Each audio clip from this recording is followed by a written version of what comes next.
Chapter 551. The Great Tao of Yin and Yang. It was a pity his past life's yin soul had already sacrificed itself. Had it heard the fortune god's accusations, it surely would have offered a mocking smile. He had once been a hegemon ruling over an entire region. How could he not have seen that the fortune god was using him? He knew all too well that the secret technique provided to refine the immortal clan bloodline had been sabotaged with a hidden trap. He had chosen to sacrifice himself specifically to sever the fortune god's lingering influence. Even his forceful sealing of his current self had been a performance for the fortune god's benefit. It was a ruse to make the deity believe he intended to take dominance and devour his current incarnation. In reality, he was merely the yin soul of a past life, a product of cultivating the yin path within the great Tao of Yin and Yang. Lacking an independent destiny, he was fundamentally incapable of consuming his current self. Everything he did was to pave the way for his current incarnation, helping him master the great Tao of Yin and Yang and catch a glimpse of the path of the immortal emperor. The great Tao of Yin and Yang was one of the 12 Supreme Daos. It was a complete cultivation path unto itself, a road leading straight to the heavens. Though he had only just begun to grasp it, his combat power was already immense. Even as a newly initiated god sovereign, he felt confident he could easily suppress Jiang Xuan. One had to remember that Jiang Xuan was a formidable figure, who had fought upward against Holy Light True Lord, a peak god sovereign wielding a strand of saint power. If the great Tao of Yin and Yang allowed him to overshadow such terror, it truly lived up to its supreme name. I hope that one day, the name of the Yin Yang Saint Lord will reach the pinnacle of immortality and shake the heavens. This was the final thought and beautiful vision of the past life's yin soul as it sacrificed itself. I do not care what kind of father-son drama you are acting out. Now that you have forcibly merged and can briefly control the great Tao of Yin and Yang to unleash supreme power, move now. Kill Jiang Xuan. The fortune god roared at the Yin Yang Saint Lord in a fit of exasperated rage. The Yin Yang Saint Lord nodded heavily. Rest assured, I know what must be done. The fortune god froze. So obedient? His anger subsided slightly. Looking at it this way, perhaps this was a good thing. At least this Yin Yang Saint Lord was compliant and did not seem to have a mind of his own. The Yin Yang Saint Lord raised his eyes, his dark gaze locking onto Jiang Xuan. He manipulated the inverted Yin Yang Dao patterns in his palm, drawing upon the great Tao of Yin and Yang from the world around him. He let out a low growl. Tao of myriad laws, move in reverse. Hum, hum, hum. Black and white divine brilliance erupted like a raging tide. Between heaven and earth, a streak of divine light woven from black and white manifested, accompanied by the phantom of a yin-yang Tao disc. It radiated an ancient, supreme, and solemn aura that made the soul tremble. The phantom disc rotated slowly, following the rhythm of the Tao patterns in the Saint Lord's hand. The interwoven divine light swayed in response. It was as if a giant spoon was stirring the vat of the universe. The endless laws of the Tao became like thick, muddy paste, chaotic and disordered. Even the massive Fengde ghost city shook, as if it too would be pulled in to become part of the sludge. Fortunately, the Yin Yang Saint Lord was operating under a forced merger. The power he could exert was weak, and the divine technique he cast was unrefined. The laws of the ghost city only wavered. They were not successfully drawn in. It stood to reason that if he truly mastered the great Tao of Yin and Yang, an inversion technique would not result in something resembling a vat of mud. However, even in this state, the power of the technique was terrifyingly peerless. Jiang Xuan's various techniques instantly collapsed, scattering into disordered rules and becoming part of that sludge. Even his sword Tao was affected, its movements becoming sluggish. Jiang Xuan had long ago tempered his sword Tao and forged a saint-level sword heart. His path belonged entirely to him, yet it was still suppressed. This was the raw authority of one of the 12 Supreme Daos. The Green Peak sword, which had been locked in a stalemate with the Saint Lord's shield, saw its supporting sword Tao power become turbulent. The sword's momentum failed, and with a sharp crack, it shattered into pieces, littering the ground. The blade that had accompanied Jiang Xuan for so long had reached its final end. The great Tao of Yin and Yang. Suddenly, Zhang Changxiao, Zhang Qingtian, the world tree seedling within Jiang Xuan, and the spirit of the Zhuangzi seal all cried out in unison. Unlike the shock felt by Zhang Changxiao and the others, the world tree seedling's cry was one of pure, unadulterated joy. Its eyes glowed with a green, predatory light, like a starving man stumbling upon a feast. Master, Master, it is the great Tao of Yin and Yang, one of the 12 Supreme Daos. The world tree seedling cheered. If I can swallow that Tao, I can grow significantly. I can definitely help you kill this guy. Jiang Xuan blinked, asking subconsciously, kill who? The Yin Yang Saint Lord, of course. That lingering ghost. I could not stand him back in the Suantian realm, but I never had the chance. Now he has the nerve to come to the Tao Saint realm and try to steal your inheritance? This is more than I can stand. The world tree seedling shouted and patted its chest. Master, just give the great Tao of Yin and Yang to me, and I will crush him right now. Kill him first, Jiang Xuan replied. Kill him, and I will give it to you. No, no, Master. I have to swallow the Tao first so I have the power to kill him. The seedling shook its head vigorously. Jiang Xuan's face darkened as he cursed inwardly. This was madness. If he did not kill the Yin Yang Saint Lord first, where was he supposed to get the Tao from? He realized once again that he could not rely on the world tree seedling. The thing was utterly useless in a crisis. Jiang Xuan shook his head helplessly and ignored the seedling. He looked up at the Yin Yang Saint Lord, his brow furrowed with gravity. This was, after all, one of the 12 Supreme Daos. It was said these 12 paths represented the only complete routes to the position of immortal emperor. Some even claimed these Daos were only named Supreme because the strongest beings in history had used them to reach that rank. Regardless, the truth was clear. Anyone who fully mastered one of these 12 Daos held a ticket to the path of immortality. His own reincarnation secret technique was likely one of them, but that was a matter for the future. Jiang Xuan watched the Saint Lord with a hint of resentment. Just because your name is the Yin Yang Saint Lord, you actually get to master the Dao? If I change my name to the Lord of Reincarnation, will the universe just hand it to me? I am the protagonist here. His irritation toward the Yin Yang Saint Lord grew. This man truly deserved to die. Jiang Xuan summoned the broken Suenyun sword and vanished, charging once more toward his foe. Quickly, kill him. The fortune god continued to urge the Saint Lord. Your forced merger will not last long. You have 15 minutes at most. You must kill Jiang Xuan before you weaken, or we are both finished. The Yin Yang Saint Lord was still immersed in the joy of his regained body and surging power. Hearing the god's warning, he suppressed his excitement, though his lips remained curled in a smirk. Do not worry. The power of the Yin Yang Dao is beyond imagination. A mere Jiang Xuan. I can crush him with a wave of my hand. The Saint Lord was brimming with confidence. The fortune god faltered, a sense of unease creeping into his heart. This Yin Yang Saint Lord was obedient,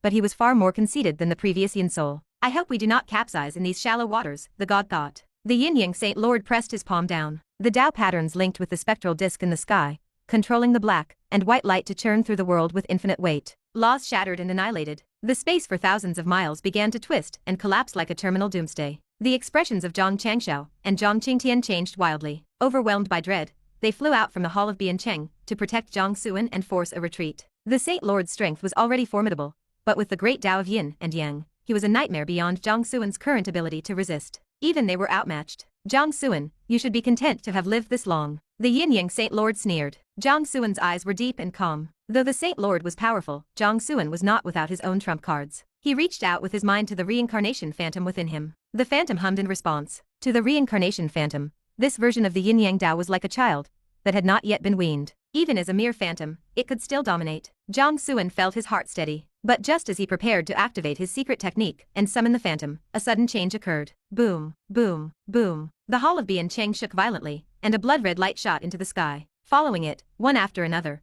blood-colored beams erupted from the dark corners of Fengde Ghost City. There were 9 beams in total. These were the 9 halls of Yama, excluding the Hall of Chu Jiang. Then, a brilliant white streak of Dao light rose from the very center of the city. Quickly, come kill me, kill me. The tragic, resentful voice of a woman echoed in everyone's ears again. It carried an unspeakable pain that pulled at the heartstrings. It was the voice of Men, the grandmother of soup. The inheritances of the 9 halls were all open. The next to open was the Hall of Chu Jiang, the place where she was imprisoned. And within that hall lay the path of hell in the cycle of reincarnation. Chapter 552. Judges of Life and Death. Buzz, buzz, buzz. Streaks of divine brilliance shot across the sky, carrying the ancient majesty of the great Dao, and a suffocating pressure. Towering, powerful visions loomed behind the arriving figures like gods and demons descending upon the mortal realm. One specter held a ghostly palace in its palm. It looked down upon the world with indifferent, crimson eyes forged from the laws of the underworld. It seemed ready to ferry all living souls into the Yellow Springs to rebuild the lost glory of the Dark Realm. There were 4 such visions in total. The kings of transmigration, equality, cities, and Mount Tai, all of whom had reclaimed their ancient inheritances. Then, a cold figure appeared amidst a sea of celestial light. He arrived with hands behind his back, his robes fluttering as he stepped across the vast night sky. Behind him, the visions of an immortal king and a ghost god coexisted. One reached for the heavens while the other suppressed the earth. He looked like a ghost immortal wandering from beyond antiquity, crossing the calamities of the world with peerless grace. Following him were 3 other youthful figures, each radiating boundless celestial light and immense power. These were the other 3 immortal seeds of the immortal sect. The one leading them with such transcendent flair was the first immortal seed, the Samoy. He had completed the task assigned by the immortal lord, successfully claiming the inheritance and seal of the King of 5 Senses. This legacy had stimulated the immortal bloodline within him. The 2 powers now stood in perfect balance, granting him a unique transformation. He had begun to manifest the form of a ghost immortal. His progress in strength was undeniable, standing on equal footing with the 4 kings, who had reclaimed their past lives. The Samoy scanned the area. Even facing the 4 kings, his expression remained as calm as still water. Absolute strength gave him absolute confidence. His gaze eventually settled on the Yin Yang Saint Lord. He frowned, sensing something abnormal. But with the Hall of Chu Jiang about to open, he remained silent. Next arrived King Qian and Ming Kong. King Qian traveled amidst a cloud of sinister energy. Wherever he passed, seas of blood swayed and the sky turned crimson. Behind him, a terrifying vision of a blood-red palace manifested, suppressing countless beings. Within that hall, gods, demons, and fierce spirits wailed in agony. As expected, King Qian had secured the inheritance of the King of Qingguang. To everyone's shock, Ming Kong had also obtained a Yama inheritance. He was shrouded in a strange black mist, with a massive, hazy specter floating behind him. This vision seemed to prop up the heavens while anchoring the endless abyss of the netherworld. The King of Transmigration and his companions narrowed their eyes in suspicion. That vision, it belonged to the King of Sung. But the reincarnation of the King of Sung was the current Chaos Saint. He had refused his old path and abandoned his past inheritance. So how did it end up in the hands of this youth from the underworld tribe? Sensing the eyes on him, Ming Kong flashed an evil grin and rubbed his bald head. He looked toward the four kings and laughed. Senior brothers, do you believe me now? Returning to our respective tribes brings only benefits, never harm. The four kings watched him closely, their eyes flickering with hidden thoughts. Meanwhile, Jiang Qing,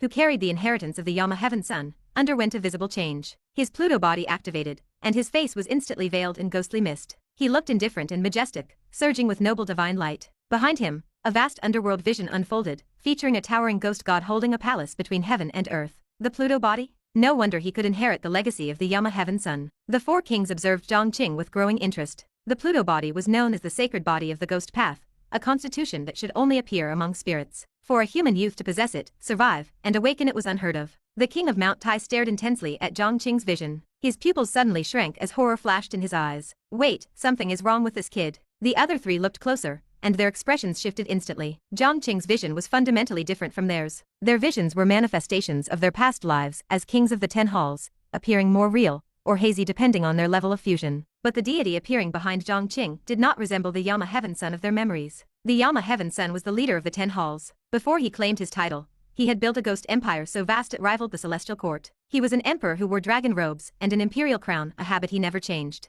The figure behind Jiang Qing, however, were the cap and robes of a scholar. Normally, a change in clothing wouldn't rattle these famous kings, but in the depths of the netherworld, a scholar was the ultimate exception. In fact, such a figure was a taboo. It couldn't be, we can't be that unlucky, can we? The King of Equality swallowed hard, his voice strained. The underworld has fallen. Everything from the past is buried. Even we only survived by the grace of men. How could that person still be alive, or leave an inheritance? This must be a coincidence. The other three ignored him, their furrowed brows betraying their deep unease. Suddenly, the hall of Bian Cheng shattered. Jiang Hong walked out, surrounded by swirling ghostly energy. Her ghost mother body was fully active. She was enchanting and beautiful, her long black hair transforming into a wild, flowing crimson. Her sheer presence caused the spirits of heaven and earth to wail. Behind her, a towering vision appeared. It was another scholar. The faces of the four kings turned pale. The King of Equality looked like he wanted to cry. It really is that scholar's inheritance? Is our luck truly this bad? At that moment, Jiang Qing and Jiang Hong's bodies resonated. Their Pluto and Ghost Mother constitutions flared, erupting into deep, terrifying illusions of the ghost path. Following their instincts, they activated the secret laws of life and death. Boom! Jiang Qing's eyes snapped open with thunderous majesty, his power to seize life blanketing the ghost city. Jiang Hong's blood-red hair flew wildly as her cold, enchanting power to grant death swept through the area like a chilling wind. The four kings fell silent. The truth was before them, and they could no longer lie to themselves. Even the secret laws of life and death had appeared. Who else could this scholar be, but the judge of life and death? That title was a rank bestowed by the heavenly Dao of the netherworld. Technically, it sat below the 10 kings, but rank did not equal power. That scholar had governed the cycle of reincarnation for 30,000 years. He had mastered the power of rebirth and touched upon the great Dao of life and death. His strength was unimaginable. The Daos of reincarnation and life and death were supreme paths. Those 30,000 years were a time the kings preferred to forget, an era defined by the fear of being controlled. However, the scholar had left after those 3 millennia, vanishing without a trace once he touched the great Dao. They were certain he hadn't reached immortality, or the underworld never would have fallen. What do we do now? The King of Equality whispered,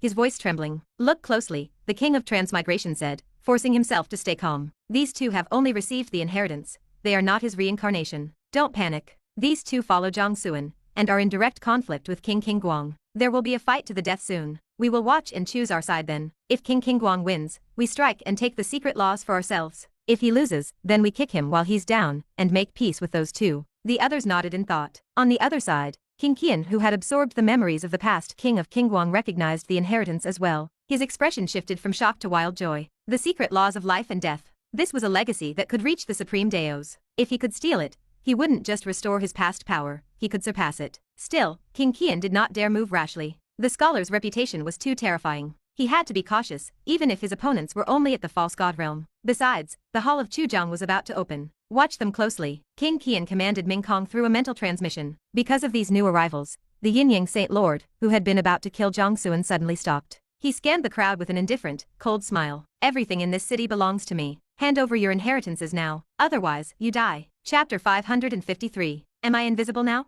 With the supreme great Dao of Yin and Yang in his grasp, the Saint Lord knew his power would only last for 15 minutes. Yet, he was certain that was more than enough time to dominate the field and seize every scrap of inheritance within the city. He felt invincible. In this moment, within the walls of Fengdu, no one could stand against him. No matter what fortuitous encounters the others had experienced or how deep their foundations ran, they were nothing more than clay chickens and pottery dogs in his presence. The gathered factions watched the Saint Lord with growing suspicion. Had this youth from the immortal sect lost his mind? To demand they surrender their legacies was lunacy. Everyone present was a powerhouse in their own right. By what right did he command them? Even the fortune god was stunned by the Saint Lord's arrogance. The past life had sacrificed itself, so that the current incarnation could master the Yin Yang Dao and eliminate Jiang Xuan once and for all, not so he could stand around posturing. The deity grew frantic, realizing the boy was squandering his precious 15 minutes on vanity. Stop acting like a fool. The fortune god hissed in a mental transmission. Your primary goal is to kill Jiang Xuan and devour his royal blood. Relax, the Yin Yang Saint Lord replied with a confident smirk. Jiang Xuan cannot escape.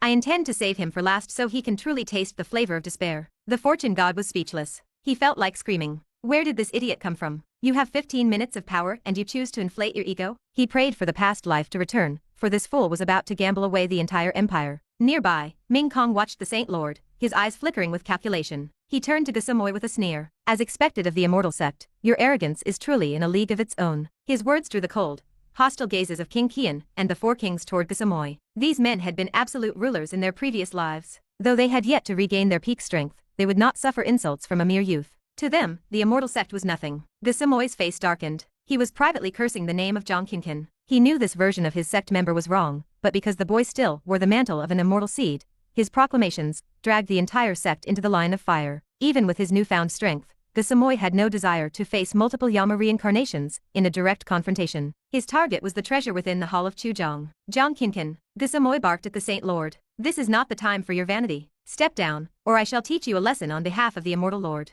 The Yin Yang Saint Lord's eyes turned cold. I was debating who to strike first, he said softly. Since you have offered your head so willingly, I shall not refuse. He moved with sudden, violent speed. Manipulating the Dao patterns in his palm, he summoned the Yin Yang Dao disc. It inverted the laws of the world, creating a field of absolute chaos that surged toward the Samoy and the three immortal seeds behind him. Die, you insignificant parasites. It is your honor to offer your lives and your immortal blood to me. The three immortal seeds were bewildered. They did not understand why Jiang Qinqin had suddenly turned his blade against his own sect. However, they felt no fear. They had never respected him, and this act of rebellion was simply a death wish. Presumptuous, they roared, unleashing their divine techniques. Boundless celestial light flooded the sky as they struck back. But the moment their powers met the Yin Yang Dao disc, everything changed. Their techniques and laws disintegrated into disordered energy, swallowed by the chaotic void the Saint Lord had created. The disc descended with an inexpressible, terrifying force. It tore through them, decomposing their bodies and souls from the inside out. Without even the chance to scream, the three immortal seeds vanished.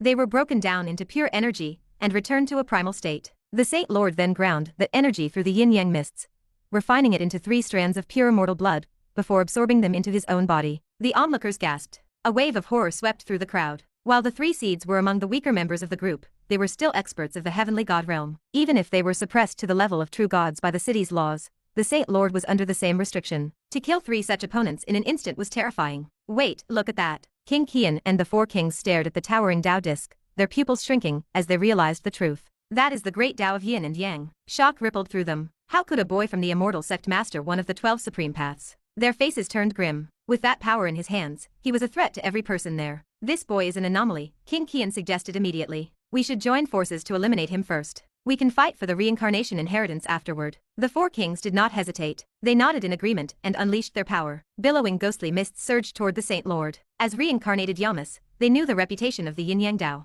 They were not at their peak, and they knew they might not win individually. Caution was the only path forward. The kings of transmigration, equality, cities, and Mount Tai struck as one. Their combined ghostly energy felt as if the depths of hell itself had been summoned. King Qian followed close behind, his dark mist manifesting a titanic, skeletal demon that swung fists the size of mountains at the Saint Lord. Finally, Gasamoy joined the fray. Driven by the need to reclaim his sect's dignity, and fueled by his own heritage, he transformed into a peerless ghost immortal. With one hand he seemed to upend the seas, and with the other he crushed the mountains. 6 of the strongest beings in the divine realm were now focused entirely on crushing the Yin Yang Saint Lord. It was a testament to the sheer terror inspired by a Supreme Dao. The battle erupted with world-shaking force. The sky cracked and the earth trembled as the very foundations of Fengde Ghost City groaned under the pressure. Laws were torn apart, and the yellowed sky began to splinter. It was a fight beyond description. However, in front of the ruined hall of Biancheng, a different scene played out. Jiang Xuan, Zhang Qing, Zhang Hong, and the two elders stood together, watching the divine spectacle in the sky with strange expressions. What is this?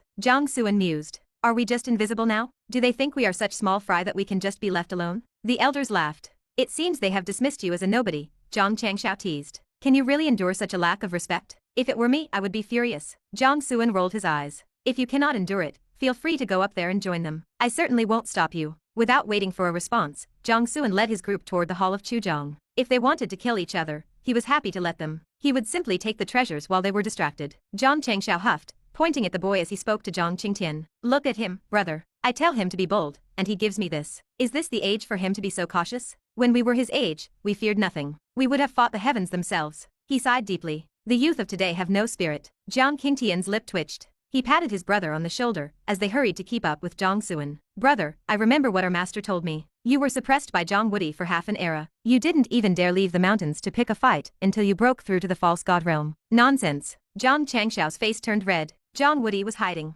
I just couldn't find him. His shifting eyes, however, told a different story. On the other side of the clearing, Ming Kong, the only one who hadn't joined the battle, watched Jiang Xuan's departure. He considered intervening but chose to remain silent. He didn't want to alert the combatants and turn Jiang Xuan into a target again. The Chaos Saint had given him the King of Sung's inheritance. It was only right to return the favor. Besides, Ming Kong had his own agenda. He turned his gaze back to the sky, locking his eyes on King Qian. He subconsciously rubbed his bald head, his heart racing. His goal had always been the ancestor of the underworld tribe. If everything went according to plan, the entire tribe would soon be his. Chapter 554. The Emergence of Meng Po. The Hall of Chu Jiang. This was the central main hall, and the very heart of Fengde Ghost City. According to the King of Chu Jiang, this was where Meng Po was imprisoned. While the Yin Yang Saint Lord was locked in a fierce battle with the others, Jiang Xuan's group had quietly made their way here. Because all the other halls had already been opened, the myriad restrictions shrouding the Hall of Chu Jiang were now dissipating at a visible speed. Cold divine light surged and grim blood-colored energy danced wildly. It felt as if a predatory beast lurking in the abyss was slowly waking up,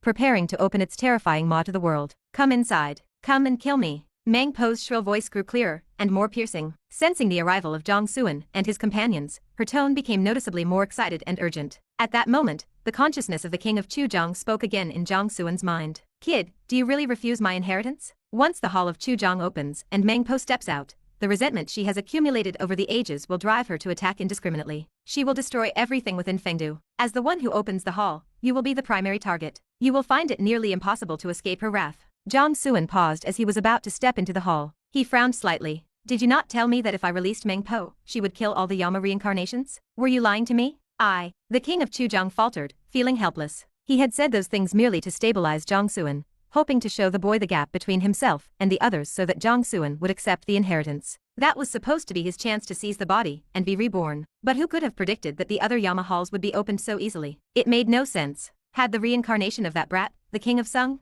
not become a saint? How could his inheritance be taken by someone else? How could the Hall of Sung be open? He truly could not wrap his head around it. Most importantly, this kid genuinely seemed to have zero interest in his inheritance. To be fair, his legacy was not as prestigious as that of the Yama Heavenly Son, but this kid had just handed that supreme inheritance over to a subordinate, without a second thought. Where was the logic in that? I knew you were foolish, but how can anyone be this stupid? The King of Chu Jiang felt exhausted. How was he supposed to bestow his inheritance and achieve rebirth now? Yes, I lied to you, the King of Chu Jiang admitted. Meng Po is the personification of the underworld's order. She does not possess independent thought in the traditional sense. It was only through the long process of ferrying souls and witnessing countless cycles of memories that she developed a consciousness. That intellect is quite fragile, which is why we were able to deceive her back then. However, after millions of years of imprisonment, the resentment she has gathered is unimaginable. Once she is released, the consequences will be disastrous. You must be cautious. Jiang Xuan's lip twitched. No wonder the King of Transmigration and the others had not reacted when he hurried over here. They all knew that releasing Meng Po was a death sentence. They were not worried at all. His excitement vanished. So how do I release her now? Jiang Xuan asked. The King of Chu Jiang was stunned. I just told you all that, and you still want to release her? She is a ticking time bomb. What could you possibly gain? You want the hell path of reincarnation? The King of Chu Jiang realized, sounding surprised. You actually know that it is hidden inside? Jiang Xuan ignored him. He realized that this King of Chu Jiang was even less reliable than the World Tree Seedling. He had hoped to use this guy to trigger some hidden rewards, but that seemed unlikely now. In the background, the World Tree Seedling felt unfairly judged. If I do not open the Hall of Chu Jiang, How can I obtain your inheritance? Jiang Xuan said, testing him. As expected, the King of Chu Jiang perked up immediately. Have you finally come to your senses? Jiang Xuan replied hesitantly. One last try. If this fails, I am tearing this hall down, he thought bitterly. It is simple, the King of Chu Jiang said quickly, eager to seize the opportunity. Just open your mind, and leave the rest to me. My inheritance and the seal of my office will be delivered directly into your hands. Jiang Xuan's lip twitched again. He was not even trying to hide his intentions anymore. It was so transparent that even a fool could see the trap. But Jiang Xuan had his own goals.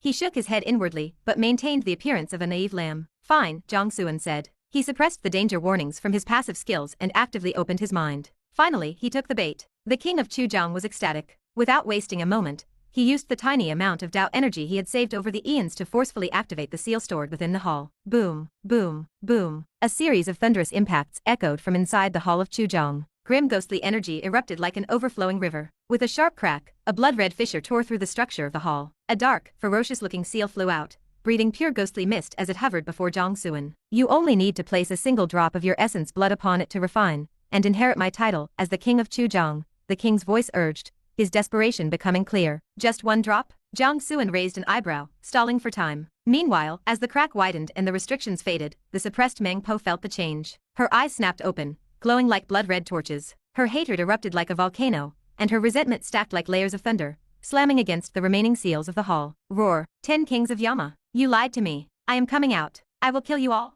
Though she appeared as a frail woman in white, her expression was utterly monstrous. Her eyes were filled with a cold, murderous fire, looking like a vengeful spirit crawling out of the deepest pit of hell. She wanted revenge at any cost. Something is wrong. The hall of Chu Jiang is changing. Meng Po is about to be unsealed. The King of Transmigration and the others, who were still fighting the Yin Yang Saint Lord, noticed the anomaly. Their faces turned pale with terror. We cannot delay any longer. We must get to the hall of Chu Jiang immediately. We have to use our titles to trigger the restrictions and transcend Meng Po. If she escapes, we are all dead. King Qian and Bisamoy, having received their own Yama inheritances, understood the gravity of the situation. The 10 kings had deceived and imprisoned Meng Po in their past lives, using her innate power of order to create Fengde Ghost City and preserve their own souls for reincarnation. They had left a final resort in the form of the hall's restrictions. By combining the power of their seals, they could activate the city's grand formation to forcefully refine Meng Po back into pure energy. In fact, this was meant to be their ultimate prize after rebirth. If they could absorb a portion of her energy and refine the hell path of reincarnation, they might reach the supreme path of the immortal emperor. But all of that depended on their plan working. Otherwise, a Meng Po fueled by millions of years of rage would be an unstoppable nightmare. Jiang Qinqin, the Samoy roared, staring coldly at the Yin Yang Saint Lord. I do not care what madness has gripped you. The situation is dire. If Meng Po breaks free, we all die. Stop this now and help us deal with her. If you do, I will overlook everything you have done and keep your secrets. The Samoy did not know the person before him was a fake. But he had seen Jiang Qinqin kill 3 immortal seeds and refine their blood. He knew who was behind the recent disappearances of over 300 sect members. Usually, he would have fulfilled his duty as the first immortal seed and eliminated this threat to earn favor with the immortal lord. But now, to save his own life, he had to offer peace. He had a bright future ahead of him and did not want to die here. Normally, anyone would consider such a deal. The immortal lord and the clan behind him were not to be provoked. But Gasamoy was talking to the Yin Yang Saint Lord, a man who had been sealed for far too long and had finally regained absolute power. Could such a man be rational? The fortune god knew the answer. The Yin Yang Saint Lord was currently a fool, blinded by his own ego and looking down on the entire world. Are you threatening me? The Yin Yang Saint Lord sneered at Gasamoy. You are not worthy. Chapter 555. A scene all too familiar. I will curse your ancestors for 18 generations. Gasamoy roared, unable to contain his fury. He had seen many fools in his time, but never one quite like this. He had offered every concession, even promising to cover up the Saint Lord's hunt for immortal seeds. Yet this idiot still wasn't satisfied. Was he truly intent on mutual destruction? The faces of the 4 kings and King Qian were equally dark. They cursed the Yin Yang Saint Lord in their hearts. Where did this lunatic come from? If Meng Po broke free, what could he possibly gain? It seemed he was more interested in making them suffer than in his own survival. It was pure madness. What do we do now? The King of Mount Tai asked, his voice low and heavy. What else can we do? The King of Transmigration snapped, glaring at the Saint Lord with a hatred that had finally eclipsed his murderous intent. He had never hated anyone more in any lifetime. Stop holding back. We must finish him before Meng Po escapes, or none of us leave this place alive. He unleashed his final trump card. Behind him, his ghostly vision merged with his body. Billowing mists condensed into a massive wheel of slaughter that shattered the surrounding void. The kings of Mount Tai, Equality, and cities followed suit, launching their most devastating attacks. The king of Mount Tai summoned a mountain of skulls that pressed down with crushing weight. The king of Equality waved his tattered banners, calling forth a silent sea of death that dissolved everything it touched. The king of cities opened ghostly gates, leading a tide of billions of spirits to swarm the Saint Lord. What a mess, King Qian cursed under his breath. He had no choice but to join in. Risking his very soul, he unleashed a supreme technique from his past life. A dark mist transformed into a spectral image of the cycle of reincarnation. This was a forbidden art of the underworld tribe, a technique that mimicked the true cycle to seize the destiny of others. Its power rivaled that of a pseudo-emperor. Thousands of soul shadows flew toward the Yin Yang Saint Lord, ignoring the laws of the world as they dove into his mind. Each shadow snatched a fragment of his soul as it passed. King Qian prayed the boy's spirit was weak. This was a gamble of lives. If he could drain the Saint Lord before his own soul gave out, he could devour everything. Finally, the Sumoy struck. His immortal blood flared as he drew upon his heritage, manifesting as a peerless ghost immortal. His sword became a divine command, cutting through the foundations of the world. 6 peerless experts converged on the Yin Yang Saint Lord, in a display of power that resembled a war between gods. The ghost city groaned and fractured under the pressure. Facing this onslaught, the Yin Yang Saint Lord remained calm. His absolute confidence allowed him to watch the chaos with a contemptuous smile. These people simply did not understand the true weight of one of the 12 Supreme Daos. You only have 10 minutes left. The fortune god screamed from within. These people are not easy to kill, and Meng Po is coming. You cannot stop her alone. Listen to me and stop this. The Saint Lord frowned with annoyance. Did this parasite really think it had the right to tell him what to do? He wondered how the fortune god had ever found the courage to sell the destiny of the human race if he was this much of a coward. My actions are none of your concern, the Saint Lord grunted. He raised the yin-yang symbols in his hand to meet the king's. His Dao disc expanded, rotating slowly to destabilize the laws of the world and dissolve the incoming attacks. A massive grindstone of light appeared, turning with a heavy, metallic sound as it sought to crush everything in its path. Space splintered into darkness. The world tilted and stars seemed to fall as the small realm of Fengde reached its breaking point. Blood sprayed as the king of transmigration was hit first. His spectral will shattered, and his body cracked under the pressure. The others fared no better. As reincarnations of the 10 kings, they were nearly invincible below the saint realm. They could even suppress a pseudo-saint. But they were facing a man who currently held the complete authority of the Yin Yang Dao. Because of the sacrifice of his past self, the Saint Lord possessed 10 more minutes of power that surpassed even the strength of a saint. He was sweeping the field. However, whether it was due to his own arrogance or a lack of finesse, he was severely wounding the kings without actually killing them. The battle turned into a terrifying stalemate that devastated the city around them. As the city crumbled, the restrictions on Meng Po failed. The hall of Chu Jiang began to collapse. Bitter, freezing resentment shot into the sky like a blood-red pillar. The hatred was so thick it felt physical. 10 kings of Yama. You lied to me. You all must die. Her scream echoed in everyone's minds like a vengeful demon coming to collect a debt. The 4 kings and Bisamoy turned pale with terror. She was out. I will curse your ancestors.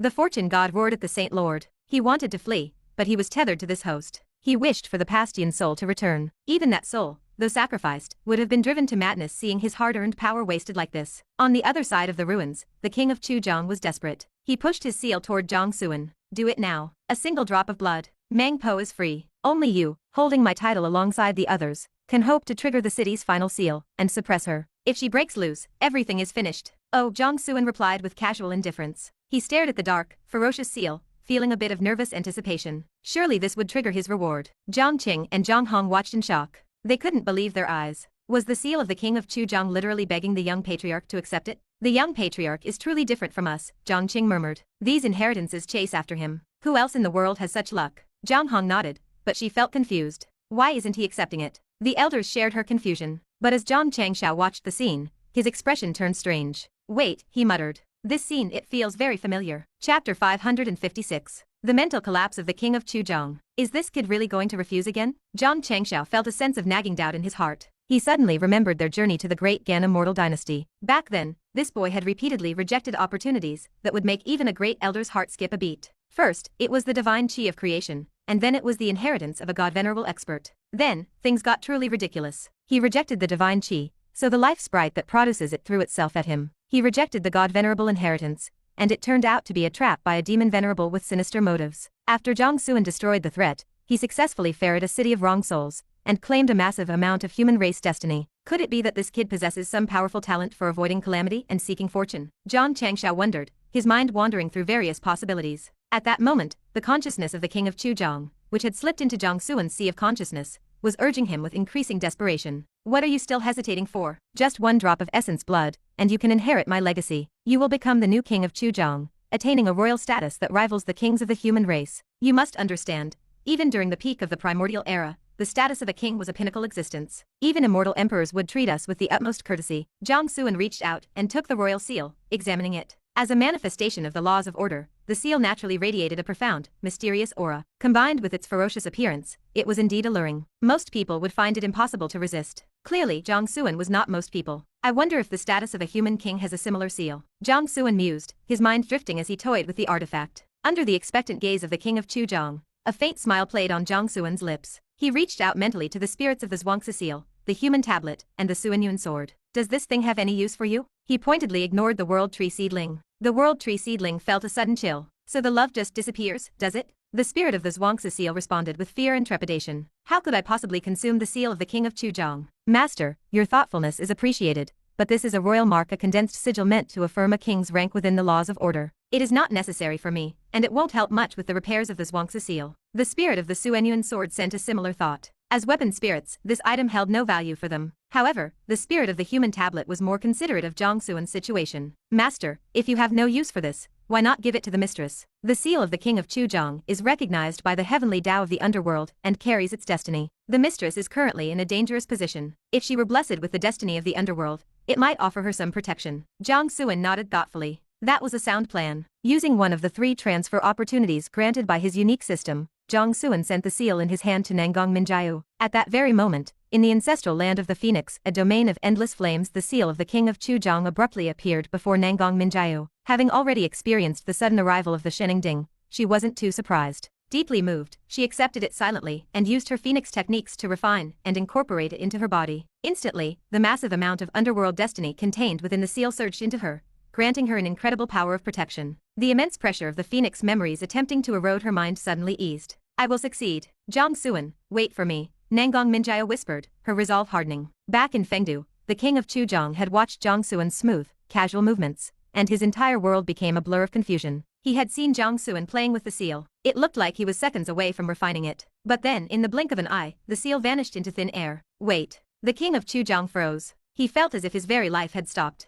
Just now, the life bond connection between him and his seal had been abruptly severed. What the hell? The King of Chu Jiang was stunned. Where did my seal go? That was his only hope for a successful possession and rebirth. Was it just gone? What exactly did this kid do? Panic set in. The king's consciousness flared with a volatility that bordered on a total breakdown. Where is my royal seal? Jiang Xuan didn't even blink. Thank you for your blessing, senior. I have finished refining it. Refined it? My foot. The King of Chu Jiang wanted to scream. He would know if the kid had refined it. But he couldn't afford to lose his temper yet. The seal was his only path to life. Without it, his soul energy would eventually bleed out into nothingness. He didn't want to die, he wanted to live. Faced with reality, the King of Chu Jiang lowered his head. He forced himself to sound calm and pleasant. Think carefully. What just happened? Where exactly did my seal go? Jiang Xuan's lip twitched. The system reward still hadn't triggered? Fine. My patience has run out. Let it all burn. Stop pretending. You just wanted to possess me and use my body to be reborn, didn't you? Jiang Xuan spoke with casual indifference. King of Chu Jiang, your ancient little scheme is obvious to anyone with half a brain. He didn't forget to add a final critique. Your acting is truly pathetic. The King of Chu Jiang froze in a brief daze.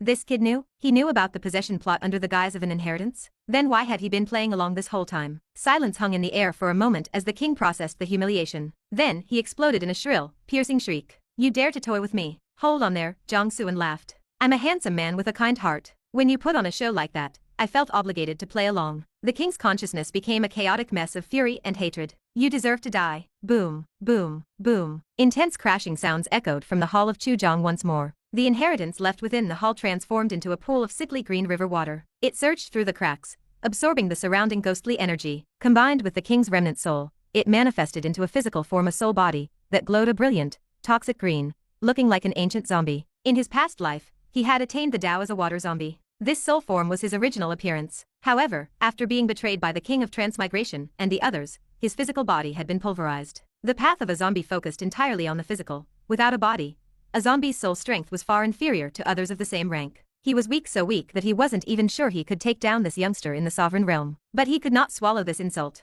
To think that he, the King of Chu Jiang, one of the 10 kings of Yama, had been played for a fool by a mere human boy. The fury burned like a wildfire in his mind. He could accept failure. He could accept death. But he could not accept his dignity being trampled like this. Die. He stared at Jiang Xuan and let out a piercing roar. His zombie-like soul body erupted in green flames. A violent, chaotic, and terrifying aura shook the world. He was burning the last of his soul energy for a brief, explosive burst of power. He wanted Jiang Xuan dead. In an instant, he turned into a green streak of light and lunged into Jiang Xuan's body, racing toward his sea of consciousness to extinguish his spirit. It wasn't an overwhelming power, but it was enough to take the boy down with him if he landed a direct hit. The sudden change caught Zhang Xianxia and the others off guard. They moved to intervene, but Jiang Xuan waved them off with a light laugh. It's fine. A small problem. Jiang Xuan patted the Life Sprite perched on his shoulder. Time to earn your keep. This is the remnant soul of the King of Chu Jiang. You should be able to spit out at least 100 strands of divine life qi after this, right? Ever since Zhang Zhao had left, the green turtle had kept a very low profile. Even sitting on Jiang Xuan's shoulder,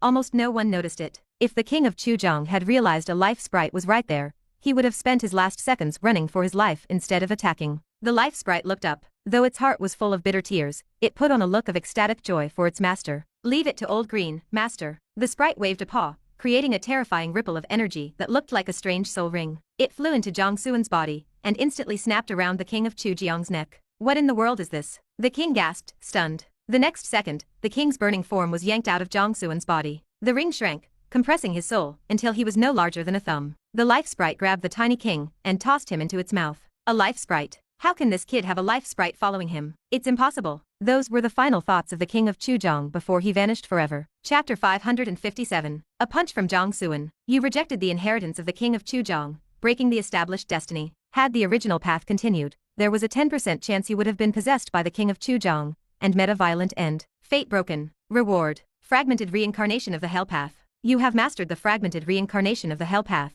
and gained the recognition of the underworld's heavenly Dao. Note. Due to this recognition, Meng Po feels a natural affinity toward you, and will not proactively harm you. The notification from the golden finger arrived late, flickering briefly across Jiang Xuan's vision. Jiang Xuan paused, feeling a sense of irony. This time, the reward only triggered after he had already obliterated the remnant soul of the King of Chu Jiang. Was this a unique case, or would this be the new standard for the future? If it was the latter, the difficulty level was about to skyrocket. This was not good news. He looked back at the prompt, a 10% chance of being possessed. 10%. That was terrifyingly high. In his mind, those were odds close enough to certain death. I really cannot take risks like this lightly, Jiang Xuan reflected. Nearly losing my life for a system reward just isn't worth it. This wasn't exactly a breakthrough achieved through the heat of battle. It felt more like a desperate gamble. Besides, the golden finger was getting stingier. Risking his life for a fragmented reward felt almost embarrassing to admit. Was a mere fragmented hell path really worth such a struggle? Fortunately, these were only Jiang Xuan's inner thoughts. If Zhang Changxiao had known what he was thinking, the old man likely would have drawn his sword to duel the boy out of sheer frustration. After a moment of silent complaining, Jiang Xuan shifted his focus to the rewards, specifically that helpful little note. Because of the heavenly Dao's recognition, Meng Po has a natural affinity for me and won't hurt me? Jiang Xuan verified the text several times. His eyes suddenly lit up. If that was the case, was he essentially invincible within this ghost city? With that thought, he looked up at the collapsing hall of Chu Jiang. Violent waves of resentment surged from the interior, filled with a lethal, ominous energy. Coupled with Meng Po's chilling roars and screams, the atmosphere was enough to strike terror into the heart of any observer. Boom, boom, boom. Impacts like falling mountains echoed from within the hall. 10 kings of Yama. I am coming out. I will kill you with my own hands. Every single one of you. Meng Po's laughter was frantic, laced with a hatred so deep it made one's skin crawl. The hall of Chu Jiang was swaying. The ancient restrictions had worn thin, and her escape was now a matter of moments. This is bad. Meng Po is about to break the seal. Zhang Qing and Zhang Hong, who understood the gravity of the situation, turned pale with anxiety. We are in massive trouble, Zhang Qing shouted. Relying on the inherited memories of the Yama heavenly son, he quickly explained the situation to Jiang Xuan. Young patriarch,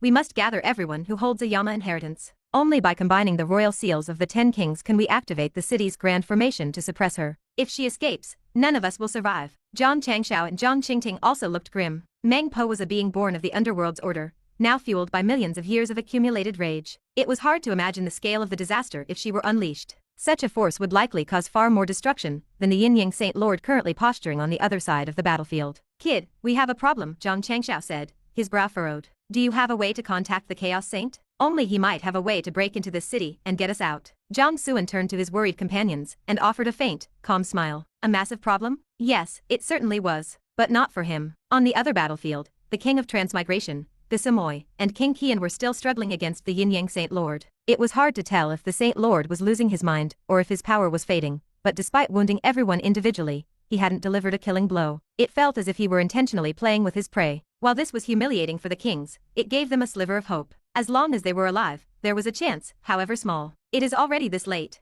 Why are you still holding back? Kill them all now. The fortune god screamed from within the Saint Lord's body. They were life and death enemies. Why leave them alive a moment longer? Shut up, the Saint Lord hissed. I do not need your guidance on how to conduct my affairs. The fortune god was speechless with rage. He was tethered to this host. If this fool died, he would go down with him. I can't believe my legendary reputation is going to end at the hands of such an idiot, he lamented. Ignoring the distraction, the Saint Lord continued his assault. His methods grew more vicious, yet the actual impact seemed to fall just short of lethal. He wanted to finish this quickly and kill Jiang Xuan to claim the city's treasures, but he felt his control over the Yin Yang Dao slipping away. The 3 incense sticks worth of time isn't up yet. Why is this happening? He wondered, his anxiety mounting. He gritted his teeth and pressed on, hoping to wipe them out while they were still heavily wounded. Boom. Gisamoy was the first to fall. The Saint Lord used the great grindstone of heaven and earth to press him into the dirt. Gisamoy's powerful body began to crack, blood staining the ground. He roared in agony, throwing out every life-saving treasure he had to resist the pressure. Wait, his strength is fading. King Qian,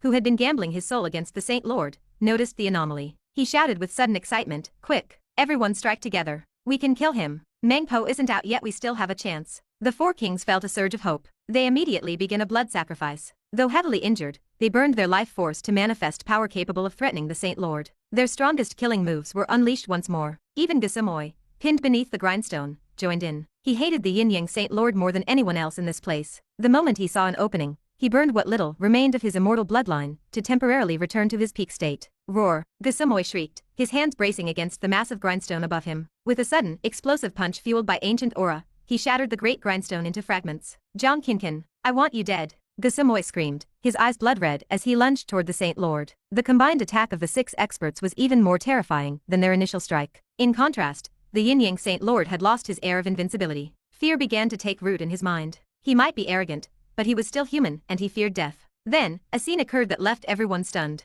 The Yin Yang Saint Lord turned tail and fled toward the Hall of Chu Jiang. As he retreated, he shouted back at the group, Meng Po is about to be unsealed. You who have the Yama inheritances should worry about suppressing her first. If she gets out, it won't matter if you kill me, you'll all be dead anyway. The kings and Gisamoy were frozen in disbelief. You finally realized that, they thought. Then what were you doing just now? The kings glared at the retreating Saint Lord, their beards shaking with rage. However, they remained rational. Swallowing their fury, they dispersed their killing moves and sped toward the Hall of Chu Jiang. As they flew, they tried to convince King Qian and Gisamoy to do the same. The two were too enraged to listen at first, chasing the Saint Lord with murderous intent. But as they neared the Hall of Chu Jiang and faced the overwhelming aura of resentment, the cold reality chilled their anger. The Saint Lord deserved to die, but their own lives were more important. They calmed themselves, prioritizing the suppression of Meng Po. Gisamoy looked at Jiang Xuan, who was standing before the hall. Our grievances can wait, he said heavily. We need to work together. Jiang Xuan looked up at the group rushing toward him, led by the fleeing Yin Yang Saint Lord. He couldn't help but laugh out loud. Then, before everyone's eyes, Jiang Xuan threw a punch. With a massive explosion,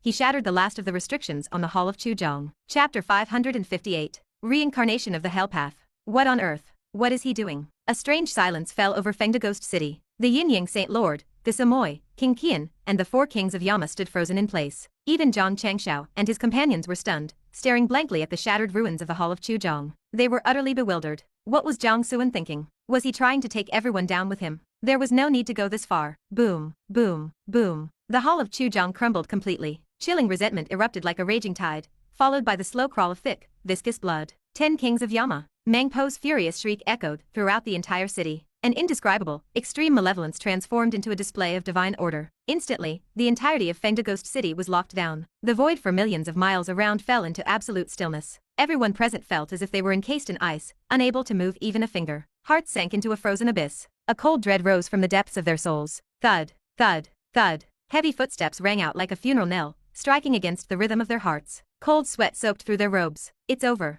Despair spread like a plague. From the ruins of the Hall of Chu Jiang, a woman in white slowly crawled out. Her head tilted up slightly. Beneath her tangled, matted hair, a pair of eyes filled with pure hatred leaked streaks of crimson blood. The gaze, saturated with malice and resentment, felt like a jagged dagger stabbing into every person's chest. The chill reached the very top of their skulls. The group held their breath, not daring to move. They feared that the slightest motion would draw the attention of the woman in white and make them her first victim. The woman crawled slowly. Every movement felt as if 10,000 years were passing, yet her actual speed was incredibly fast. This jarring contradiction made everyone doubt their own senses. Suddenly, in a flash, the woman appeared directly in front of Jiang Xuan. She slowly stood up and raised her head. Her face was inches from his as they locked eyes. The murderous aura felt sharp enough to pierce through his skull. Jiang Xuan's pupils contracted violently. His passive warning skills flared with an unprecedented sense of crisis. His body trembled uncontrollably. This sensation was identical to the overwhelming dread he had felt when he first entered Fengda City. So, the danger he had sensed back then wasn't the King of Chu Jiang, it was this woman. Jiang Xuan's heart sank.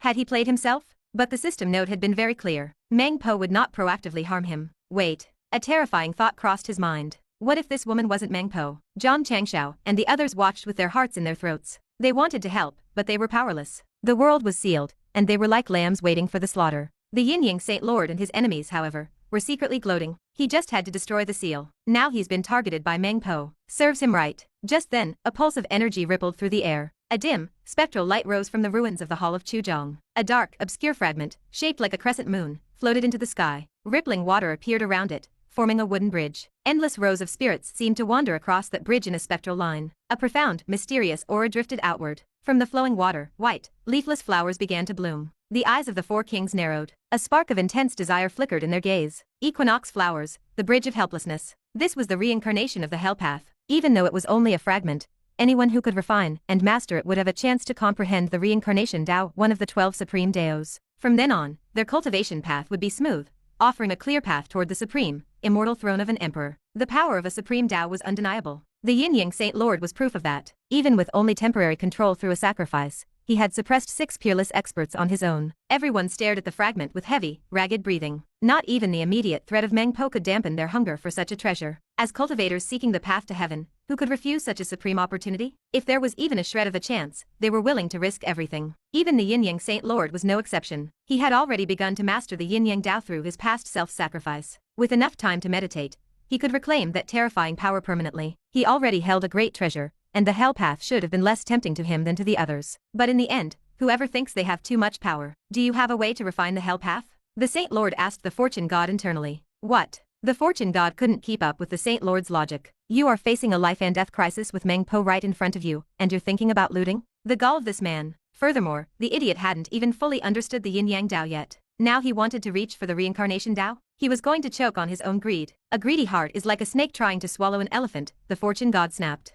You should be worried about staying alive, not about the hell path. Meng Po is already staring at Jiang Xuan, the Saint Lord countered, ignoring the warning. When she attacks him, that is when I will seize the treasure. He laughed coldly to himself. Among everyone here, I am the strongest. Even if we die, these people will die before me. Besides, Meng Po has been imprisoned for millions of years. Her life force is gone. She is a hollow shell kept moving by this ocean of resentment and her own unique nature. I am certain that once that resentment is spent, she will vanish completely. I only need to outlast her. The Fortune God went silent. He was done talking to this fool. It was a beautiful dream. But did the Saint Lord realize his own strength was continuously fading? Could he really outlast her? The Fortune God realized this host was a lost cause. He gave up hope and began to withdraw into the shadows of the soul, calculating his own escape plan. If this idiot wants to die, let him. I need to live. All those days of effort, wasted, he lamented. He truly couldn't have predicted that the past Yin soul would be so selfless as to sacrifice itself just to empower this moron. What a pity. That past version had the makings of a true hero, someone who could have left a mark on history. Instead, he made a catastrophic decision. The Fortune God felt a pang of regret mostly for his own lost time and energy. As the others watched the hell path with greedy eyes, the crescent-shaped light suddenly streaked across the sky. It flew straight into Jiang Xuan's body. The spectral image of reincarnation within him began to shake violently. Jiang Xuan could feel the excitement radiating from his own internal vision. As a manifestation of the reincarnation treasure technique, his internal vision was the embodiment of the Tao. In all the heavens, there was likely no treasure more representative of that path than the 6 paths of reincarnation. The hell path was only 1/6 of the whole, and heavily fragmented, but it was the authentic source. It was of the same origin as his technique. Because the system reward had already refined the hell path for him, the two merged instantly without any resistance. Dark light pulsed outward. The spectral image within Jiang Xuan solidified, turning a deep, rich ink black. It was covered in mysterious, ancient runes that seemed to carry the supreme order of the underworld itself. A supreme aura spread out, filling his entire dantian, and pressing down on everything else. The Zhuangzi seal and the Suenyuan sword were hit first. Already heavily damaged, they couldn't resist the pressure, and began to tremble in fear. Even the world tree seedling swayed, feeling a sudden surge of dread. Second brother, it's me, little tree. The seedling cried out. We're on the same team. The seedling felt bitter. The reincarnation image had gained the hell path and exploded in strength, while the tree was still stuck at its current level. The dream of reclaiming the rank of second brother was drifting further away. The reincarnation image, still evolving, ignored the tree's cries. The supreme pressure continued to ripple outward. However, there was one notable boundary. The moment that pressure touched the territory of the black hole foundation, it stopped dead. It didn't dare to advance a single inch further. The position of second brother might be in flux, but the big brother remained unshakable. As the hell path merged with his technique, Jiang Xuan was flooded with profound insights. Ancient realizations about the Dao flowed into him like cool spring water. He didn't have time to meditate on them now though. He had something much more interesting to do. Jiang Xuan looked up into the blood-red eyes of the woman in white. He saw a flicker of confusion in her gaze, but more importantly, he saw her suppressing her murderous intent and chilling aura. He felt a wave of relief. The system was reliable after all. This was Meng Po, and she really wasn't going to hurt him. Jiang Xuan reached out and gently wiped the bloodstains from her face. Then, he pointed toward the Yin Yang Saint Lord and the others. Go, he said softly. They are the ones who betrayed you. It is time for your revenge. The eyes of the Saint Lord and the kings nearly popped out of their heads. Chapter 559. You are such a kind person. What on earth? What was that? The crowd watched in disbelief. The reincarnation of the Hell Path had acknowledged Jiang Xuan as its master, diving into his body without a second thought. On what grounds? Jiang Xuan had not inherited the legacy of any of the 10 kings of Yama, nor was he of the underworld tribe. He had no connection to the Hell Path whatsoever. How could he possibly claim its loyalty so suddenly? Even more outrageous was Meng Po. Not only did she not kill Jiang Xuan, but she actually allowed him to touch her like a stray kitten. Had she not been imprisoned for millions of years, fueling a mountain of resentment? Had she not just declared she would slaughter them all? Why was she simply turning a blind eye to Jiang Xuan? One could not play favorites to such an extreme degree. The Yin Yang Saint Lord, the Samoy, King Qian, and the 4 kings of Yama were all speechless. The scene had stunned them into a state of total confusion. They began to wonder if they were suffering from collective hallucinations. In truth, they weren't the only ones. Ming Kong, who had remained hidden, and even the Chaos Saint watching from outside the city, were equally baffled. How could this be happening? Meanwhile, Meng Po looked at Jiang Xuan with deep confusion. She couldn't understand why this youth gave her such a feeling of kinship, as if she were facing the very laws and order of the underworld itself. She also couldn't fathom why the Hell Path would proactively choose him. But she didn't need to understand. As the boy had said, she only needed revenge. Meng Po gave Jiang Xuan a small nod. Then, shrouded in a colossal wave of resentment and ghostly energy, she lunged toward the others. Her first target was the closest person, the Yin Yang Saint Lord. Perhaps because Meng Po's strength was fading rapidly, or because Jiang Xuan had refined the Hell Path, the restrictions and seals covering the city had weakened significantly. Action was once again possible. Run. Run for your lives. There was no hesitation. Aside from Jiang Xuan's group, this was the only thought in everyone's mind. They were all experienced enough to see that Meng Po's current power relied entirely on her accumulated resentment. She was a rootless flower, that energy would soon dissipate. If they could survive until that moment, they would live. The key was to run faster than the person next to them. If someone else faced her rage first, they might have a chance to outlast her. Suddenly, the Yin Yang Saint Lord realized he was in trouble. He was the nearest, and before he could even begin to flee, Meng Po's blood-red gaze locked onto him. She was already in his face. Die. Meng Po stared him down with a low, guttural roar. The Yin Yang Saint Lord wanted to weep. He had only moved to this spot to redirect the attention of the 4 kings. He had no personal history with this woman. Why was she coming for him first? Fortune God, save me. He screamed internally. Meng Po's strength was fading, but so was his. He knew that at her peak, she was easily at the level of a saint. Even if she was weakening faster than he was, her current power was still far beyond his own. He had no way to resist. The Fortune God was a peerless expert from the primordial era. Anyone who could successfully sell the destiny of the entire human race had to have a way to survive. The Saint Lord pinned all his hopes on the parasite. The Fortune God replied with a cold laugh. Now you remember me? Where was this attitude earlier? I warned you countless times, and you ignored every word. Now that death is knocking, you want my help? Even if I had a way, I wouldn't tell you. I hope she kills him quickly. Maybe then I'll have a chance to detach from this idiot and survive on my own, the Fortune God thought. He was terrified. Their connection was parasitic. If the host died, the backlash would be severe, potentially ending them both. He could only hope that a secret technique he had once traded for would work. There was no surprise in what followed. Meng Po arrived like a tidal wave of hatred. In an instant, the Yin Yang Saint Lord was swallowed whole. The resentment erupted like a volcano, shaking the foundations of the entire city. He didn't even have time to scream. The Saint Lord was corroded, dissolved, and obliterated. Like a cremated corpse, he left behind nothing but a pile of ash that scattered in the wind. He had been a peerless expert wielding the Yin Yang Dao, a man with limitless potential who could have walked the path of emperors. Yet, through his own arrogance and reckless choices, his life ended in a messy, abrupt fashion in this ghost city. The millions of years of planning by his past self had vanished into nothingness. This was the nature of Meng Po's violence, simple, direct, and utterly terrifying. However, such violence came at a cost. A visible portion of her resentment, at least 1% of the total, had been consumed in that single strike. She knew her time was short, so she didn't pause. Instead, she became more frantic, chasing down the Samoy, King Qian, and the 4 kings. The wave of resentment swept past. No one noticed that amidst the scattered ashes of the Saint Lord, a dim, dark glow streaked toward the ground. Like an unnoticed maggot, it crawled along the surface, carefully moving away from the battlefield to ensure it survived the disaster. This was the Fortune God.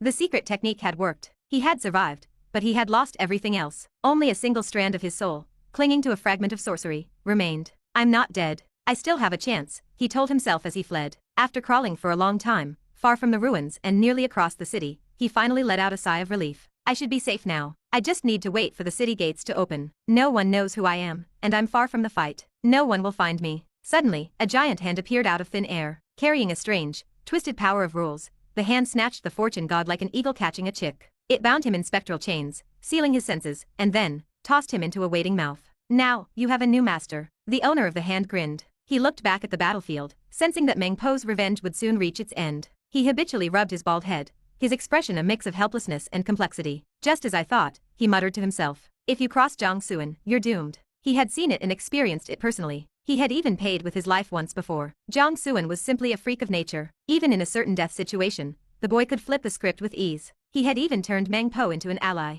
If that wasn't unnatural, what was? Wisely, he had chosen to stay hidden. The current outcome proved he was right. Plus, he had just picked up an unexpected harvest. He wasn't sure what that thing from the ashes was, but his intuition told him it would be beneficial. Now I just wait for Meng Po to kill King Qian. Then I can seize the underworld inheritance for myself. With that power, I'll be royalty among the underworld tribe. I'll have the chance to control them all. He rubbed his bald head again to calm his excitement. This man was Ming Kong. Or rather, he was Wang Su, the one who had possessed Ming Kong to infiltrate the tribe. The reason he had spotted the fortune god, when no one else could, was partly because everyone was focused on Meng Po, and partly because of the inheritance of the King of Sung. Although the Chaos Saint could not enter the city, he was a supreme being. He could easily trigger the inheritance in the Hall of Sung and project his will through it. He had made a deal with Wang Su, and the inheritance was the bargaining chip. Hurry up. I can't wait anymore, Wang Su laughed quietly. While he watched, Meng Po continued her brutal retribution. Her second target was Gusamoy, the premier immortal seed. Just like the Saint Lord, he was swallowed by resentment, and reduced to ash in seconds.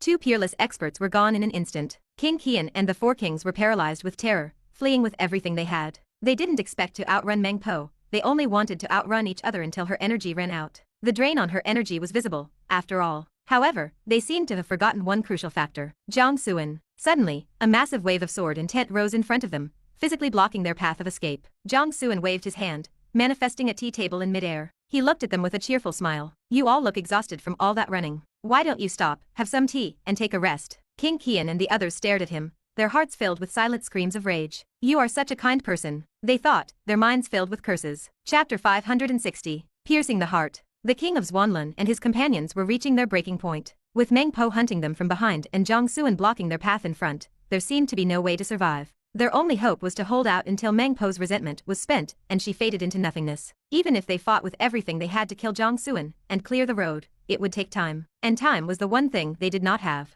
Jiang Xuan. King Qian stared at the youth with a gaze full of ruthless desperation. Move aside now while you still can. Otherwise, even if we must die, we will make sure you go before us. It was a blatant threat of mutual destruction. The four kings of Yama lowered their eyes. It was a crude tactic, but they were out of options. They locked their divine senses onto Jiang Xuan and prepared their killing moves. Their cold, murderous intent was unmistakable. Jiang Xuan simply chuckled, completely unfazed. His original intention in entering Fengde Ghost City was to engage in a fierce battle, using the pressure of life and death combat to force himself to improve. The Yin Yang Saint Lord had been an excellent candidate. Their initial clash had been exhilarating. The Saint Lord was powerful enough to threaten Jiang Xuan's life, forcing him to fight with every ounce of his strength. But before Jiang Xuan could even reveal his deeper techniques, that man had cheated. He had summoned the Yin Yang Dao itself, breaking the flow of the battle. There was no respect for the spirit of the duel. How hard was it to agree not to use strategic level trump cards? A fight that should have been legendary had ended abruptly. Jiang Xuan felt a profound sense of regret about it. However, he remained committed to his goal. Even though he could easily sit back and watch Meng Po finish everyone off,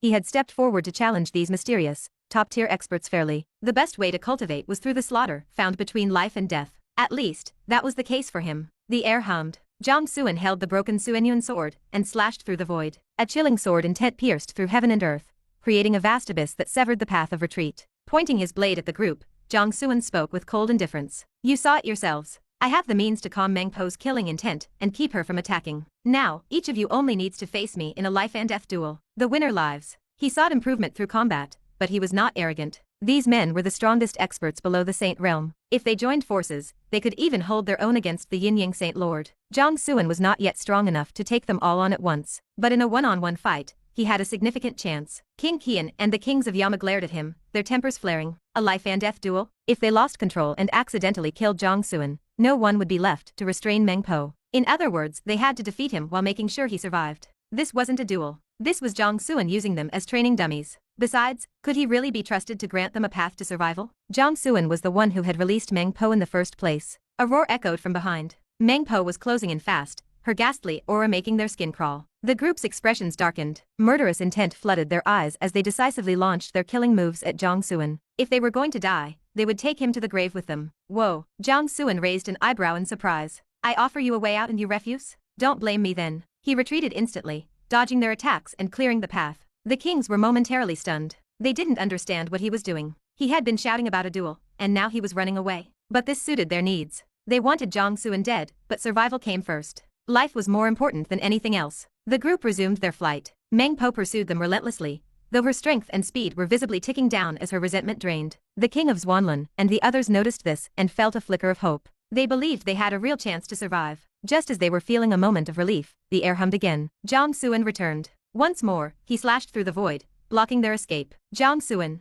The group glared at him, their killing intent boiling over. There was no more room for negotiation. They launched their ultimate techniques, viewing Jiang Xuan as a loathsome fly that needed to be swatted. But then, Jiang Xuan retreated again. The brief delay allowed Meng Po to gain ground. The kings were shaking with rage, but they were powerless. They were forced to sacrifice more of their blood essence to fuel their escape. They had been heavily injured during the fight with the Saint Lord, and their strength was far from its peak. Their natural speed had dropped significantly. Only through blood sacrifice could they stay ahead of Meng Po. A few breaths later, Jiang Xuan appeared for a third time, blocking them with another wall of sword energy. The familiar scene played out again. He stalled them for a few seconds and then vanished gracefully. The kings were beyond livid, but with Meng Po breathing down their necks, they had to let him go and keep running. This pattern repeated. Once, twice, and then again. Every time they used a blood sacrifice to boost their speed, Jiang Xuan would appear to cut them off. The moment they tried to strike back, he would vanish into the distance. They had considered splitting up, hoping that one of them might escape Meng Po's focus. It was a sound strategy, but that cursed youth was watching them like a hawk. The moment any of them tried to break away, he would appear to block them. After about the time it takes for a stick of incense to burn, the air hummed once more. Jiang Xuan appeared again. Enough.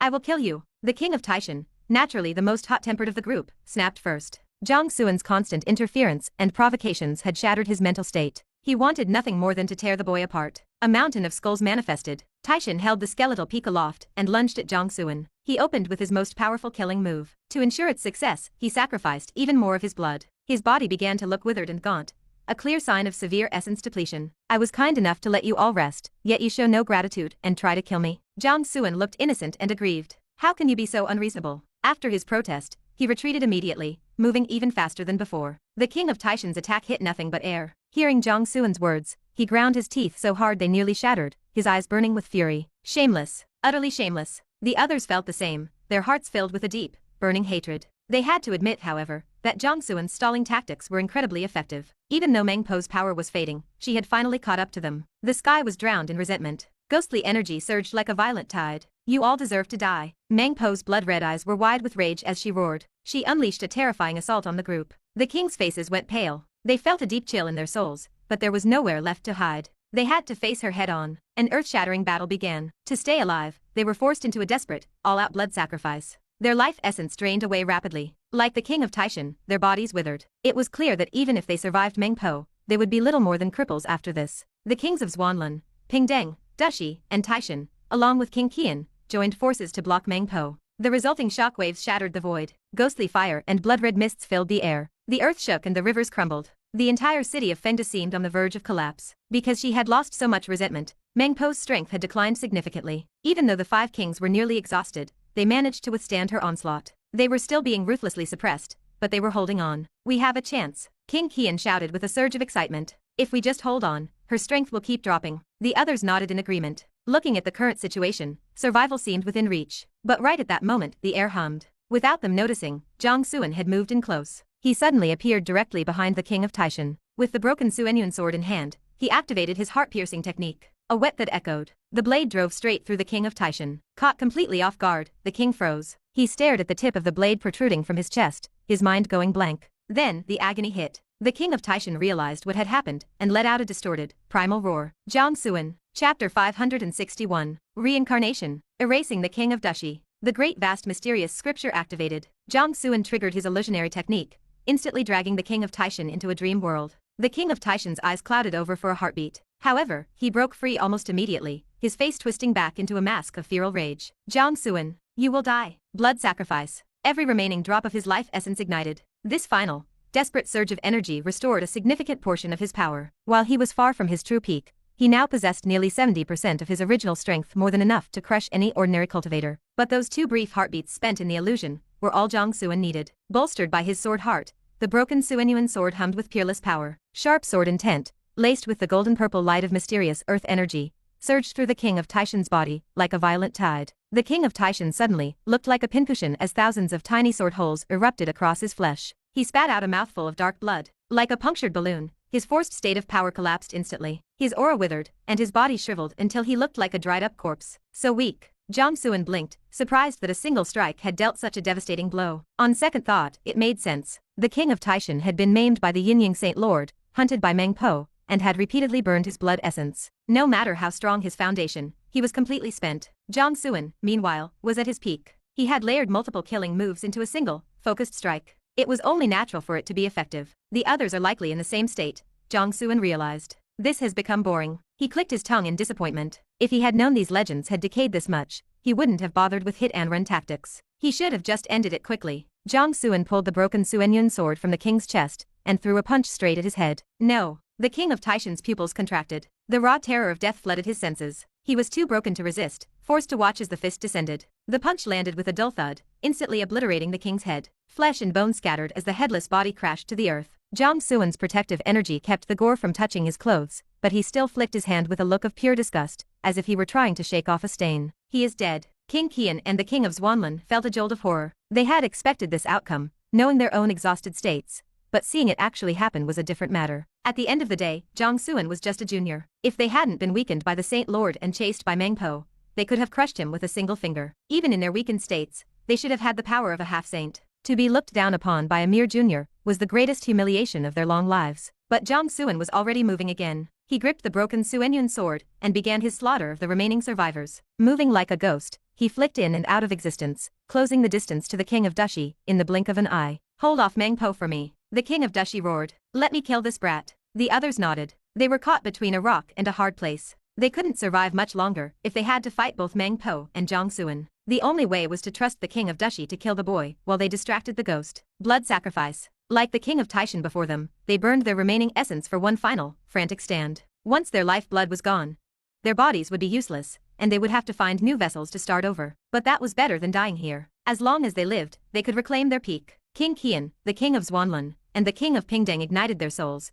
reclaiming 70% of their power. They joined forces against Meng Po. Since she was also severely weakened, their combined effort actually managed to suppress her for a moment. We have a chance. They were overjoyed. Perhaps they could finish Meng Po, and then help the King of Dushi kill Jiang Xuan. But a moment later, they realized how wrong they were. The underworld was entrusted to you. You were meant to shepherd the spirits on behalf of heaven. Instead, you neglected your duties and plotted against me. You imprisoned me to buy your own lives. Meng Po's blood-red eyes locked onto the three. Her hatred and killing intent were so thick they felt like physical flames. Her delicate face contorted into a mask of pure malice. You all must die. Meng Po roared. Her resentment, which had been fading, suddenly exploded. The ghastly aura blanketed the entire city, plunging the world into a darkness that felt like an eternal night. A high-pitched, chilling wail echoed through everyone's mind, making their souls tremble with cold. Meng Po struck like a vengeful spirit, lunging at the King of Xuanlan. Her spectral energy acted like thousands of knives, flaying the king's flesh from his bones. Agony washed over the King of Xuanlan. His face went white as terror finally claimed him. In an instant, Meng Po tore him to pieces. Her rage was far from satisfied. She immediately turned her sights on King Qian and the King of Pingdeng. The slaughter continued. On the other side, Jiang Xuan faced the King of Dushi. He unleashed a strike that burned like a rising sun, the flames scorching the very air. I may not be at my peak, but killing you is still as easy as turning over my hand. The King of Dushi spat. He unleashed his own killing move. Ghostly cities manifested around him, filled with thousands of shrieking spirits and dark ghost fire. They swallowed Jiang Xuan's flames and crushed his solar sword intent. The spectral city began to bear down on him. Jiang Xuan remained calm. He moved with incredible speed to evade the city, closing in on the King of Dushi. He triggered his illusionary technique once more, then unleashed his full physical strength. The Zhuangzi battle method and the mountain god arts merged. A towering, divine mountain and a massive spectral figure appeared in the sky, pressing down with immense weight. The King of Dushi struggled, breaking free from the illusion after a short delay. Facing Jiang Xuan's divine mountain, his eyes narrowed with cold calculation and a hint of dread. He knew his life was at risk, but he was a king of the underworld. How could he die at the hands of a mere junior? Fury fueled his pride. You still don't understand what it means to be a king. The King of Dushi let out a distorted roar, drawing upon the destiny of the underworld. Endless ghostly energy surged as thousands of spectral cities merged with his body. He grew 1,000 times in size, becoming a titan that held the world in his palms. He was now a ghost god of the underworld. He roared, his fists swinging like a creator giant from ancient times, smashing through Jiang Xuan's techniques one by one. He locked his divine sense onto Jiang Xuan, his gaze freezing. Boy, die. He brought his hands together. Thousands of spirits converged in his palms, forming a sky of dark energy that collapsed toward Jiang Xuan like the heavens falling. Jiang Xuan raised an eyebrow, surprised that such power could still be mustered from a weakened state. These kings of Yama truly had their tricks. If they were at their peak, he would be no match for them. But there were no ifs in reality. Jiang Xuan's gaze went cold. He decisively activated his reincarnation technique, summoning the spectral image of the hell path that had merged with his soul. The world went black. A broken, crescent-shaped symbol of reincarnation appeared in the sky. The supreme power of the cycle surged out, covering the entire city and seizing control of the world's broken laws. A heavy, solemn sound like the tolling of a great bell echoed through the world. Everything went silent and still. It felt as if the primal order of heaven and earth was returning to fix the chaos. The king of Dushi, in his ghost god form, froze mid-motion. He was pinned in place, unable to move a finger. The killing intent in his eyes was replaced by sheer, unadulterated terror. The Tao of Reincarnation. How is this possible? The king of Dushi screamed in horror. This scene defied all reason. How can you have mastered the Tao of Reincarnation? Even the 10 kings of Yama, who had ruled the underworld for eons on behalf of heaven, could not touch even a shred of that power. This boy had only just claimed the hell path. How could he have comprehended the Tao so quickly? Even if he were the favorite child of the underworld's destiny, it shouldn't be possible. Jiang Xuan didn't bother answering. With a single thought, the broken image of reincarnation began to turn in reverse. The power of the cycle swept over the king of Dushi. The king's massive, divine body began to vanish piece by piece. It wasn't breaking or crumbling. It was simply disappearing, as if it had never existed in the first place. Reincarnation was moving backward, erasing everything that should not be. Even a ghost god who once ruled the underworld was not exempt. No, no, no. The king of Dushi's screams echoed through the void. But they were futile. Within seconds, he had vanished completely, leaving not a single trace behind. Chapter 562. Meng Po's bargain. Dead? He is actually dead. King Qian, who was still frantically attempting to escape, witnessed Jiang Xuan executing the king of Dushi. A massive wave of shock crashed over him. A mere junior at the realm of Venerable had killed the king of Dushi in a direct confrontation? No sneak attacks, no tricks? How was this possible? But reality left no time for deeper contemplation. The maddened Meng Po was in the midst of a slaughter. The king of Xuanlun had already met a gruesome end at her hands, and Qian knew he was likely the next target. He fled with desperate speed, the alliance he had formed with the other kings now utterly forgotten. Meng Po let out a guttural roar, her eyes locking onto the king of Pingdeng. She unleashed the full weight of her towering fury. No! The king of Pingdeng shrieked in terror, but he was powerless to change his fate. Against a Meng Po who had descended into a state of violent, manic frenzy, all he could do was provide a final, agonized scream. A rain of blood sprayed across the ruins. The king of Pingdeng was dead. Of the great experts who had once dominated the city, only King Qian remained. After slaughtering the kings of Xuanlun and Pingdeng, a visible wave of exhaustion washed over Meng Po. It was clear that her recent explosion of power had been fueled by some form of self-sacrificial offering. However, as one who was already dead kept moving only by a thread of resentment, she had every reason to burn whatever she had left. A flicker of clarity returned to her blood-red eyes. She glanced at Jiang Xuan, who stood nearby after using the cycle of reincarnation to erase the king of Dushi. Deep confusion stirred within her. The 6 paths of reincarnation were products of the highest order. Not even the laws of the underworld could interfere with them by force. How could a living being possibly master such a thing? Who was this boy? At last, I am free, she thought. A strange smile appeared on her contorted face. It was genuine and natural, carrying a profound sense of relief. She was a being created to carry the orderly power of the underworld's path. She maintained the cycle on behalf of heaven. To others, her status was lofty and unreachable, but in truth, she was nothing more than a high-level puppet. She had spent an eternity repeating the same monotonous task, unable to see a future or an end.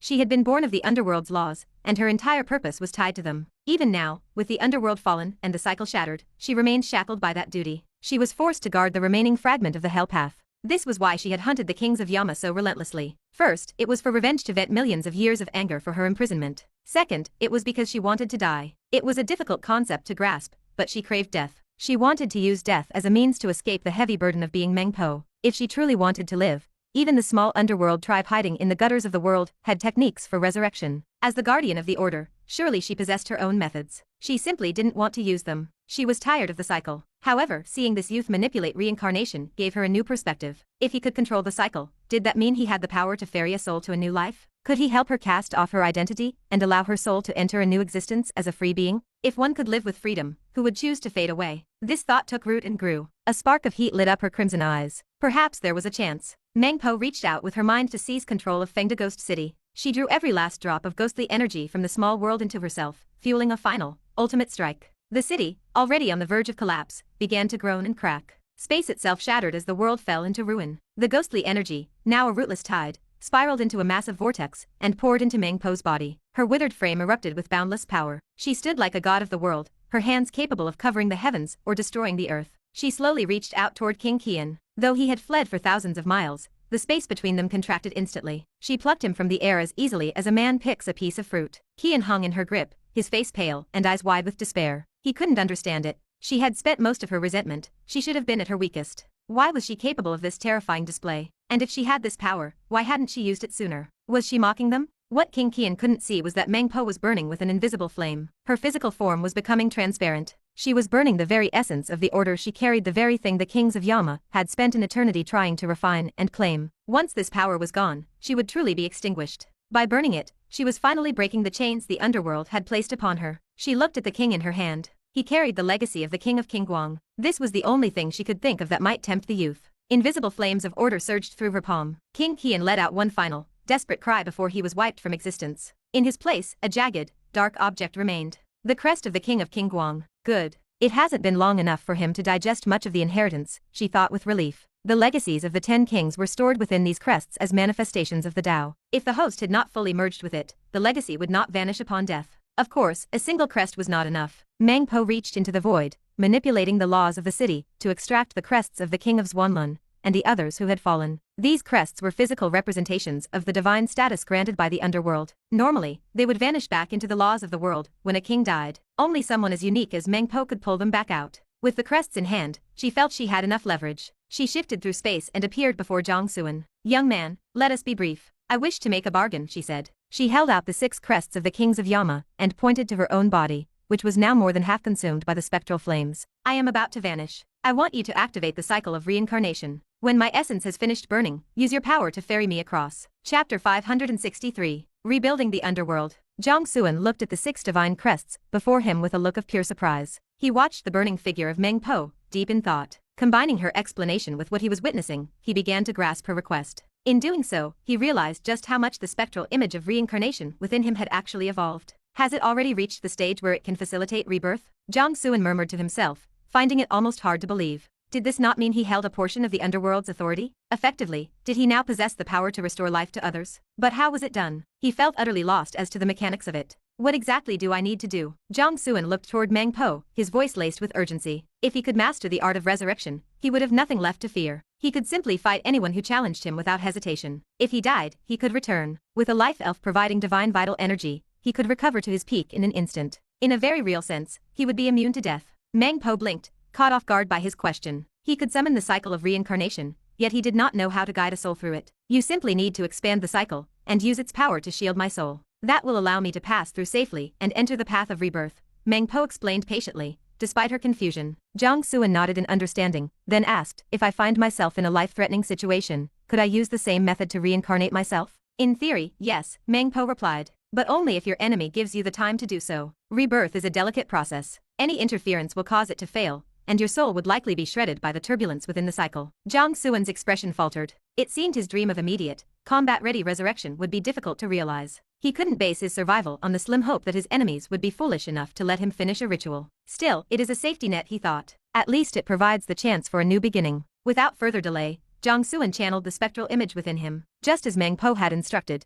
he expanded the cycle of reincarnation between heaven and earth. Though it was heavily fragmented, it was saturated with the power of the cycle, radiating a terrifying and vast aura. The cycle began to turn slowly, and the very fabric of time and space rippled and distorted. A forbidden vortex of spacetime gradually manifested. The supreme pressure of the high heavens descended, weighing down on the entire world. Jiang Xuan, as the one holding the cycle open, bore the brunt of this weight. His body felt as if it were being crushed. His bones groaned and cracked under the strain, and his very soul felt stiff and pained. Beads of sweat broke out across his face as he grimaced. "Hurry. I cannot hold this for long." The order of reincarnation was a supreme law. Even saints could not touch it, and even supreme, immortal emperors hesitated to interfere with its flow. It was only because Jiang Xuan possessed the reincarnation technique and had merged with the fragment of the hell path that he was granted a degree of immunity. Without that, the pressure of the order would have erased him instantly. Even so, he was still just a venerable. He had not yet stepped into the divine realm. He could not naturally withstand the leaking pressure of such a high order, let alone maintain it for an extended period. Meng Po was surprised by how cooperative Jiang Xuan was. She had prepared herself for him to demand an exorbitant price. She had presented the 6 crests of the kings of Yama as a gesture of good faith, willing to negotiate any terms. As the one who once managed the 6 paths, she had a vast amount to offer. After all, nothing is more valuable than life. Yet he had asked for nothing more. Meng Po recalled the words a certain scholar had once told her. It seems he was right.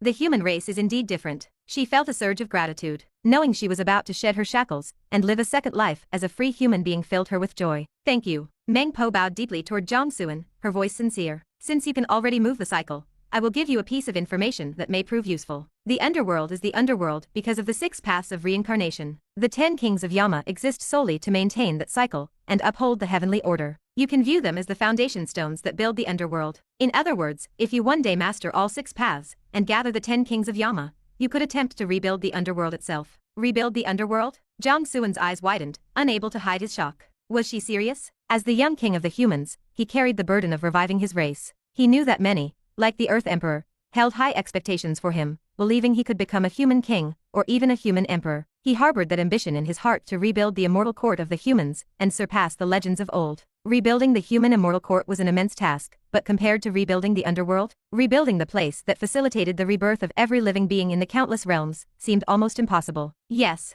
rebuild the underworld. Meng Po nodded firmly. Furthermore, if you master the 6 paths, the underworld you build will exist outside the established heavenly order. That means you would effectively control the life and death of every being in the universe. Jiang Xuan's pupils contracted as a spark of excitement flickered in his soul. That sounded even more impressive than rebuilding the human immortal court. However, if you truly wish to rebuild it, there is a catch, Meng Po added with some hesitation. The crests of the 10 kings were granted by the original laws of the underworld, and are tied to that order. If you intend to build your own, you must not study their legacies or refine these crests to inherit their titles. She looked directly at Jiang Xuan, a hint of bitterness in her voice as she remembered her own past. To receive from another is to be controlled by them. A divine title is a great gift, but it is also a shackle. If you inherit these titles, you will be subject to the laws and restrictions of the old underworld order. Even if that order has fallen and its status is unknown, you would never be able to build an underworld that is truly under your own control. One who holds a subordinate position cannot defy the higher order. Jiang Xuan narrowed his eyes in thought. He understood her analogy. If the underworld was a company, inheriting a title was like becoming a professional manager. He would work for the company and receive a salary, in this case, the destiny and legacy of a king of Yama. But because he was a manager, his power would always come from the CEO, the laws of the underworld. He would never own the company. But if he didn't take the titles, he could start his own company. He could rebuild the underworld, become the CEO himself, and then hire his own managers, the 10 kings, to eventually eclipse and replace the old system. There was no real choice to make. He had to look toward the future and choose to rebuild. As the saying went, the timid starve while the bold feast. Besides, he didn't value the titles of the kings of Yama that highly. They were far inferior to the status of a human king. With a much grander option on the table, he had every reason to take the risk. Chapter 564, Wang Su. Thank you. Jiang Xuan nodded in gratitude. Seeing this, Meng Po understood his choice. She smiled and nodded back. I wish you good luck. With those words, she stepped toward the cycle of reincarnation, preparing to cast off her past and enter a new life. Wait. Jiang Xuan called out, stopping her in her tracks. I have a friend who lost his life a few months ago. Senior, is there any way to find his soul and help him cross over? While Jiang Xuan had been in seclusion within the Earth Emperor secret realm, Nangong Fengtian had fallen at the hands of the Immortal Gate disciples. In a sense, the man was his brother-in-law. Nangong Mingwell had left him in his care,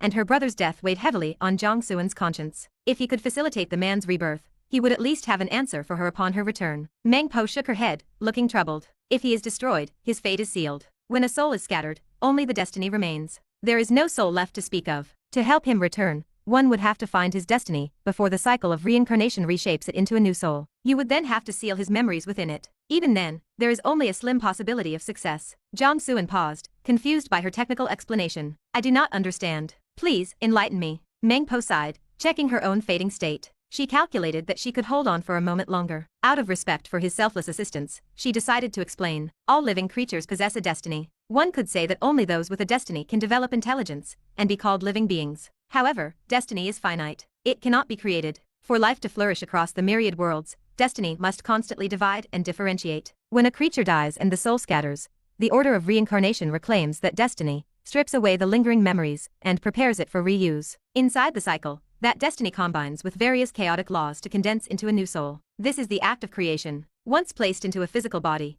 a new life is born, an entirely new being. The reincarnation of powerful experts, like what I am doing now, involves preserving the original soul to enter the next life intact. But your friend is gone. His soul no longer exists. This is a different situation entirely. You would have to find his specific destiny and seal his old memories within it before a new soul is formed. It is a way of seizing a second life through a back door. Meng Po continued her explanation. This method is similar to the memory inheritance seen in some ancient powerhouses. Those beings were so powerful that their memories were etched into their very destiny. Not even the order of reincarnation could fully erase them. When their destiny formed a new soul, specific conditions would trigger those etched memories. A massive surge of information would flood the new being's mind, overriding their new personality and memories. In a sense, they achieved rebirth. Of course, some new souls possess a will so strong they take the initiative during this process. They merge with the ancient memories and turn them into nourishment to strengthen themselves. Such individuals are incredibly rare. In all my time, I have only known one. The image of a certain scholar flashed through Meng Po's mind. He was the only person she knew who had remained dominant during a memory inheritance. After managing the cycle for 30,000 years,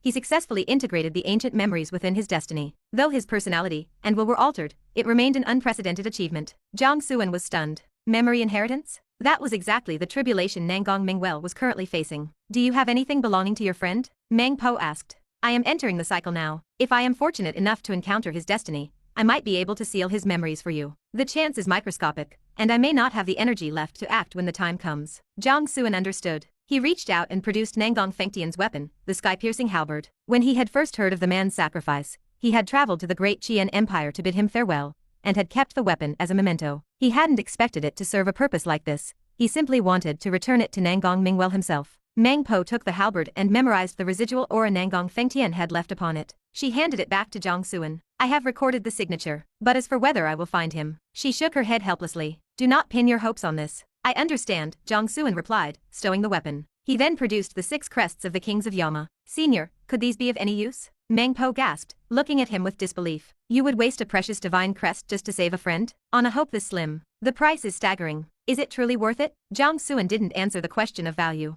Instead, he sought confirmation. Does that mean they are useful? Naturally, Meng Po nodded. The 10 kings were appointed by the order of the underworld. Their crests are the physical manifestation of that order and contain its power. To an extent, they can influence the cycle. While the effect is small, it is a tool. It increases the probability of locating a specific destiny within the vortex. Then I ask for your help, Jiang Xuan said, bowing deeply. If we meet your reincarnation in the future, I will repay this debt in full. There is no need for that. Meng Po waved a hand, lifting him from his bow. You helped me find my freedom. I am happy to perform this small task in return. But I must ask again, is it worth it? It is not a matter of value, but of will, Jiang Xuan said softly. Not everything can be measured by a price tag. His ultimate goal was to rebuild the underworld. Since he couldn't use the crests himself, he intended to give them to his allies anyway. If he could find Nangong Fengtian and help him return, having him serve as one of the kings would be a perfect fit. Meng Po was moved. She studied his face and saw that he was sincere. Humans really are different, she mused. Jiang Xuan handed her the crest of the king of Wuguan. If you find his destiny, give this to him. If you do not, then keep it for yourself as a gift to aid your own journey. Meng Po looked at the crest and felt a surge of irony. She had just spent an eternity trying to escape the shackles of the underworld. She wasn't about to go back. I have no need for it, she said. If I do not find your friend, I will find a suitable candidate in my next life to inherit this legacy and send them back to aid you. My time is up. Take care. Without another word, she gripped the crest and stepped into the turning wheel of reincarnation. Her voice echoed in Jiang Xuan's ears as she vanished. I hope that when we meet again, you have succeeded in rebuilding the underworld. The cycle turned slowly, radiating a vast, ancient energy. Meng Po disappeared into the spacetime vortex, beginning her journey toward a new life. Jiang Xuan watched the vortex fade, his mind wandering for a long moment. Finally, he shook himself awake and withdrew the spectral image of the cycle. It was over. He scanned the crumbling ruins of Fengde Ghost City. The world was dissolving rapidly. The ghostly energy was dissipating as the small world shattered. Soon, it would be gone, and he would be free to leave. He sent a message to Zhang Changshao and the others, telling them to gather so they could depart together. It was then that the projection of the Saint of Chaos appeared. Standing beside the saint was someone Jiang Xuan never expected to see again. Ming Kong. Jiang Xuan. Ming Kong stood behind the saint, rubbing his bald head. He tried to hide the instinctive fear he felt toward Jiang Xuan, forcing a steady smile. Do you remember a man named Wang Su? The one you decapitated with a single sword strike outside Copper Demon City? Chapter 565. I will fight for the human race. Wang Su. Jiang Xuan paused. He narrowed his eyes and studied the figure of Ming Kong, feeling utterly perplexed. Who was this Wang Su supposed to be? During his time in the demon caves, he had cut down so many people that remembering all their names was an impossible task. He would have to be insane to keep track. Seeing Jiang Xuan's blank expression, the smile on Wang Su's face faltered. A bitter taste filled his mouth. He should have known. He was just a small character, a footnote in someone else's story. Why would Jiang Xuan remember him? It was a difficult realization to swallow. For a long time, Wang Su had nurtured the memory of his own decapitation, driven by the desire for revenge. His path had been rocky, and his thirst for blood had faded over time, replaced by a singular obsession. To see the look of shock on Jiang Xuan's face, he wanted this legend to know that even a commoner like himself could find a stage and make something of his life. But looking at Jiang Xuan now, Wang Su shook his head. He had expected too much. Jiang Xuan watched the man, deep in thought. If the stranger called himself Wang Su instead of Ming Kong, he was likely from the profound heaven realm. He must have possessed Ming Kong's body, and used that identity to infiltrate the underworld tribe. Furthermore, this man claimed to have a grudge specifically, that Jiang Xuan had once taken his head. How interesting, Jiang Xuan mused. Then, without a word of warning, he summoned the broken Suanyun sword and leveled it at Wang Su's throat. If you cut the grass, you must pull up the roots. He had no intention of letting someone who harbored a life and death grudge against him live. He was not some brainless villain who would waste time talking while leaving a threat behind. Who knew what a person like this could grow into if left alone? This Wang Su had survived as a nameless nobody, stolen the identity of a high-ranking Ming tribal member, lived comfortably among them, and even gained the favor of the Saint of Chaos to inherit the legacy of the King of Song. This was the classic script of a protagonist's rise to power. A man like that could not be allowed to draw breath. Saint of Chaos, I appreciate you bringing this man to me, Jiang Xuan said calmly. But I can handle the execution myself. No need to get your hands dirty. Wang Su turned pale. The Saint of Chaos looked equally stunned. I did not bring him here for you to kill him. The saint blurted out, stepping forward to intervene. Wait, listen to me. Things are not what they seem. Jiang Xuan turned a questioning gaze toward the saint. Not what they seem. Don't tell me you brought him here so the two of you could kill me together. Actually, knowing my luck, that is a distinct possibility. His expression darkened. This Wang Su, wearing Ming Kong's skin, had already obtained the inheritance of the King of Song. It was obvious the saint had facilitated this. He found it impossible to believe there wasn't some shady deal going on between them. I have made a bargain with Wang Su, the Saint of Chaos explained. He is currently a high-priority asset for the underworld tribe. He has a high probability of reaching their inner circle. I decided to invest in him early, helping him climb the ranks so we can have a source of intelligence inside their leadership. Wang Su looked at Jiang Xuan with a mix of awe and terror. He spoke up quickly. Believe me, give me enough time, and I can take control of the underworld tribe. Control the underworld tribe? Jiang Xuan's eyes narrowed as he scrutinized Wang Su. His gaze was cold and full of doubt. He looked back at the saint. What kind of plan is this? Are we playing a game of double agents now? King Qian was a ruler from the late primordial era of the underworld tribe, Wang Su said, his voice trembling slightly. He could feel Jiang Xuan's killing intent.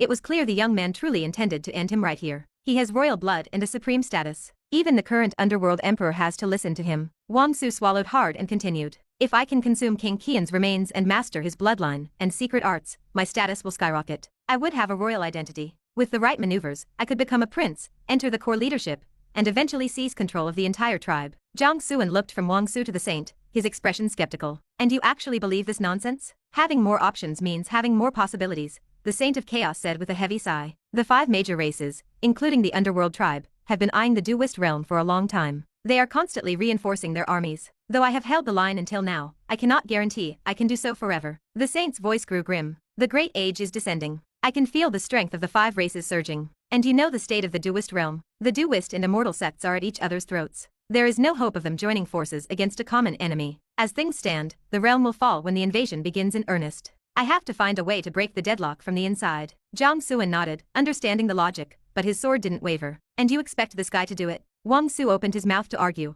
but the instinctive fear he felt for Jiang Xuan kept him silent. He was terrified that a single wrong word would invite the sword to finish what it started years ago. I cannot be certain it will work, the saint admitted with a wry smile. But we have to try something. Jiang Xuan scoffed. He didn't agree with the saint's approach at all. First, King Qian is dead. Your plan is already dead in the water. Second, Jiang Xuan glared at Wang Su and smiled coldly. If you are going to bet on someone, bet on me. Let me kill this man, and I will defend the Duist realm for you. Wang Su's heart hammered against his ribs. His face was ghostly pale. He knew he had to argue for his life right now, or he was a dead man. Forcing down his terror, he looked Jiang Xuan in the eye. I know you want to kill me to remove a threat, but please, allow me a few words. I believe I can convince you. Jiang Xuan arched an eyebrow, looking at Wang Su with renewed interest. Speak. First, I will willingly offer you a strand of my soul, Wang Su said rapidly. My life will be in your hands. You will never have to worry about me betraying you or acting against your interests. Second, the underworld tribe is incredibly powerful. Their hidden foundations are terrifying. From what I have seen, They have enough power to crush the duelist realm. The only reason they haven't broken through the Saints' defenses yet is because their focus hasn't been here. He took a breath and continued.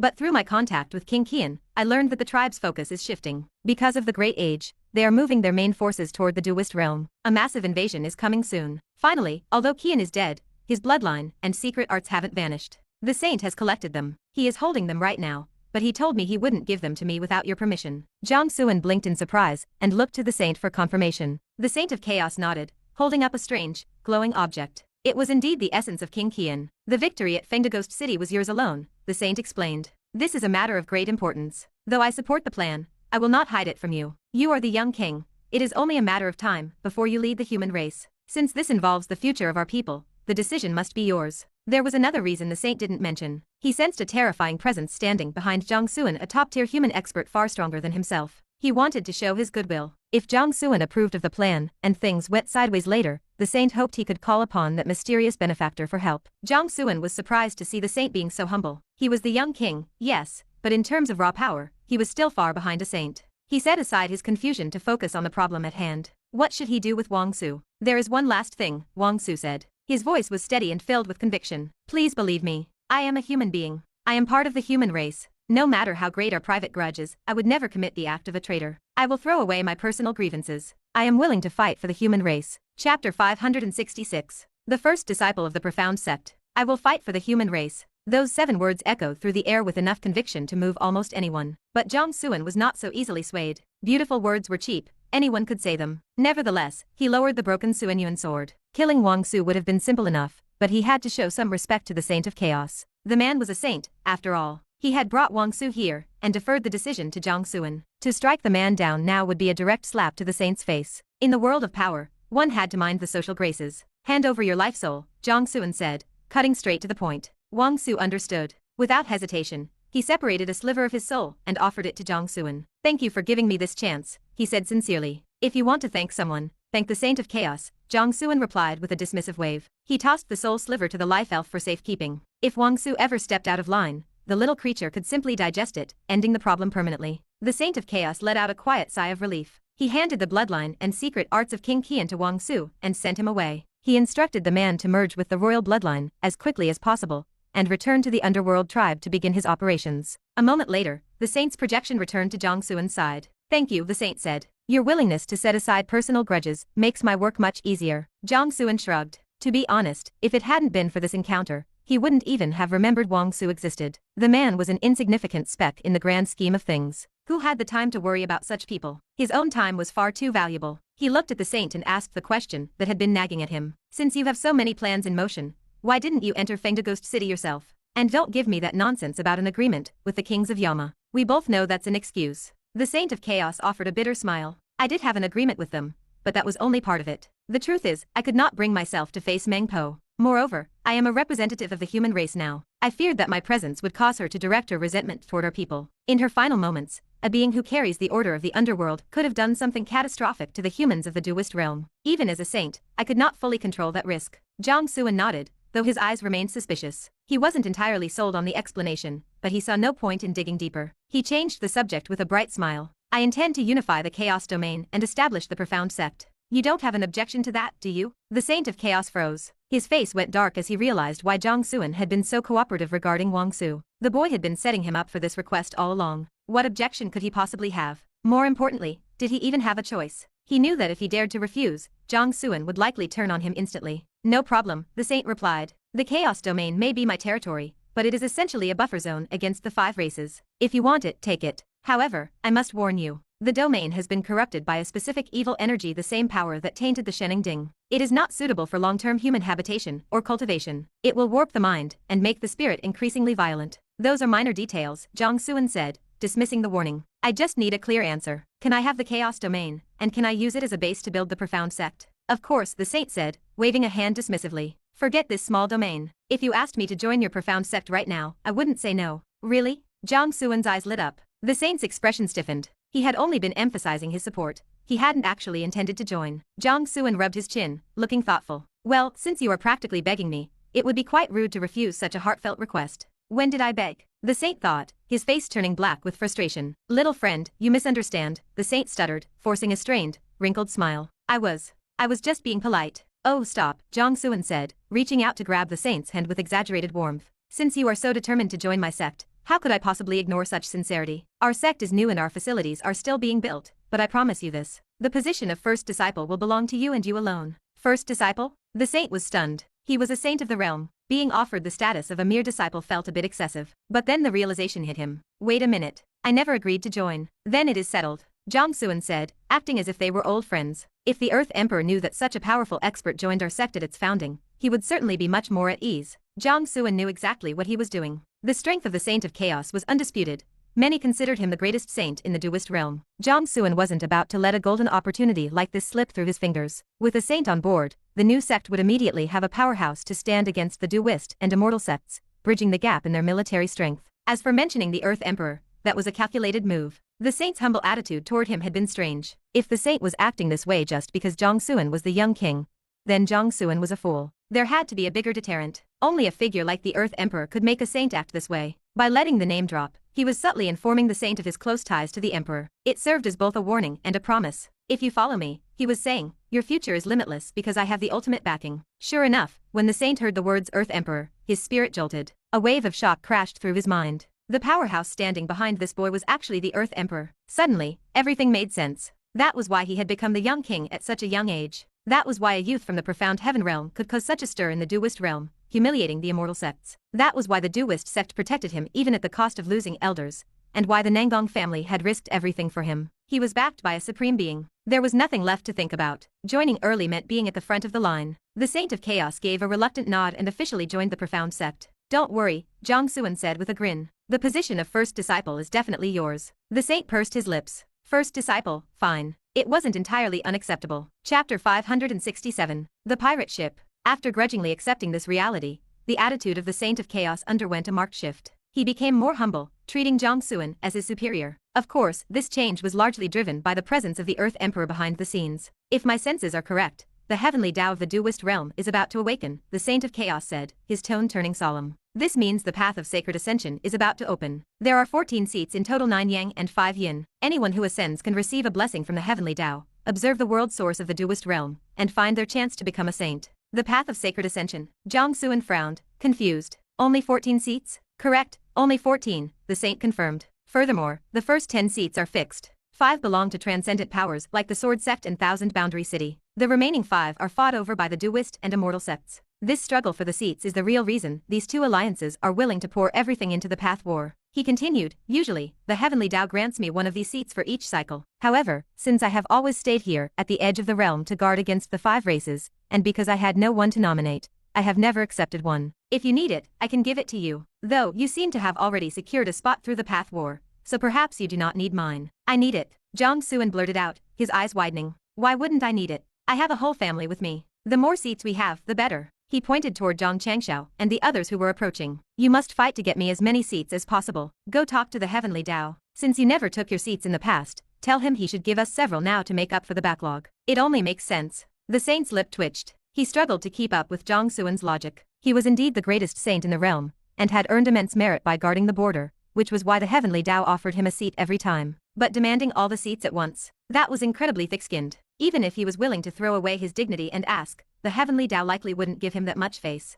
The saint remained silent, unsure how to respond. Is there a problem? Jiang Xuan asked, noticing the saint's awkwardness. Yes, the saint nodded. If there is a problem, then overcome it, Jiang Xuan said righteously. I have full confidence in your abilities. The saint stared at him blankly. Thank you so much. You believe in me, but I do not believe in myself. The thing is, the saint said hesitantly, having a seat does not guarantee you will receive the blessing. The path of sacred ascension involves a challenge phase. There are only 14 seats, but there are billions of living beings. Countless experts want a glimpse of the source to achieve immortality. The heavenly Dao must give them a chance. This means that even if you occupy a seat, you must accept challenges from other experts. You must defeat them to keep your position. Jiang Xuan paused. I have to accept challenges? Then what is the point of a fixed seat? All that blood spilled between the duist and immortal sect seems meaningless. It is not quite like that, the saint explained with a helpless smile. Fixed seats have a limit on the number of challenges they must face, based on their rank. The 14th seat only needs to be defended once. The 13th must be defended twice, the 12th 4 times, and so on.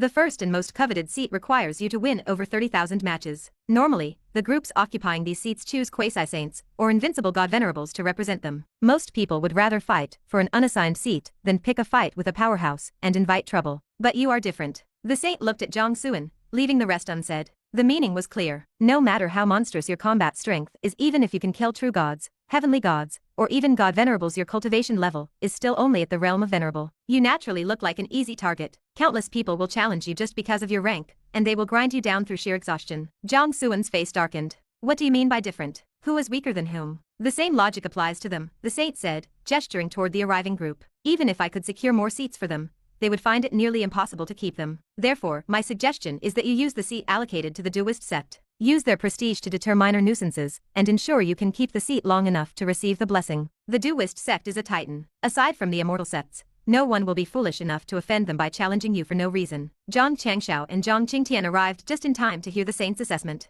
Their faces soured. They didn't appreciate being belittled. Who was he calling weak? Your suggestion is very good, Jiang Xuan said, looking the saint in the eye with a grin. But I do not accept it. The saint's expression went cold. I am speaking to you seriously. Do you think I am joking? Whether we can keep the seats is our business, not something the first disciple of the profound sect should worry about, Jiang Xuan said, rubbing his chin. Your mission is to get more seats. As the first disciple, this is your first task since joining. You wouldn't want to mess it up, would you? The Saint of Chaos felt a sudden urge to kill someone. First disciple? Zhang Changxiao, and the others looked at Jiang Xuan in confusion. The profound sect had been established in name, but Jiang Xuan, the sect master, hadn't even visited their base in Heavenly Grant City yet. The sect had absolutely nothing to its name, so how did it already have a first disciple? More importantly, this was a saint. You gave a saint the status of a mere disciple. Who are you trying to insult? Weren't you afraid he would get angry and slap you to death? Zhang Qingtian frowned, thinking Jiang Xuan was being too childish. How could he play around with something so important? Zhang Changxiao, however, didn't share those concerns. He only cared about one thing. Kid, what is my status in the sect?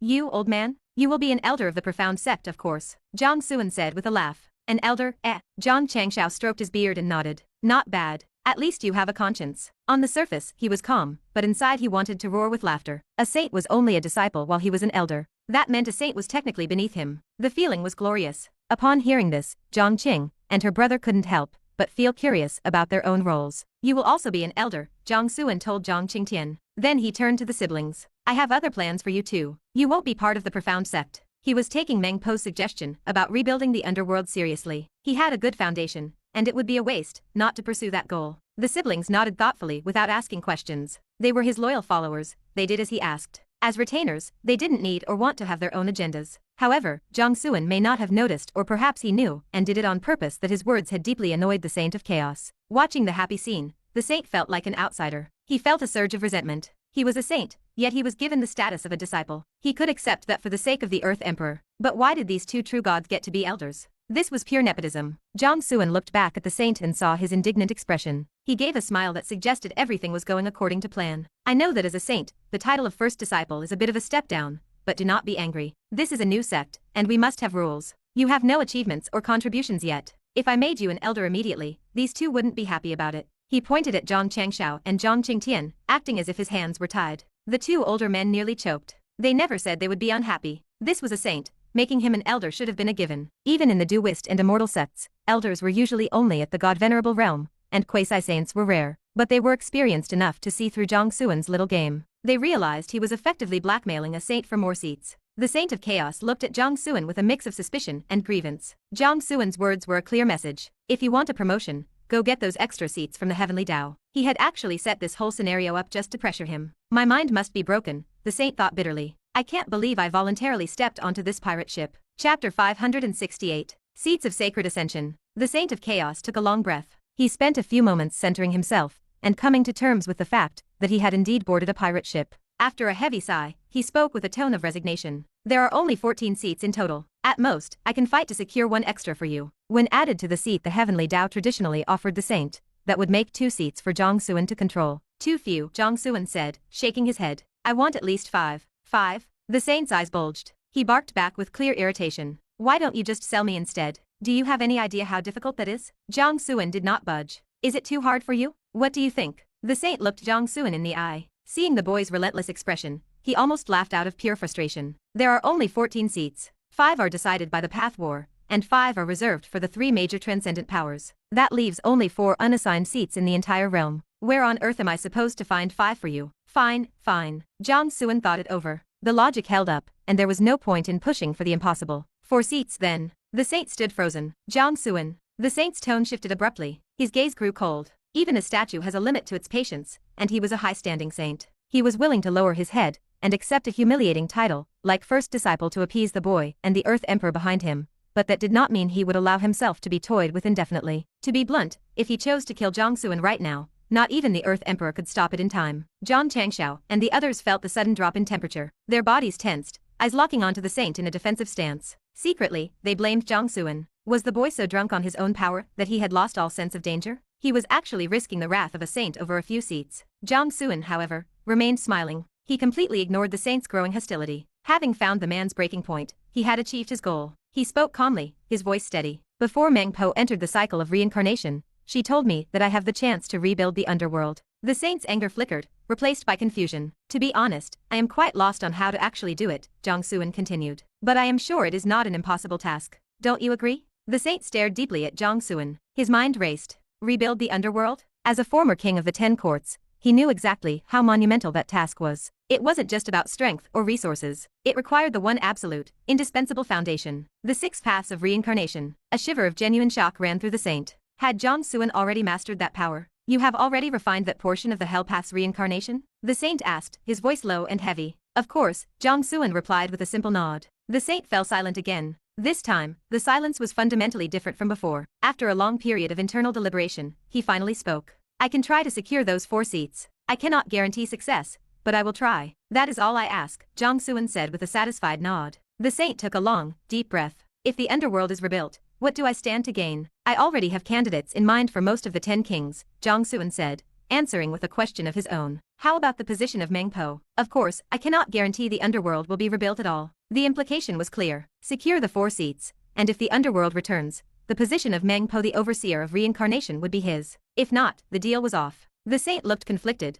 but the promise of such a high-ranking position made his heart race. It was a prize he couldn't pass up. He gritted his teeth and nodded firmly. It is a deal. A deal, Jiang Xuan agreed. The saint seemed to transform instantly. His deep eyes sparkled with newfound determination. Fearing that Jiang Xuan might change his mind, he gave a few brief instructions and vanished. His projection dissipated as his true body rushed toward the deep space of the dualist realm to demand the seats from the heavenly Dao. Jiang Xuan was a bit surprised by the haste, but he understood. Even in the fallen underworld, the position of Meng Po was supreme, second only to the heavenly Dao and the order of the underworld itself. She managed the 6 paths. It was natural for the saint to crave that authority. You spent so much effort trying to escape your shackles, yet to others, those shackles are a rare delicacy, Jiang Xuan whispered to himself, thinking of Meng Po's final words. Xianxia and the others watched the saint's sudden departure with utter bewilderment. They turned to Jiang Xuan, feeling that the young man was becoming more mysterious by the second. Rebuilding the underworld? Meng Po? They understood the words, but the context was completely beyond them. You are getting far too arrogant.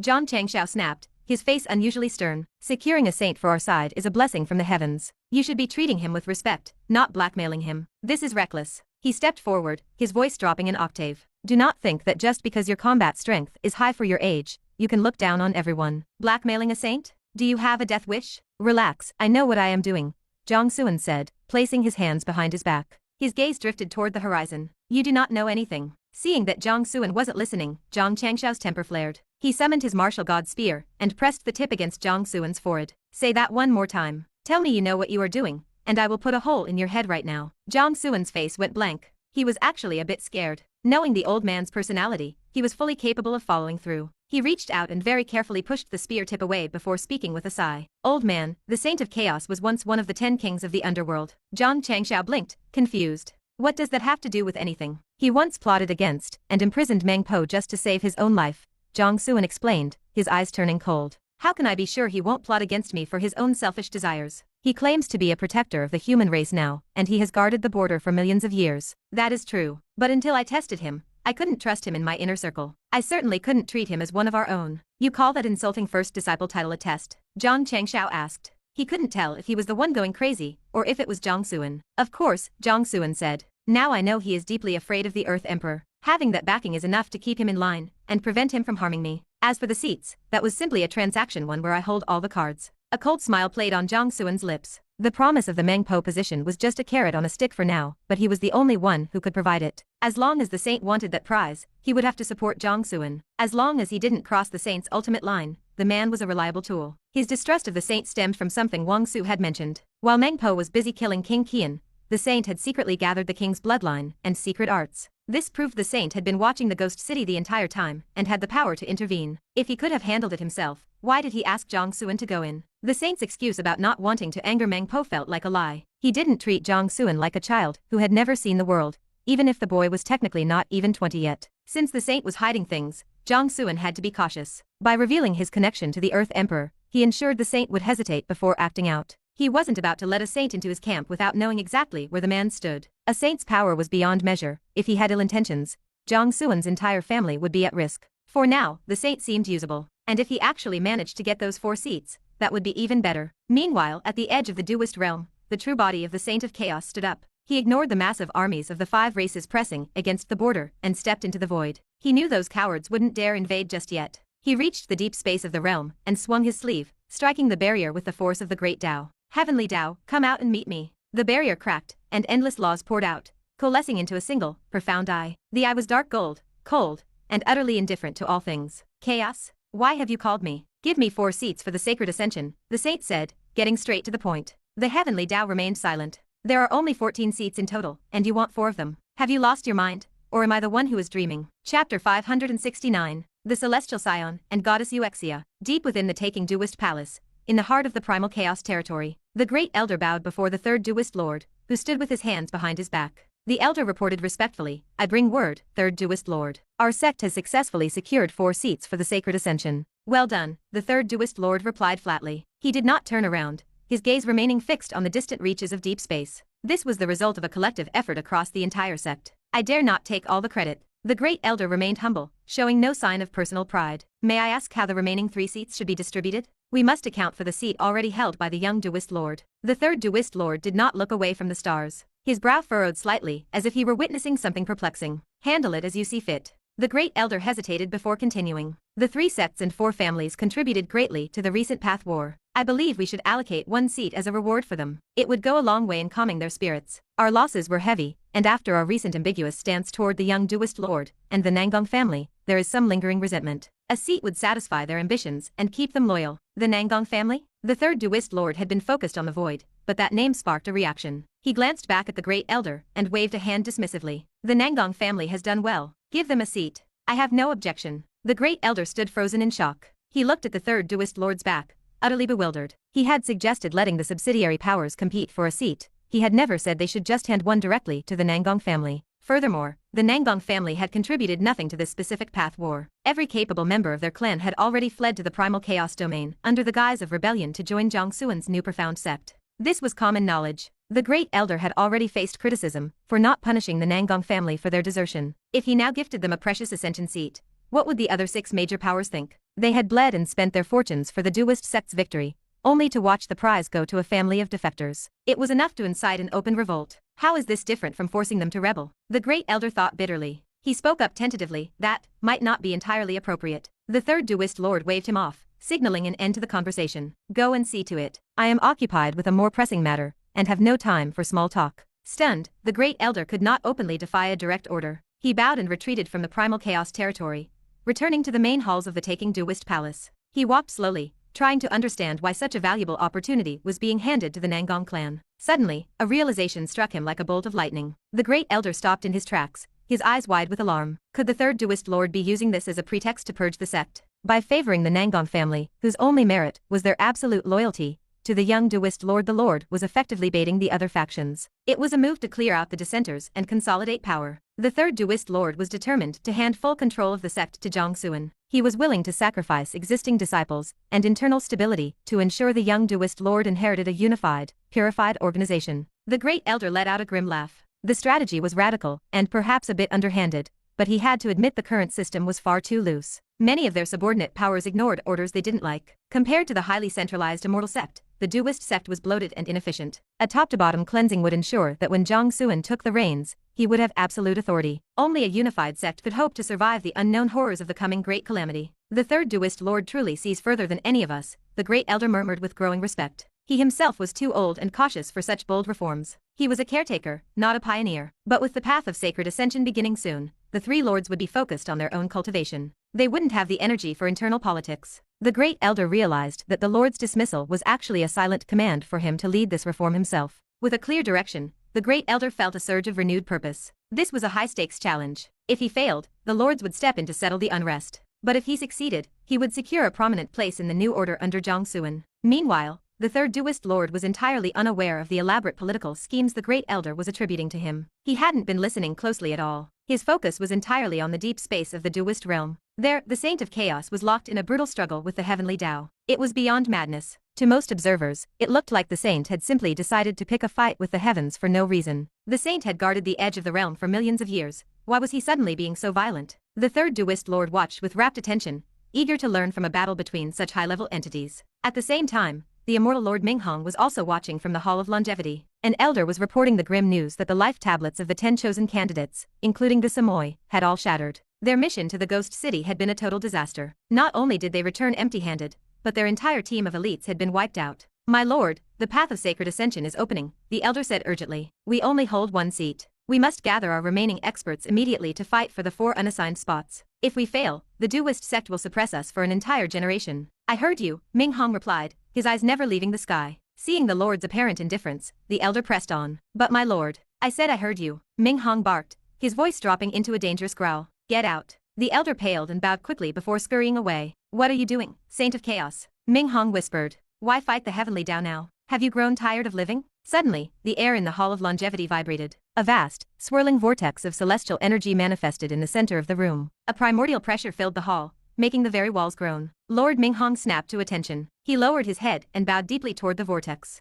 "We welcome Goddess Xianxia." A slender, beautiful woman stepped out from the swirling mist. She walked barefoot through the air, her form graceful and near perfect. Shrouded in a soft celestial glow, she possessed a cold, haughty beauty that commanded respect. Minghong did not dare look her in the eye. In the hierarchy of the celestial race, her status far exceeded his. She was one of the 9 imperial scions, a genius whose talent rivaled the ancient emperors. Under the tutelage of 3 ancestors, she was being groomed as a future immortal empress. Though she was only 300 years old, she had already reached the rank of quasi-saint. It was rumored she had touched the threshold of true sainthood long ago, but was suppressing her own breakthrough to build the strongest possible foundation. In this era, the great Daos were ranked. Beyond the 12 Supreme Daos, they were categorized into honorable, king, spirit, and common grades. One who achieved sainthood through a king-grade Dao was destined to be a peak powerhouse. To do so with an honorable grade Dao was the mark of a true great emperor. Goddess Xianxia looked down at Lord Minghong with a cold indifference. "Where is the inheritance of the King of 5 Senses?" "The mission failed," Minghong said helplessly. "All 10 candidates died in the Ghost City." "Failed?"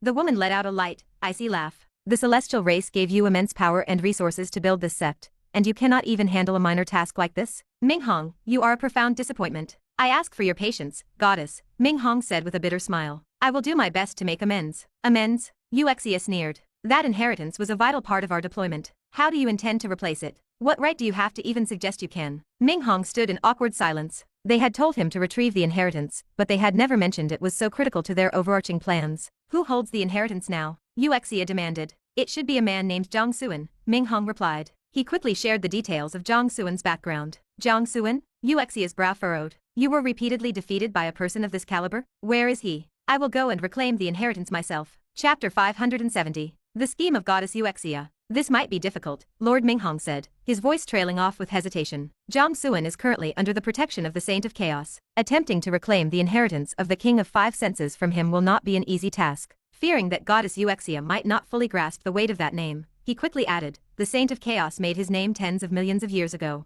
He is the oldest known saint in the Duist realm. His cultivation reached a state of perfection long ago, and it is no exaggeration to call him the greatest saint in this world." His unspoken meaning was clear. Even he was no match for the saint, and a direct confrontation would be unwise. Goddess Xianxia's brow furrowed as she stared at Minghong. Her expression shifted from surprise to intense dissatisfaction. "From what I know, you have integrated 40% of the celestial bloodline, which puts you in the upper echelons of our race. Your strength should be at the peak of the saint realm, if not approaching that of a great saint. Yet you admit you are inferior to this so-called Saint of Chaos? Have all the resources the celestial race poured into you over the years been wasted on a dog?" Minghong's face paled, and a flicker of resentment burned in his chest. However, facing a being of Xianxia's status, he dared not show a hint of it. He forced a bitter smile and spoke with an air of grievance. "Please understand, goddess. The Duist sect sits right beside us, viewing our immortal sect as their mortal enemy. We have been locked in constant conflict for years, forcing me to act with extreme caution. Every resource provided by the celestial race has been used to build this sect and hold the duist forces at bay. Not a single drop has been embezzled or wasted. He paused, lowering his voice as if making a desperate plea.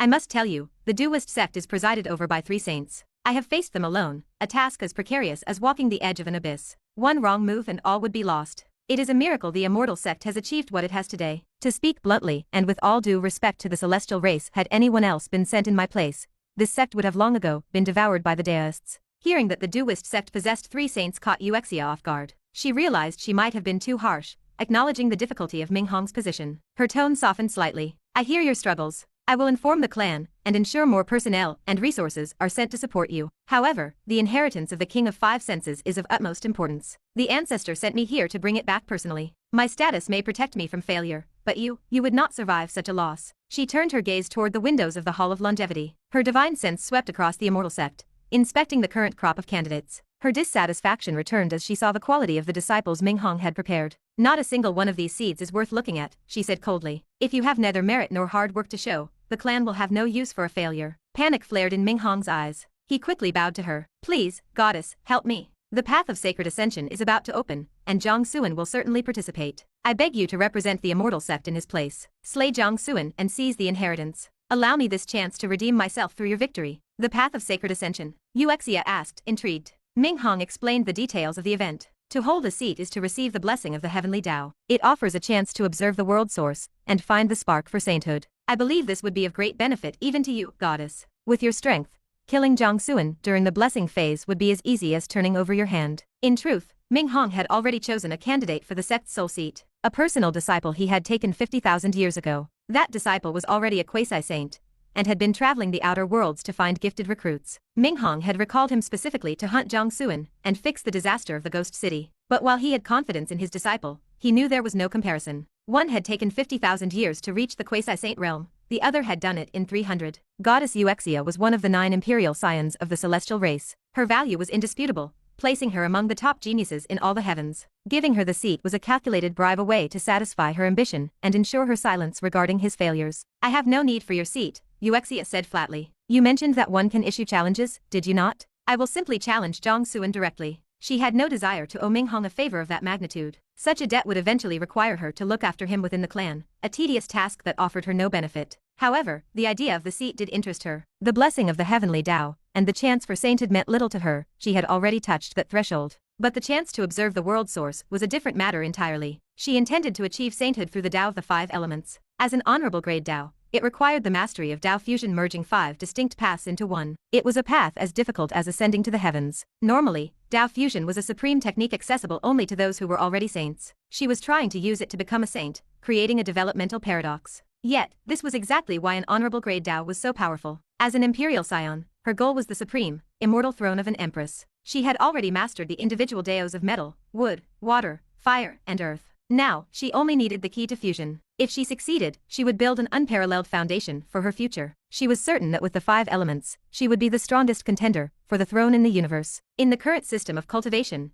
an honorable grade Dao was seen as the mark of a great emperor. Mastering fusion at her current level was nearly impossible, even with the direct guidance of 3 ancestors. The world source, however, might be the breakthrough she needed. It was the place where the laws of a world were constructed, a convergence of the purest and most primitive essences of the great Daos. One could view the world source as the ultimate fusion of the 3,000 Daos. If she could observe it, she was confident she could grasp the laws of fusion and master the 5 elements. That might be a problem, Meng Hong said hesitantly. While seats can be won through challenges, the heavenly Dao of this realm has decreed that these battles must not result in death. The duist realm seeks to preserve its high-level competence and prevent the loss of experts. A challenge without death? Xianxia's brow arched in confusion. Cultivation is a path where the strong devour the weak, especially when competing for the chance at sainthood. Life and death struggle should be the norm. To forbid it, the heavenly Dao of this world is far too merciful. It is a foolish, womanly kind of mercy. No matter, she said after a moment of thought. You said the duist sect holds 4 seats. I will challenge one of their people. That will serve to crush their spirit for you. Once I have secured a seat and the blessing begins,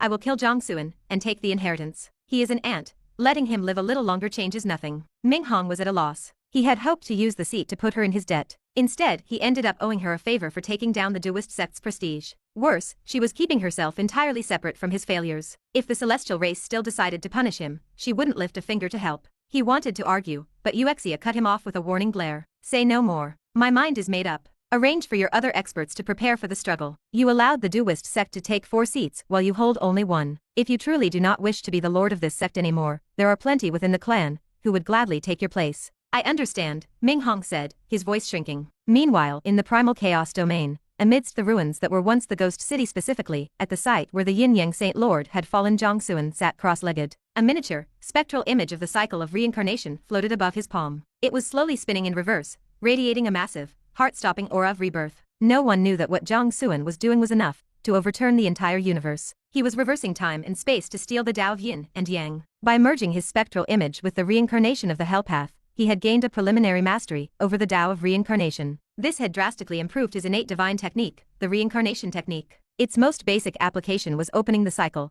just as he had done to help Meng Po find a new life. Through this, he had finally grasped the true potential of his technique. He had unlocked a profound Duist supernatural power, the Order of Reincarnation. How powerful was this ability? Theoretically, he could alter the operation of all things, including time and space. He could, in theory, kill an enemy by reaching back through the cycle to ensure they were never born or died at birth. Of course, that level of mastery was still a distant dream. However, he could use this power now to reverse a tiny fragment of time and space. He was reaching back to the moment of the Saint Lord's death, to seize the Dao of Yin and Yang for himself. Chapter 571. Reversing Time and Stealing the Yin Yang Dao. The opportunity was too great to ignore. The Yin Yang Dao was one of the 12 Supreme Daos. Who could possibly resist such a temptation? Before Jiang Xuan had understood the divine power of the Reincarnation Dao, he had felt that the Yin Yang Saint Lord was unremarkable, and his Dao likely followed suit. But everything had changed. Now that he truly grasped the terrifying potential of the Order of Reincarnation, he knew that the Yin Yang Dao, as a fellow member of the 12 Supreme Daos, had to be equally formidable. He could not simply let it slip away. With his preliminary mastery of the Order of Reincarnation, he possessed a fraction of the power required to reverse time. Since the conditions were met, he had to try. What if he succeeded? Inside a miniature projection of the reincarnation cycle, a scene from half an hour ago flickered into view. The moment Meng Po unleashed her divine might to annihilate the gathered experts. Just a little more, Jiang Xuan hissed through gritted teeth.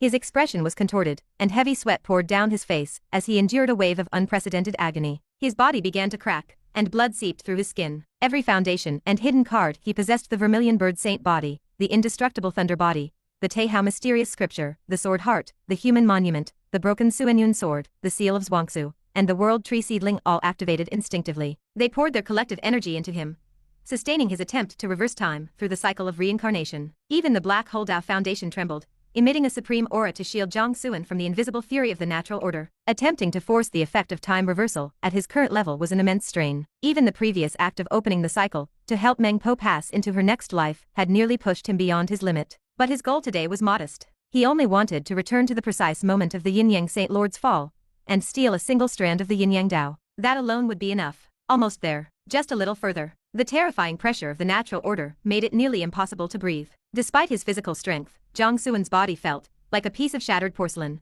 One more touch would turn him into dust. In that critical moment, the collective will and fortune of the human race sensed his desperate need. A vast vision of the human continent manifested between heaven and earth, radiating immense majesty. Within the vision, the massive figure of the human king sat atop an altar. He suddenly opened his eyes, stood up, and pointed a giant sword toward the sky in a silent, thunderous roar. Across the continent, billions of human shadows tilted their heads back and joined the roar. The magnificent fortune of the human race surged and boiled. Golden light blanketed the sky, spreading in every direction. What in the world is happening now? Xianxia screamed in alarm as he stood guard nearby. You brat, what kind of trouble are you stirring up this time? Despite his cursing, Xianxia immediately flew into the air, throwing out numerous formations and ancient artifacts to mask the massive vision. However, he quickly realized with horror that he couldn't hide it at all. Senior brother, help me! Jiang Xiao shouted to Jiang Qingtian. Jiang Qingtian took flight, pointing his war blade at the sky. He unleashed chaotic blade energy across the heavens, trying to use the murderous aura to veil the sight. The sound of shattering glass filled the air. The overwhelming momentum of the human king and the billions of human shadows instantly pulverized the blade energy. It was impossible to conceal.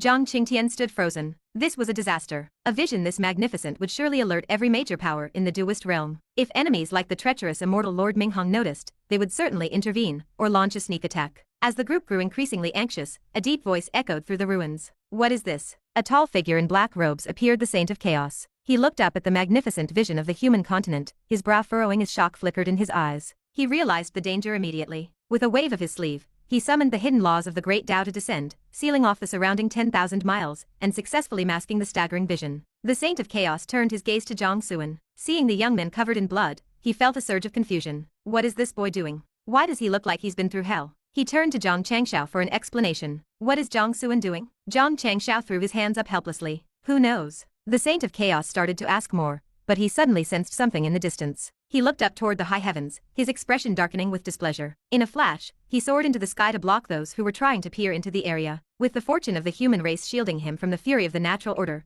the order of reincarnation advanced another step. Finally, success. Jiang Xuan's heart leaped with excitement. The scene of the Yin Yang Saint Lord just before his death finally solidified within the miniature projection. This was a real moment in time. Jiang Xuan had successfully navigated the river of time to reach the node before the Saint Lord's destruction. Because he was still weak, he could only manifest a tiny, palm-sized window into that era. Anything more and the natural order would have erased him instantly. No. The Yin Yang Saint Lord screamed in his final moments. Even in his helplessness, he desperately tried to survive, instinctively summoning the Yin Yang Dao to defend himself. Wait. Jiang Xuan looked at the scene in the projection and suddenly went numb. He realized he had reached an incredibly awkward problem. How was he supposed to steal it? He tried to project his divine sense through the reincarnation window to enter the Saint Lord's timeline. A terrifying force struck him. His divine sense was annihilated instantly. Jiang Xuan turned pale, and cold sweat broke out as the power of the natural order nearly extinguished his life. But his spirit took a harder hit than his body. He had worked so hard to reverse time, and the Yin Yang Dao was right there in front of him, yet he had no way to take it. It was a cruel joke. In that moment of despair, his ultimate support intervened. Deep within his dantian, the black hole Dao foundation began to vibrate violently. It emitted a supreme aura, wrapping Jiang Xuan in an indescribable mystery and pulling him into a profound state of enlightenment. In this state, his perception reached a divine level. The Daos, laws, and rules of all things became crystal clear. To see was to understand. It was as if he had been struggling to read a complex, foreign textbook, only for it to suddenly transform into a simple picture book. He looked at the Yin Yang Dao being summoned by the Saint Lord again. Now he could see the internal mysteries of the energy itself. He wasn't just looking, he was comprehending. He was learning the Yin Yang Dao on the spot. Jiang Xuan seized the fleeting, precious moment. He focused his mind entirely on the frantic study of the Dao. His recently enhanced talent and potential finally had a chance to show their true power. For a long time, Jiang Xuan's natural talent had been overshadowed by his incredible luck and opportunities. In truth, the fact that he had grown from the spirit transformation realm to a level where he could challenge true gods in just a year was not just due to luck. The root of his success was his own comprehension and talent. Without peak-level talent, how could he have understood the path of proving one's own Dao from a single hint by the Earth Sovereign? How could he have mastered the fusion of the fire and thunder Daos while still in the Earth mysterious realm? Even Goddess Xianxia, a quasi-saint and an imperial scion, was still struggling with that very concept. With his talent further sharpened by his complete destiny and the assistance of the Black Hole Dao Foundation, the act of learning the Yin Yang Dao from scratch was no longer impossible. In fact, it wasn't even that difficult. The only real obstacle was time. Maintaining the time reversal through the order of reincarnation placed a massive burden on his body. He couldn't hold it for long. At the absolute most, he had 10 breaths of time. The first breath. He activated the Taiji Palace diagram. The Yin Yang fish manifested around him, drawing in the yin and yang energies of the world to help him sense the power. This technique actually shared a small connection with the Yin Yang Saint Lord. He had originally obtained its energy from Zhang Kun back in the ancestral tomb. He had rarely used it because it didn't fit his path, but now it served as the perfect gateway. The second breath. He mastered the Taiji Palace diagram. The Yin Yang fish became nearly solid, swimming joyfully in a pool made of pure energy. The third breath. He grasped the core power of yin and yang and began to seek the underlying intent of the Dao. This was the necessary progression. Intent, domain, and finally, Dao power. He moved through them step by step, but hit a sudden snag during the intent phase. The fourth breath. Jiang Xuan quickly found the source of the problem. The Yin Yang Dao was, at its heart, a fused Dao. He had to first master the individual Daos of Yang and Yin. The fifth breath. He successfully comprehended both the Yang intent and the Yin intent. The sixth breath. He pushed the Yang Dao into the domain stage. The seventh breath. He pushed the Yin Dao into the domain stage. The eighth breath. His progress slowed. The Yang Dao only reached the peak of the domain stage. The ninth breath. The solar divine flame within his body flew out of its own accord. It helped him grasp the ultimate meaning of Yang, allowing the Yang Dao to successfully break through into the level of Dao power. The 10th breath. The Yin Dao reached the peak of the domain stage. It was a hair's breadth away from the level of Dao power, but it hit a wall. He couldn't push it any further. Just one more step. Jiang Xuan felt a wave of frustration and refusal wash over him. Chapter 572. Maitreya Buddha and the Buddha son Zhang. Deep within a nameless corner of the vast universe, inside a rift of absolute void, a wheel of reincarnation covered in ancient, mystical patterns suddenly manifested. Unlike the crescent-shaped shadow summoned by Jiang Xuan, which was merely a fragment of the path of hell, this wheel was flawlessly complete, appearing as though it were the very 6 paths of reincarnation that sustained the underworld. Perhaps drawn by the presence of Jiang Xuan's faint crescent, this complete wheel began to turn slowly. It did not move in reverse, but rotated clockwise in its natural order. As it spun, the surrounding spacetime began to ripple and fold. A hazy, unobservable figure replaced the wheel. Deep, unfathomable eyes pierced through the infinite void, crossing an immeasurable distance to settle on Jiang Xuan. The figure watched him, assessing his potential. A soft laugh drifted through the void. Not bad. Then, the figure vanished as if it had never existed. Back in the ruins, the miniature reincarnation shadow in Jiang Xuan's palm, which should have collapsed and dissipated, mysteriously stabilized. This allowed him to continue observing the Yin Yang Saint Lord and comprehending the Great Dao. A sudden, strange feedback entered his mind. He had 3 breaths remaining. Though stunned by this turn of events, Jiang Xuan did not dare to waste a second. During the first breath, he frantically searched for the root cause of the barrier blocking his progress. His thoughts raced like lightning, but the answer remained elusive. He felt his heart burn with anxiety, wondering what could possibly be wrong. In the second breath, desperation sparked a flash of insight. He decided to mirror his success with the Tao of Yang. Since the solar divine flame had acted as the ultimate catalyst for his Yang cultivation, he needed a supreme element of Yin to elevate his Yin Dao to the level of Dao power. He searched his soul for anything that could serve this purpose. In the final breath, a revelation struck. The Taihao markings on his forehead flickered. Jiang Xuan realized that his own Taihao bloodline, which held authority over the moon goddess, was the ultimate embodiment of Yin. Boom. The miniature reincarnation shadow in his palm shattered. Jiang Xuan's consciousness snapped out of the state of enlightenment. A brilliant smile broke across his face. He had succeeded. He spread his hands. In his left palm, the solar divine flame burned with the fierce, unyielding power of the Yang Dao. In his right, the lunar power of the Taihao bloodline manifested as a pale, chilling crescent, radiating the absolute essence of the Yin Dao. He now mastered both. All that remained was to fuse them into the Yin Yang Dao,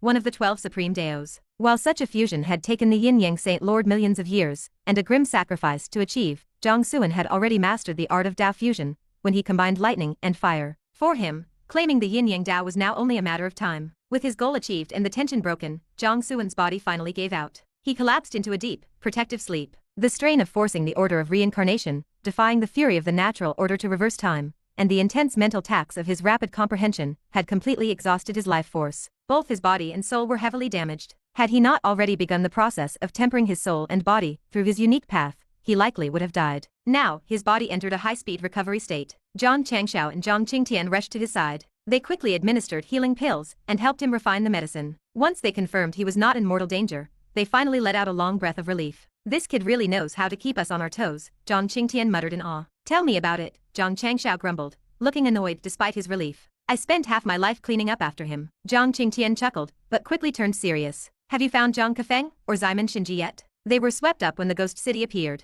Now that the city is a ruin, there is still no sign of them. You don't think they've turned into ghosts, do you? With Zhang Kefeng as a quasi-saint and Ximen Xinji at the peak of the god-venerable rank, they were the only high-level combatants the Xuan sect had outside of the Saint of Chaos. Their loss would be a heavy blow to Jiang Xuan and the newly established sect. Not yet, Zhang Changxiao said with a shake of his head. If the city is leveled and they haven't appeared, the chances of them being alive are slim. Just then, a patch of flat ground nearby exploded. A deep pit opened up, and the two men watched in disbelief as Zhang Kefeng and Ximen Xinji crawled out, covered in dirt and soot. The four men stared at each other in awkward silence. What exactly happened to you two? Zhang Qingtian asked eventually. Zhang Kefeng rubbed his nose, looking embarrassed and remaining silent. Ximen Xinji, however, was perfectly blunt. When the ghost city started changing, and those dark auras filled the sky, we feared for our safety. We used a life-saving treasure to bury ourselves underground. He looked around at the miles of ruins, realizing just how terrible the battle must have been. If they hadn't hidden, they likely wouldn't have survived. He smiled proudly. It seems the danger has passed.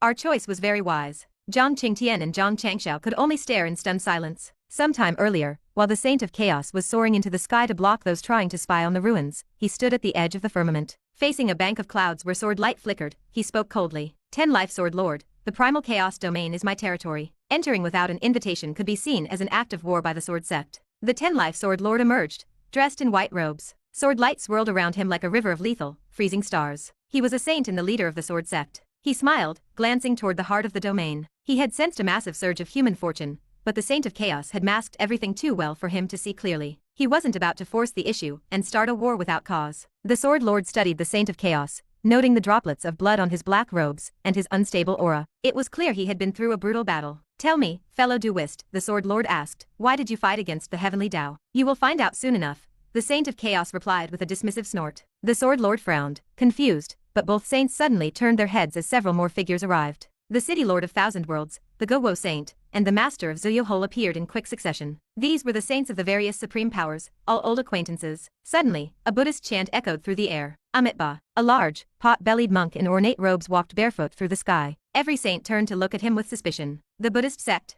The master of Zuyuhol said with a playful smirk. I thought you had all died out during your long isolation in the ancient Zen domain. I didn't expect a saint to still be standing. You joke, the monk replied with a calm smile. Buddha is everywhere. Our sect is eternal. The monk looked like a wealthy, jovial Maitreya Buddha, possessing a natural charm that made others lower their guard. Even the other saints felt it. Only the Saint of Chaos stared at him with a deepening frown. Maitreya Buddha? He asked tentatively. You are still alive? The fat monk laughed. You have a good memory, Lord of Songdi, to still remember me. The other four saints stiffened. Their gazes turned heavy with respect and caution. Maitreya Buddha was an ancient powerhouse from the same era as the Saint of Chaos. They only knew of him through ancient texts describing him as the first leader of the Buddhist sect, a man who had once suppressed the Taoist sects for generations. The Buddhist sect had been sealed away for 5 million years. Most assumed they had simply gone extinct behind their closed borders. No one expected their original leader to still be drawing breath. Is the Buddhist sect returning to the world? The Saint of Chaos asked, curious about their current strength. The Buddha laughed and nodded. 7 days ago, the Buddha son Jiang Xuan descended with the Supreme Buddha Kingdom. Our sect has returned to protect his path. We shall ferry all living beings to the shores of ultimate bliss. Chapter 573. Did the Saint of Chaos take it all? No one cared about the phrase ferrying all living beings spoken by Maitreya Buddha. To their ears, it was no different from flatulence. The Buddhist sect always shouted slogans about saving the masses and reaching ultimate bliss, but in reality, they only emerged to stir up trouble when they felt powerful enough to seize the world's fortune. When they lacked strength, they were the first to run, pulling their heads into their shells like turtles. Their 5 million years of isolation was proof enough. What truly piqued the curiosity of the onlookers was the figure Maitreya Buddha mentioned. The Buddha son, Jiang Xuan. Could a mere Buddha son truly give the sect enough confidence to re-emerge and challenge the current era? Who exactly was this holy child? Save it, the Saint of Chaos sneered, showing no respect for the monk's words. You chose this moment to emerge for one reason only. You have your sights set on the path to saintship and want to snatch a seat for your little Buddha son. The 10 Life Sword Lord and the other 3 saints turned their gazes toward Maitreya Buddha. They began to weigh the risks and rewards, wondering if it was worth confronting the Buddhist sect head-on. Although their respective supreme organizations each held a seat on the path, no one would complain about having more. They all had designs on the 4 unassigned seats. After all, every seat represented an opportunity for enlightenment, a chance to create a new saint. Amitba, Maitreya Buddha chanted. He looked at the Saint of Chaos, and while his expression remained jovial, his tone took on a domineering edge. You are mistaken about one thing, Lord of Songdi. Our sect is not seeking a single seat. We want all 4 unassigned seats. We are taking them all. To demonstrate their power and intimidate the other factions, the sealing array of the ancient Zen domain suddenly shattered as the monk finished speaking. 3,000 streaks of divine light shot into the sky, manifesting visions of Buddhas that filled the firmament. A massive, rolling pressure spread across the heavens, weighing down on the 9 lands and 10 seas. Amitba. The roar of Buddhist chants shook the entire Taoist realm. Among the countless visions, 3 golden figures stood out. They stood upon lotus pedestals with hands clasped and eyes closed, surrounded by infinite laws. A thick, terrifying saintly aura radiated from them, sending shivers through those who felt it. 3 saints. Even more striking was the figure at the very center of the vision. Sitting amidst the 3 Buddhist saints was a handsome young boy with fair skin and red lips. One hand pointed to the heavens and the other toward the earth. He seemed to hold a supreme Buddhist kingdom in his palm, acting as the sovereign lord of 3,000 worlds, commanding 10,000 Buddhas. This was the Buddha son, Jiang Xuan, who had attained the status of a Buddha and witnessed the Tathagata. As the vision of the Buddhist kingdom appeared in the sky, the entire realm trembled. Countless cultivators, powerful masters, and ancient beings hidden in secret lands turned their eyes upward. They were shocked and curious. Was the Buddhist sect truly making a comeback? The Taoist and immortal sects were particularly alarmed. The return of the Buddhists was bad news for them. Every new variable brought new risks, and they knew they had to act quickly. The Grand Elder of the Taoist sect, who was in the middle of implementing reforms, was forced to put his work aside to consult the 3 Taoist masters. He asked how the sect should respond to this sudden upheaval. Just focus on the task at hand, the 3rd Taoist master replied. The Buddhist sect will not be able to cause much of a stir. Immortal Lord Minghong grew anxious and requested reinforcements from the immortal clan. Goddess Xianxia refused him flatly. The tiny Buddhist sect is nothing to worry about, she said calmly. At the peak of the heavens, the 10 Life Sword Lord, the City Lord of 1,000 Worlds, the Gowo Saint, and the Master of Zuyuhol stared at the vision with flickering eyes. 3 saints, plus Maitreya Buddha, that made 4. The Buddhist sect actually possessed 4 saints. This was a terrifying level of power, enough to suppress almost any faction in the realm,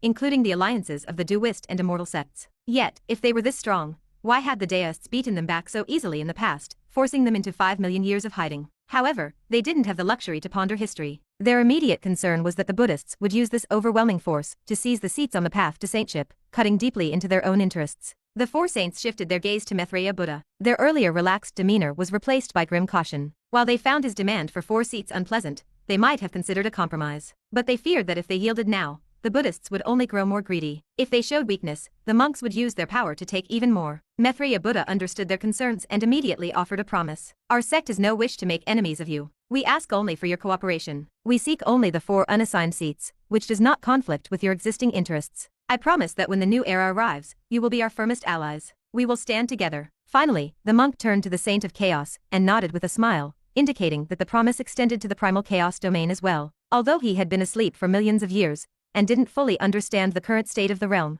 he had done some investigation since waking up. He knew that during every opening of the path to saintship, the heavenly Dao offered the Saint of Chaos a seat, which he always refused. If he hadn't, there would only be 3 unassigned seats instead of 4. The monk felt it was necessary to show some respect. The primary rivals for his sect were the Duist and Immortal sects. It was best not to offend the independent supreme powers, or the Saint of Chaos, if it could be avoided. He believed that by showing his hand 4 saints in total, these people would feel enough dread to give him some face. After all, who would want to provoke a faction protected by 4 saints? But Maitreya Buddha was destined for disappointment. The Saint of Chaos did not give him face. He didn't even give him a kind look. Cooperation. The Saint of Chaos laughed coldly. A mere Buddhist sect. Do you think you're worthy? The atmosphere turned icy. The other 4 saints exchanged surprised looks. They hadn't even stated their positions yet, so why was the Saint of Chaos picking a fight with Maitreya Buddha? He usually had 0 interest in the path to saintship. Maitreya Buddha's expression darkened. Refusing to give face was one thing, but the saint's words were a direct insult. Lord of Songdi, the monk said, trying to restrain himself, has my sect ever offended you in the past? The Saint of Chaos sneered.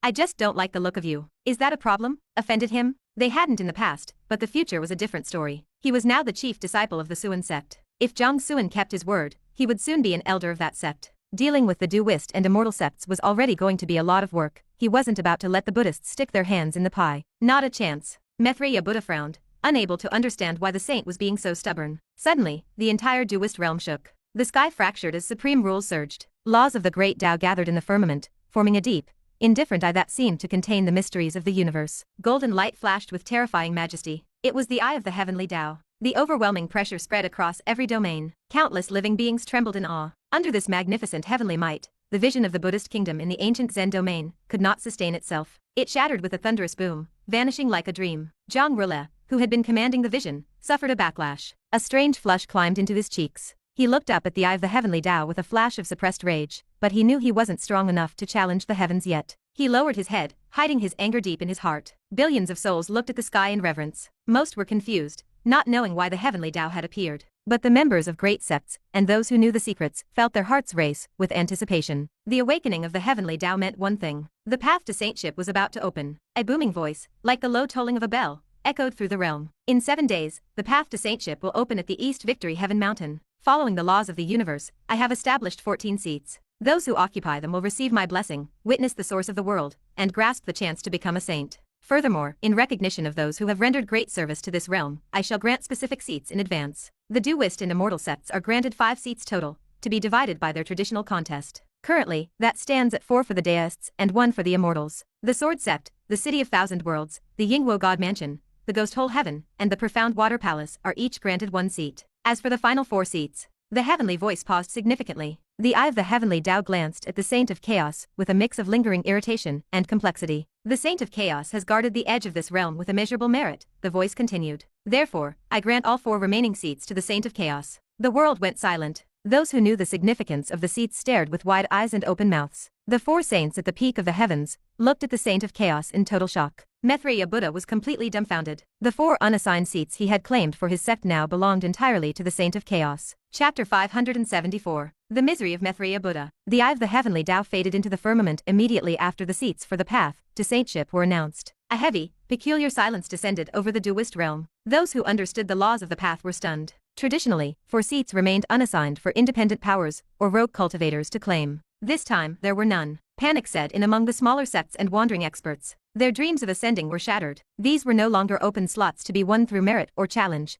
Every single seat was now backed by a supreme power and a sitting saint. To challenge for one was to invite the wrath of a god. The temptation of immortality was great, but it paled in comparison to the certainty of immediate death. Even the leaders of the duist and immortal sects were reeling. They never expected the Saint of Chaos to sweep all 4 unassigned seats for himself. The third duist master and immortal Lord Minghong came to the same conclusion. The Saint of Chaos had not fought the heavenly Dao out of spite. He had fought to force a concession. It was the only logical explanation for why the heavens would grant him such an unprecedented reward immediately after a conflict. The third duist master smiled thinly before hurrying off to consult his peers. He knew that when things went this far out of the norm, trouble was brewing. Immortal Lord Minghong was less composed. He cursed the name of the Saint of Chaos in a fit of rage. This was the second time the man had ruined his plans. First, the saint had blocked him from entering the ghost city, costing him the inheritance of the King of 5 Organs, and the lives of the 10 most promising disciples of the immortal sect. Now, the saint had cornered the remaining seats, forcing the immortal sect into a direct confrontation, if they wanted to expand their influence. Minghong once again begged goddess Xianxia to summon reinforcements from the main immortal clan. She refused him with cold disdain,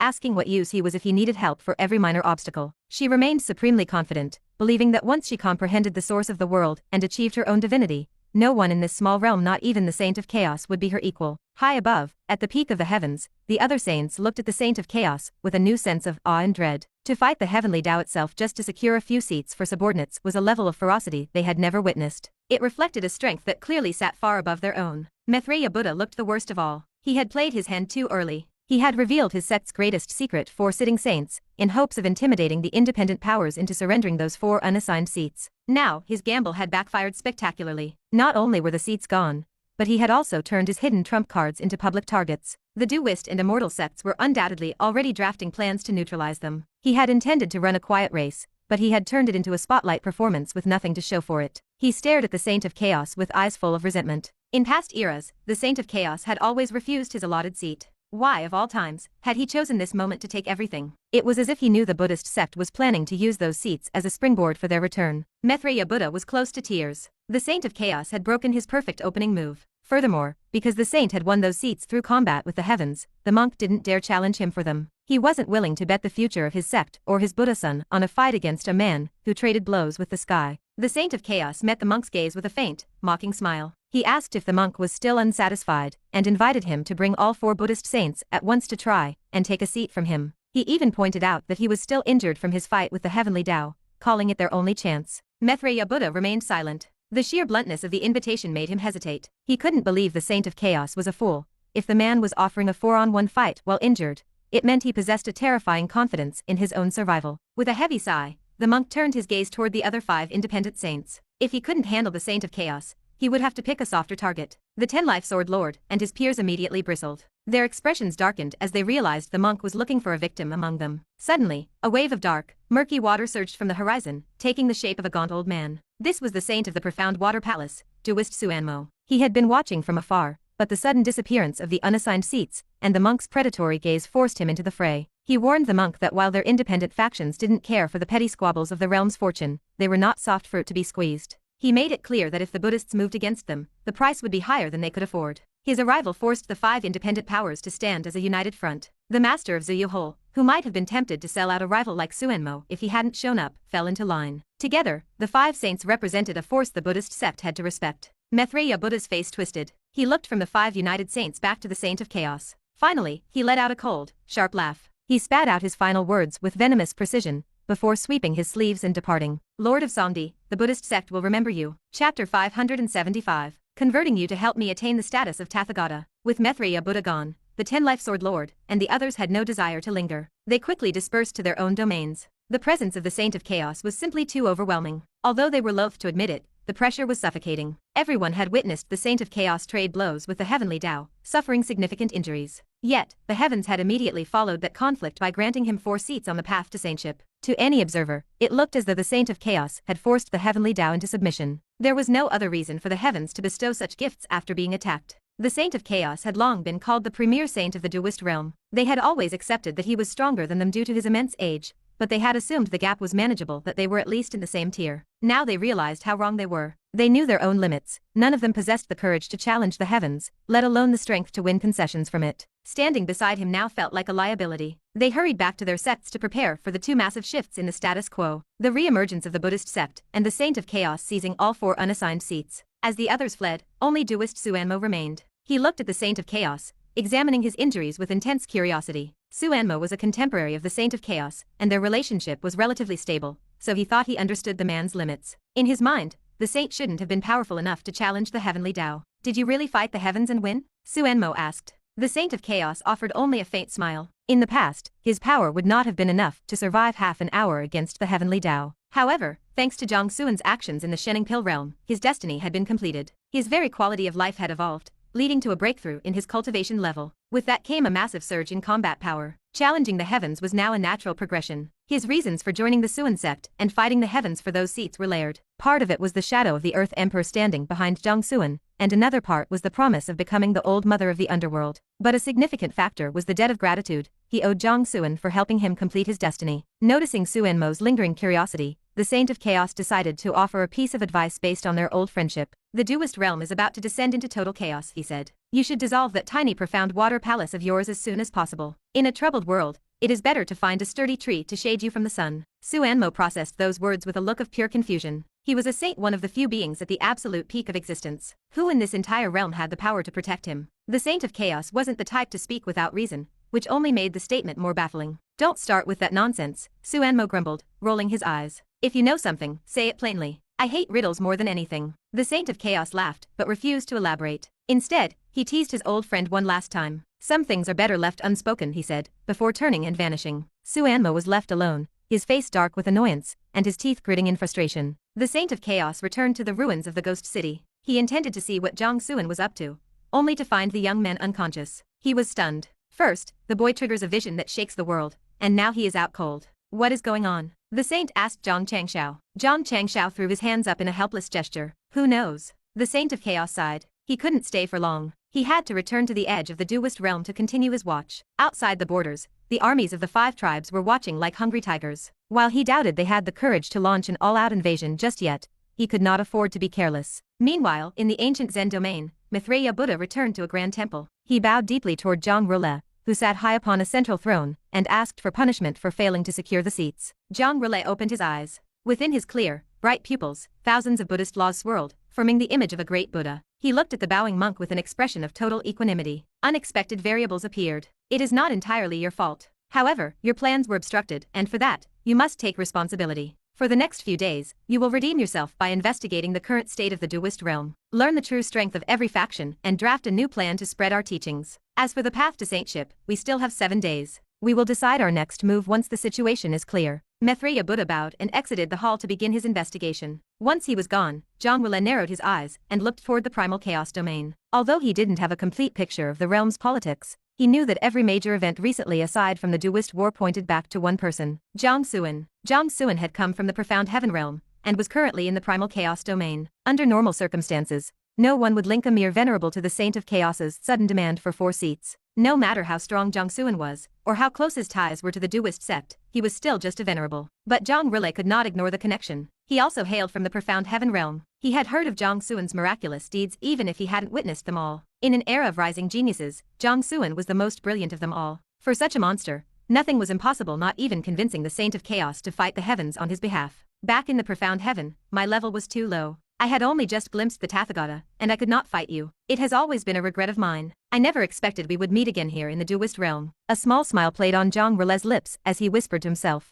This time, I have grasped the true meaning of the Tathagata. I wonder, do you still possess that same sharp edge you had back home? I hope you can give me a surprise. I will convert you, Zhang Rile murmured. And in doing so, I will attain my own divinity. Chapter 576. The Grand Dao Master. The Duist realm reached a fever pitch following the Heavenly Dao's announcement that the path to saintship would open in 7 days. Ancient figures emerged from hidden lands, their eyes fixed on the 14 available seats. They sought the heavenly blessing required to shatter the barriers of their current cultivation, and glimpse the realm of eternal sainthood. However, since every seat was already claimed, those with the strength to compete found themselves hesitating. They weighed the cost of offending the various powers involved, only to realize that none of them were safe targets. These experts had remained in self-imposed isolation for tens or even hundreds of thousands of years, waiting for this exact moment. They had expected to fight for unassigned seats. Now, they found the Saint of Chaos had taken every last one. It was a bitter pill to swallow. Meanwhile, the Duist and Immortal sects reacted swiftly to the emergence of the Buddhist sect. Massive armies were mobilized toward the ancient Zen domain. Neither side launched an immediate assault. Instead,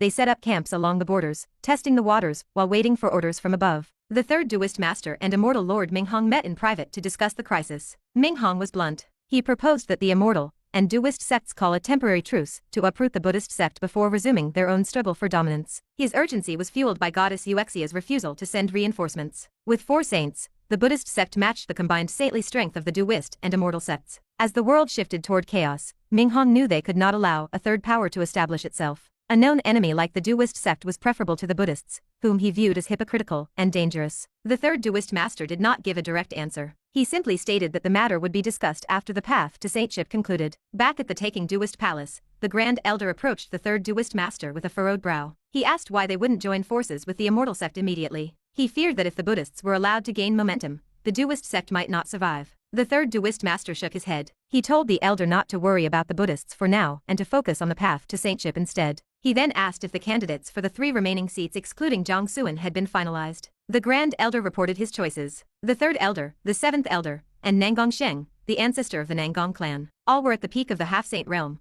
ready to seize the chance for ascension. Nangong Sheng? The 3rd Daoist master was surprised. The Nangong family had practically fled the realm and offered no help during the Daoist war. Selecting him would surely cause an uproar among the lower disciples. He asked the Grand Elder what he was thinking. The Grand Elder was taken aback. He reminded the master that he was only following previous instructions. The 3rd Daoist master suddenly realized that during the battle between the Saint of Chaos and the Heavenly Dao, he had likely given a distracted answer that the elder had misinterpreted. He decided to let it stand. The Daoist sect belonged to the Grand Dao master, not him. If the disciples complained, it was someone else's problem. He told the Grand Elder to proceed. The Grand Elder, sensing a deeper mystery, promised to maintain absolute secrecy regarding the sect's supposed internal reforms. The 3rd Daoist master watched him leave with a hint of guilt. He suspected the elder had overthought things, but if the elder believed Jiang Xuan was the destined leader, and that the sect needed a purge to consolidate power, it was better to let him run with it. If it worked, the elder would get the credit. If it failed, he would be the one to answer for it. Just then, the 2nd Daoist master emerged from a secret realm. He asked about the talk of reform. The 3rd Daoist master dismissed it, shifting the conversation to the 4 Buddhist saints.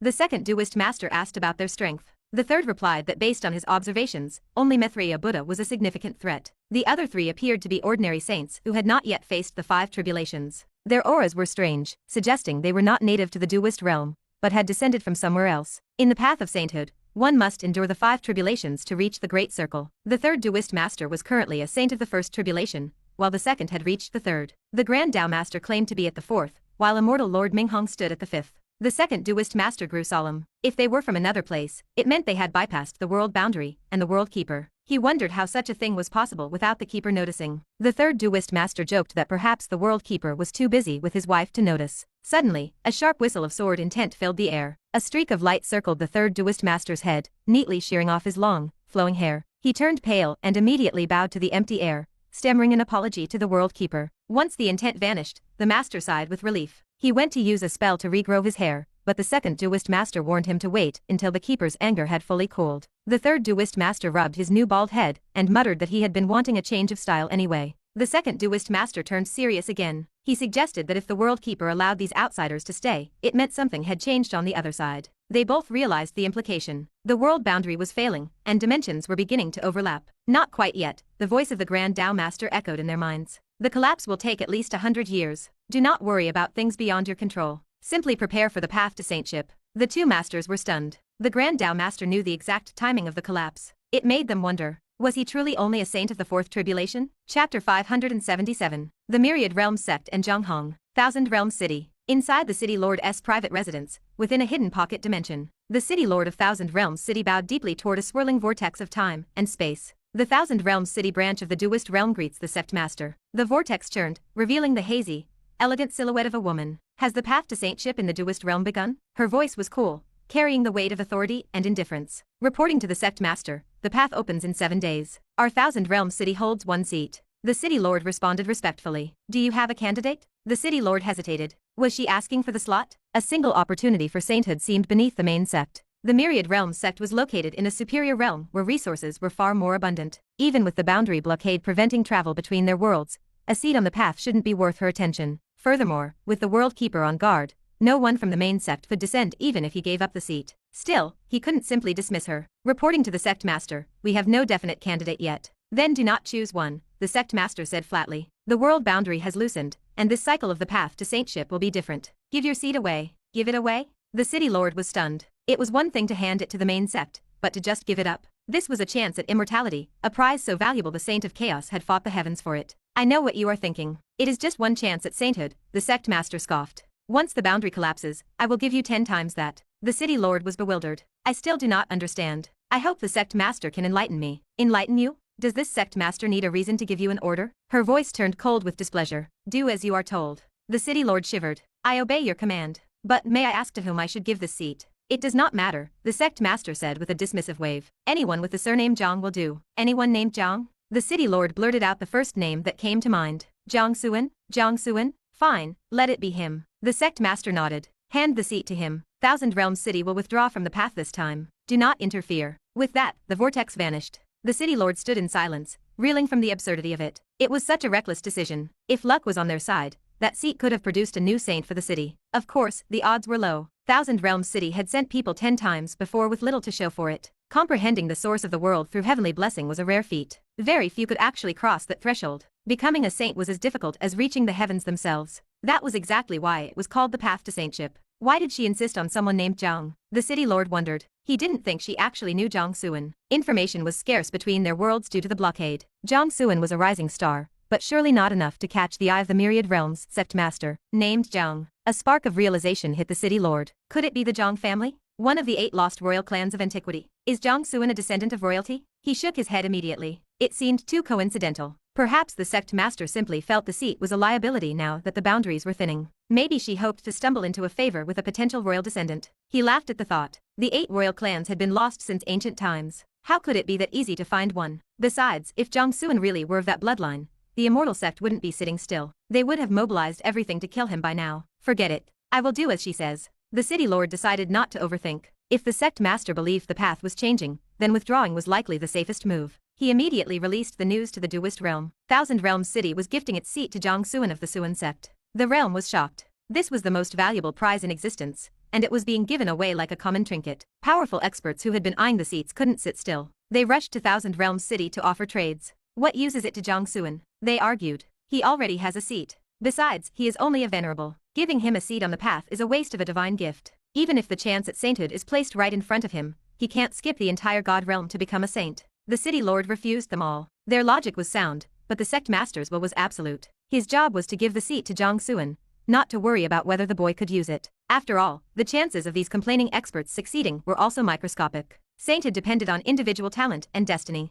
If it were easy, the Duist realm would have more than a handful of saints. Meanwhile, in the vast expanse of the myriad realm sect, the elegant woman waved her hand to close the vortex. She looked at the handsome youth sitting before her and smiled. Are you satisfied now? Will you join my myriad realm sect? The status and rewards I promised will be yours. If you reach the saint realm within 3 years, you will even be named the imperial son of the sect. Thank you, senior. The youth was calm, his meaning clear without a direct answer. The sect master frowned slightly. I have done as you asked. Are you still not satisfied? A seat on the path is a great fortune. For any other member of the Jiang family, it would be enough, the youth said with a smile. But that is Jiang Xuan, the young patriarch of my family. A single seat is a bit insufficient for him. Oh, the woman raised an eyebrow. You hold this Jiang Xuan in high regard. Is his talent equal to yours? The youth thought back to the past and laughed. I hate to admit it, but his talent is far beyond mine. Impossible. The woman blurted out. She quickly regained her composure, but her gaze was sharp. Are you telling the truth? Naturally, the youth nodded. The woman's mind raced. She knew this youth's talent was among the best in the world, equal to the heirs of emperors. He was a future immortal, yet he claimed Jiang Xuan was far superior? What kind of monster was he? After a long silence, she asked, what else do you want? Have Thousand Realms City protect Jiang Xuan. Ensure he receives the heavenly blessing, the youth replied. Does that matter? The woman asked. Even with a seat, one must face challenges, but the seat itself represents power. Few would be foolish enough to challenge a claimed seat. But since you asked, I will order Thousand Realms City to protect him from any harm. The youth nodded thoughtfully. I have one more request. Speak. There is an item in the mountain and sea realm of the immortal clan. It is a treasure of the first sword immortal of the human race's celestial court. My friend's sword path has hit a bottleneck, and she needs it. A friend? The woman smiled knowingly. She had seen the youth's friend, a girl of peerless grace, well suited for the treasure of a legendary sword immortal. She nodded. Very well. Within 10 days, that treasure will be in your hands. Now, are there any other requirements? Ask them all. None. The youth shook his head and bowed. Zhang Hong greets the sect master. Chapter 578. The Land of Divine Revelation. Immortal Sect. Inside the Hall of Eternal Immortality, Thousand Realms City gave up their seat on the path to saintship. And they gave it to Jiang Xuan? Goddess Xianxia knit her brows. Did they offer an explanation? They did not. Immortal Lord Minghong shook his head, looking equally bewildered. He could not understand what the city lord of Thousand Realms City was trying to achieve. The current situation was chaotic. The Buddhist sect had revealed its hidden cards and emerged from isolation just to pressure the various factions for a seat. The Saint of Chaos had gone even further, trading blows with the Heavenly Dao to seize 4 vacant seats for himself. Both parties had paid a heavy price for access to the path. The Saint of Chaos had been the most aggressive, successfully snatching all the unassigned positions. Yet, while everyone else fought tooth and nail for a chance at ascension, Thousand Realms City had simply handed theirs over to Jiang Xuan. It made no sense to anyone. Since the Saint of Chaos took all the vacant seats, challenging him will be incredibly difficult, Ming Hong proposed hesitantly. Perhaps we should stick to the original plan, and have you use the seat already held by our immortal sect? Xianxia looked at him with visible displeasure. You seem quite terrified of this Saint of Chaos. Ming Hong stiffened and quickly tried to explain. The Great Era is descending, and the world is becoming increasingly unstable. The Buddhists have returned to fight for the realm's providence,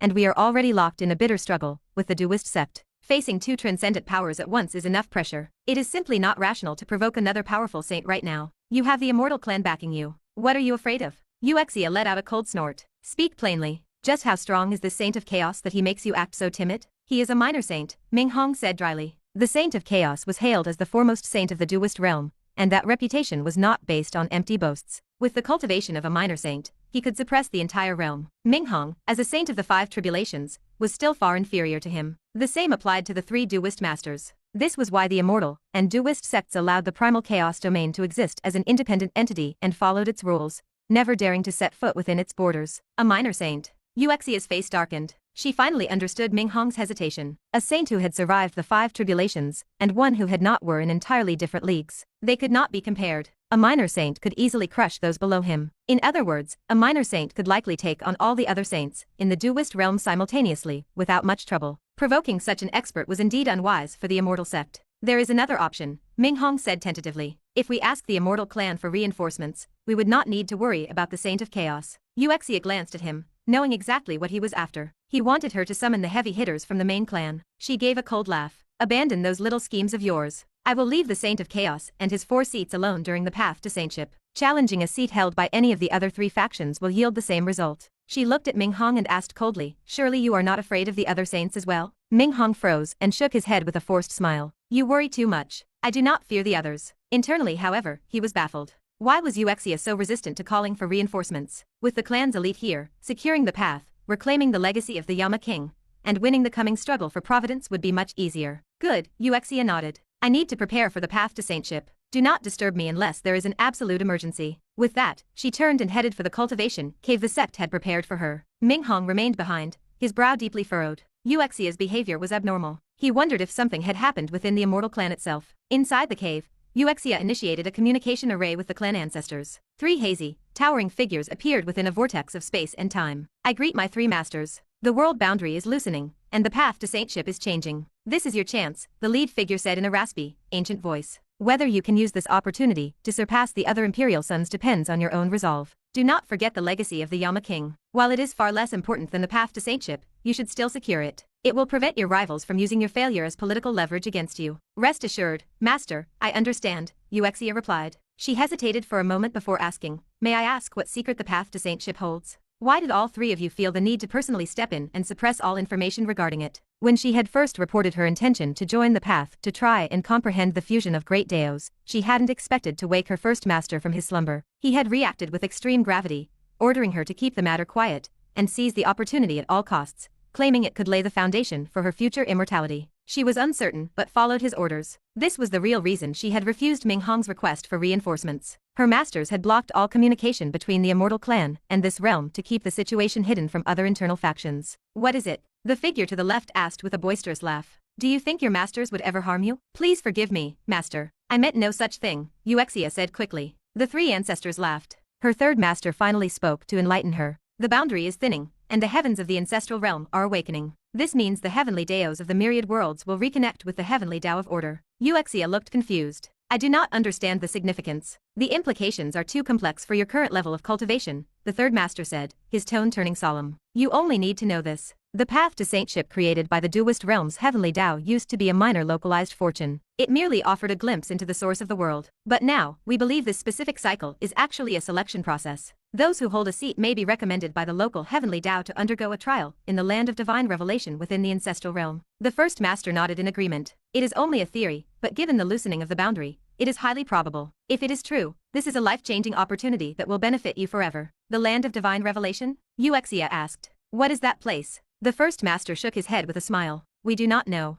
Xianxia was stunned. She didn't know? The second master, who had remained silent until now, spoke in a cold, clear voice. The land of divine revelation exists only in legends. It is said to be the source of the myriad worlds, the place where the first original life forms were born before they branched into the various races. As you know, the dominant races like our immortal clan, the ancient gods, and the underworld clan, as well as superpowers like the Buddha kingdom and the myriad realm sect, have mostly left the myriad worlds. We established our ancestral lands in different realms to fight for territory and providence, referring to the original myriad worlds as the ancestral realm. But you may not know that we did not leave by choice. It all stems from the ancient catastrophe. The war between the human celestial court and the myriad races caused unbearable damage to the heavens. The universe was on the brink of collapse. To maintain stability, the heavenly Tao of order manifested and drove out the high-level powers. It used the power of order to construct the world boundary, sealing off the myriad worlds to allow them to recover and regain their vitality. The heavenly Tao of order fell into a slumber because of this. The myriad worlds were sealed, and the connections between the various local heavenly Daos were severed. Because of that boundary, those in the saint realm were unable to descend into the ancestral realm. The fact that 4 saints have appeared in the dualist realm suggests they descended from the Buddha kingdom. This proves the boundary is loosening and its power is fading. It also means the heavenly Tao of order is waking up, and the worlds are reconnecting. Xianxia's eyes flickered with shock. This was the first time she had learned the true history of the ancestral realm. Through her master's description, the grand scale of the ancient war felt vivid, and she felt incredibly small in the face of such history. She spent a long time processing the information. Finally, her confusion returned. What does this have to do with the land of divine revelation? You can view the birth and death of the universe as a slow cycle of reincarnation, the first master explained. The coming of a great era is born from this. According to ancient records, the era when the gods fell during the primeval age was the turning point of the last cycle. If history repeats itself, and the heavenly Tao of order awakens, it will inevitably open the land of divine revelation to nourish the myriad worlds and grant fortune to all living beings. Chapter 579. Jiang Xuan awakens. Nourish the myriad worlds and grant fortune to all living beings? Goddess Xianxia's heart hammered against her ribs. Based on her master's description, she felt a visceral certainty that she was standing on the threshold of a world-shaking opportunity. The last time the land of divine revelation opened can likely be traced back to the primeval era. All records have been lost to the endless flow of time, the second master said, her voice remaining cool and detached as if cautioning Xianxia to stay grounded. We are only speculating that this cycle of the path to saintship is connected. We cannot be certain. But even if there is only a 1 in 10,000 chance, you must grasp it firmly, she continued. Because one thing is certain. Those who remain cut off outside the ancestral realm will never be able to share in this fortune. Yes. Xianxia nodded heavily. Precisely because there are so few records, we cannot tell you what the land of divine revelation actually is or what exists within it, the second master said, looking at Xianxia. Therefore, you must explore it yourself. In truth, she omitted one detail. While most records had vanished, some remained. Superhegemons like the ancient god clan, who had never suffered a break in their heritage, certainly possessed information. The former human celestial court would have known as well. However, the immortal clan had a unique origin and a relatively short history. Certain inheritances had not been preserved, leaving them in the dark. Finally, the first master spoke. Prepare yourself well. When the path to saintship opens, everything will become clear. Rest assured, masters. Your disciple will not disappoint your great expectations, Xianxia said with a respectful bow. Meanwhile, in the primal chaos domain, within the city of Heaven's Grant, by the time Jiang Xuan regained consciousness, 4 full days had passed since the heavenly Tao appeared to announce the seats. Only 3 days remained until the path to saintship began. Zhang Changxiao, Zhang Qingtian, the master, Bei Qing, Zhang Kefeng, Ximen Shenji, and the Qingyan sword immortal were all gathered around his bed. Seeing him wake, expressions of relief spread across their faces. The heavy stones weighing on their hearts finally dropped. You certainly know how to sleep, you brat. Despite his immense worry, Zhang Changxiao didn't hold back his tongue, scolding Jiang Xuan without hesitation. Jiang Xuan felt a bit dazed, his eyes blurry. It took a moment for his memories to return. As he recalled the events leading up to his collapse, a wave of lingering fear washed over him. He had truly played with fire this time. He had come within a hair's breadth of losing his life. This won't do. I really need to be more careful from now on, Jiang Xuan thought to himself. I finally clawed back 300 years of life.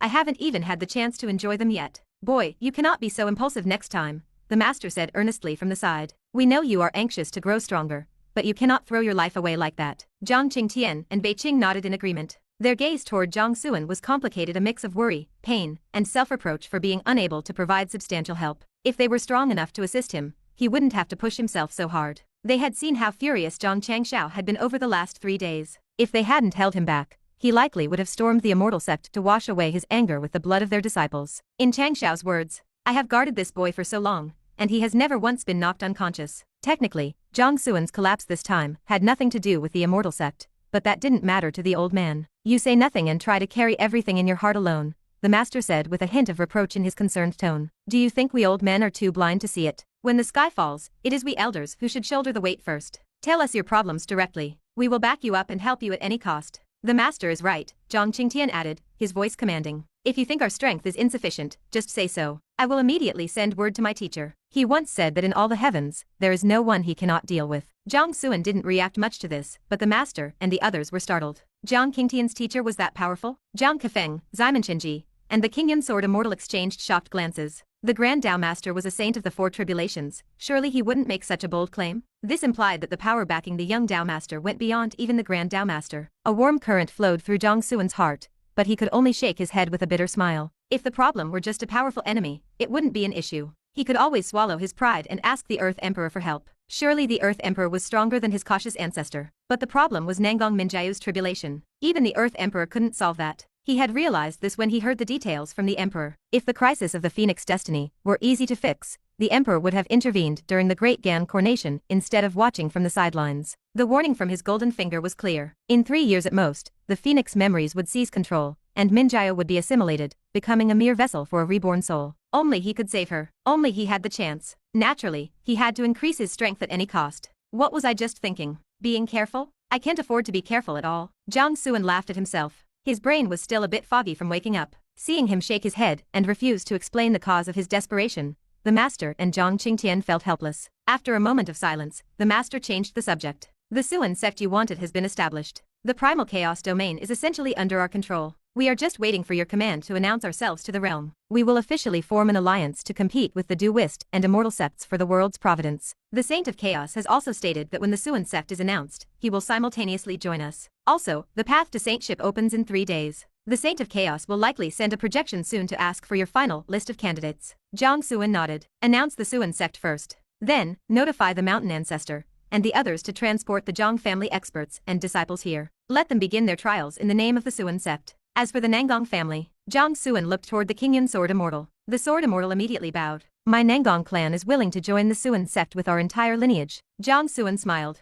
I have always remembered the care the Nanggong family showed me. I cannot repay it fully yet, but you may choose any major city in the Primal Chaos domain as your new clan home. Thank you, Lord of Suan. The Sword Immortal replied, instantly changing his form of address. Additionally, the Nanggong family may take one of the 4 vacant seats on the path. You may choose the candidate yourselves, Jiang Xuan added. The King Yin Sword Immortal looked up, overwhelmed by the offer. We have yet to contribute anything to the sect. We do not dare accept such a fortune. Furthermore, he hesitated, glancing at Zhang Kefeng and Ximen Qinji before continuing awkwardly. According to a message from our clan leader, Nanggong Qing, the Duist sect has already granted us a seat. Jiang Xuan paused, looking toward Zhang Kefeng and Ximen Qinji for confirmation. The 2 men coughed awkwardly and nodded. It is true. Though they had technically resigned, they still had their channels. The other elders were so envious of them that they were constantly asking when they too could resign and report for duty under Jiang Xuan. Jiang Xuan's expression became strange. What was the Duist sect playing at? They had to know the Nanggong clan had essentially moved to his side. Why give them a seat now? Do those 3 Duist masters really have a connection to my Zhang family? He had asked the mountain ancestor about this before. The ancestor said that while many factions had left the profound heaven for the Duist realm, the Zhang family was not among them. No experts had left. Besides, the timing didn't match. The wave of migration happened in the late stages of antiquity, but the Duist sect had been in this realm since the primeval era. The probability of a connection was very low. Since he couldn't figure it out, he stopped worrying about it. Take it for now. You would be a fool to refuse a free gift, Jiang Xuan told the Sword Immortal. I understand, the Sword Immortal replied. Zhang Kefeng and Ximen Qinji looked at each other. They were confused. Did the Lord of Suan really not know his relationship with the Duist sect? Had the Grand Dao Master hidden it that well? The rest can wait, Jiang Xuan told the group. I need to organize what I gained from the City of the Dead. The group nodded and took their leave. Alone, Jiang Xuan began to examine his condition. I take back what I said earlier, he thought, his expression turning into one of disbelief. My lifespan, it actually grew to 500 years? It was unexpected, but it made sense. Now that his reincarnation phantom had fused with the fragment of the hell path, it had begun to take the shape of a true cycle. It was essentially a miniature reincarnation, which acted as a powerful suppression against the bloodline curse. His lifespan had jumped from 300 to a staggering 500 years. A venerable who can live to 500, If that isn't longevity, I don't know what is, Jiang Xuan laughed. Chapter 580. Candidates for the vacant seats. The increase in lifespan was no longer enough to excite Jiang Xuan. If he failed to rescue Nangang Minjiao and help her escape the catastrophe of the Phoenix destiny within 3 years, 500 years of life would mean nothing. He simply wouldn't be around to use them. Strength was the only thing that mattered. Jiang Xuan spread his hands. His left palm flickered with the scorching heat of the solar Dao, while his right held the bone-chilling cold of the great Dao of Yin. His progress with the Yin Yang Dao was already showing results. Once he fused these two paths, he would master one of the 12 Supreme Daos. At that point, he would command two of the highest powers in existence, Reincarnation and Yin Yang. He leaned back, lost in thought. He couldn't even visualize what that level of power would look like. Among the experts he knew, none had mastered a Supreme Dao. The Yin Yang Saint Lord had technically held that power, but in Jiang Xuan's eyes, the man was neither truly strong nor currently alive, so he didn't count. Everything is moving in the right direction, Jiang Xuan murmured with a faint smile. Fusing his reincarnation phantom with the hell path had pushed his innate reincarnation technique to a new level. He could now see and touch the edges of a divine ability known as orderly reincarnation. Its power was already proven. The ability to reverse time and space to forcibly steal the Yin Yang Dao feat that seemed logically impossible was now a reality, and a powerful trump card in his hand. He tallied his assets. The territory divine ability stolen from the spirit of the Shening Ding, the powerful inheritances of the Teihao profound scripture, the Zhuangzi battle method, and the Great Sun Sword manual. He held human holy objects like the human monument, the seal of Zhuangzi, and the Suanyuan sword. He was supported by a spirit of the great Dao like the life elf. He possessed a 95% concentration of royal blood and the ancestral inheritance. Oh, and the world tree sapling. Though it was a supreme divine object, its practical use remained a bit of a question mark. The world tree sapling vibrated silently, as if nursing a hidden grievance. Jiang Xuan stroked his chin as he listed his resources. His foundation was, to put it mildly, staggering. But this cultivation level, he shook his head helplessly. He had been naive. After receiving guidance from the Earth Emperor, he had embarked on the path of proving one's own Dao. At first, it was smooth sailing. He successfully smelted his sword path and forged a sword heart, pushing his sword intent to the saint level even if he had relied heavily on his father's influence to get there. The fusion of his soul and physical body had progressed steadily without a single hitch. This rapid advancement made it seem like he was on the right track. Even as a mere venerable, he had crushed opponents ranging from heavenly venerables to void gods and true gods. In the city of the dead, he had even gone toe-to-toe with a god venerable. He had certainly enjoyed the thrill of the fight. However, the more effortless it felt then, the more frustrating it was now. His cultivation remained stuck at the level of a lowly venerable. He couldn't move forward an inch. To advance, he needed to wait until his soul, body, and Dao foundation were completely fused. Only then could he step directly into the saint realm. The problem was that while the soul and body fusion was steady, it took time. It could take months, or it could take years. He simply didn't have that kind of time. He didn't mind risking his life. He was used to it. He believed he could shorten that window through constant, desperate combat. He had always scoffed at the idea of staying cautious and playing it safe. To him, wasting your youth hiding away was no different from giving up on life entirely. The most critical issue was that he still hadn't figured out how to smelt his Dao foundation. This was fatal. Until he understood that method, he was trapped in the venerable realm. It was enough to make anyone lose their mind. With his talent inherited from 2 royal parents and his blindingly good luck, he would have reached the saint realm in minutes if he were following a normal cultivation path. I was young and easily fooled, Jiang Xuan muttered, feeling a sudden pang of regret. Proving one's own Dao was powerful, but it was currently acting as a drag on his progress, preventing his realm from keeping pace with his needs. His fiancée had once said that cultivation level was the most useless thing, and his combat strength certainly supported that claim. However, the leaps between the spirit, God, and saint realms were more than just numbers on a page. They were fundamental shifts in the level of one's existence that couldn't always be bridged by foundation and combat power alone. The path to saintship.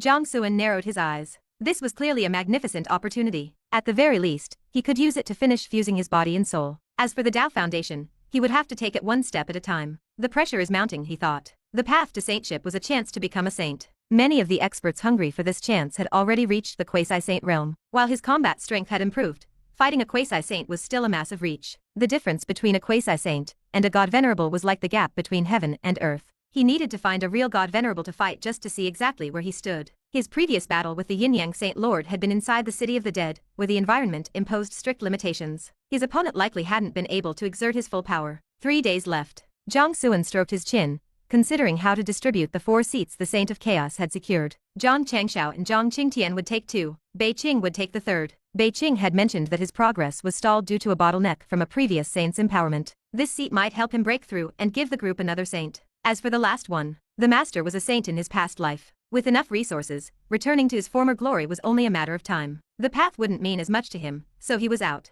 Zhang Qing and Zhang Hong were still busy digesting their Yama inheritances. Giving them a seat wasn't realistic. The mountain ancestor and the other ancestors were still recovering their physical bodies and wouldn't be at peak form in time. The ancient experts within the human monument were in a similar position to the master. The Nangong family had a seat from the Duist sect, so they didn't need one either. It seems it has to go to the second elder, Zhang Kefeng? Jiang Xuan realized. He still couldn't figure out the Duist sect's angle. Those two elders held immense power and status, yet they had essentially walked away from it all to join him. Now they were officially part of the Xuan sect, showing no concern for the Duist sect's potential fury. He had tried to ask them why they were helping him so selflessly, but he only got vague answers about him being a man of destiny. He didn't believe a word of it. When he first arrived in this realm, the King Sword Immortal had risked his entire clan to help him. That was strange enough, but at least he had the connection through his fiancée. Without that, he wouldn't have trusted them for a second.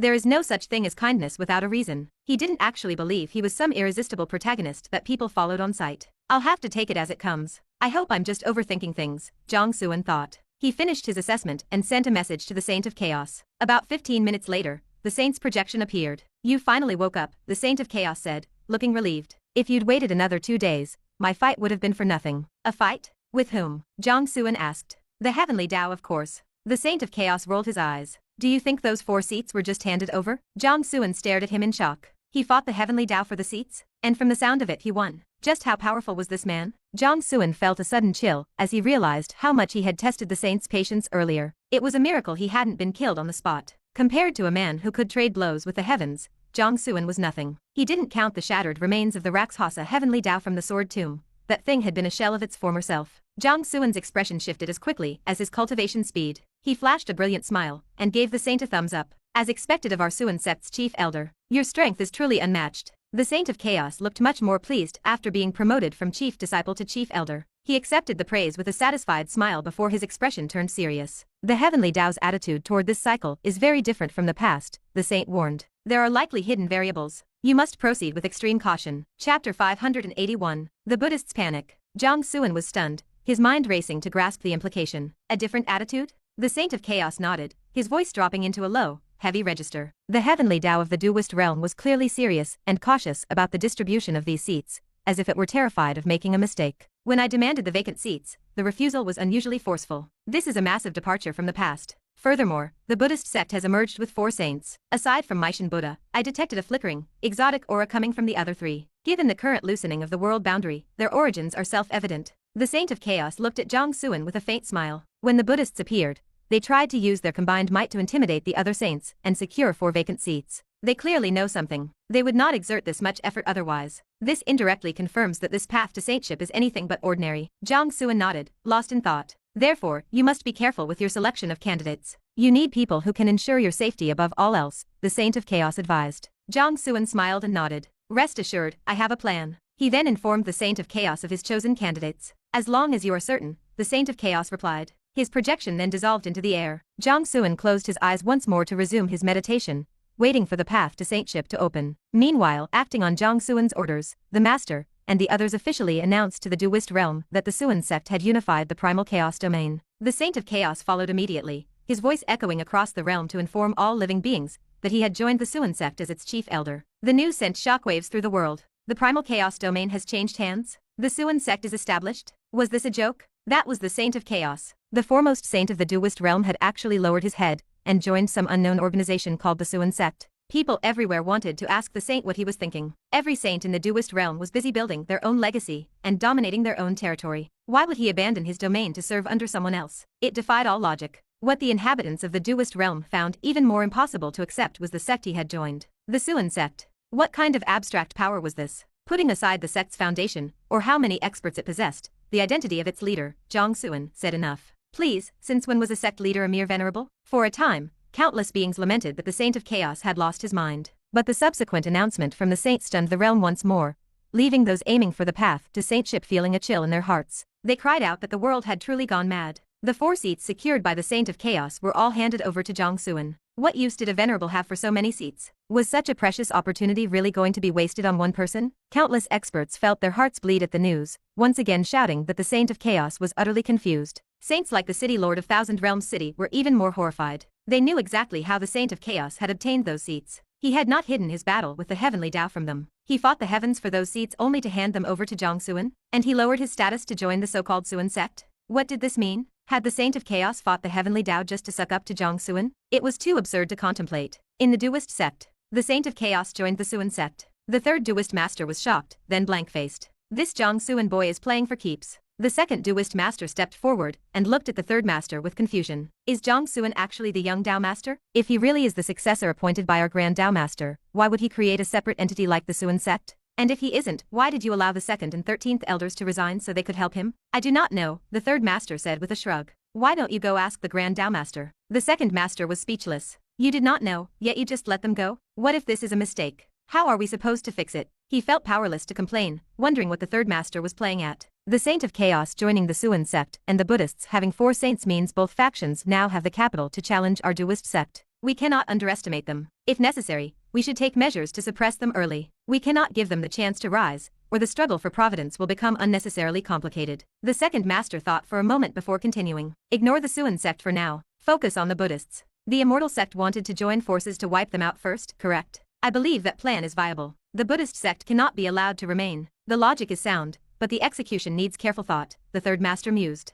The second master blinked. What do you mean by that? At that moment, the Grand Elder walked in and bowed. Reporting to the second and third masters, the internal purge of the Duist sect is complete. The 13 factions led by the Sima clan have all been executed. The second master was stunned. The Sima clan was wiped out? Why did he know nothing of such a major event? He looked at the third master and saw an expression that was clearly expectant. This had been the third master's doing. But why wasn't he informed beforehand? Wait. The second master suddenly realized something. If the Sima clan is gone, then our current strength. Attacking the Buddhists is definitely off the table for us now, the third master said with a light laugh. However, there is still the immortal sect. If they are willing to act as the main force, the problem is not great. At the immortal sect, Immortal Lord Ming Hong stood with his hands behind his back, looking toward the primal chaos domain. His face was incredibly dark. The scene he dreaded most had come to pass. Jiang Xuan had successfully clung to the thigh of the Saint of Chaos. No, the situation was even worse. It wasn't that Jiang Xuan had found a patron.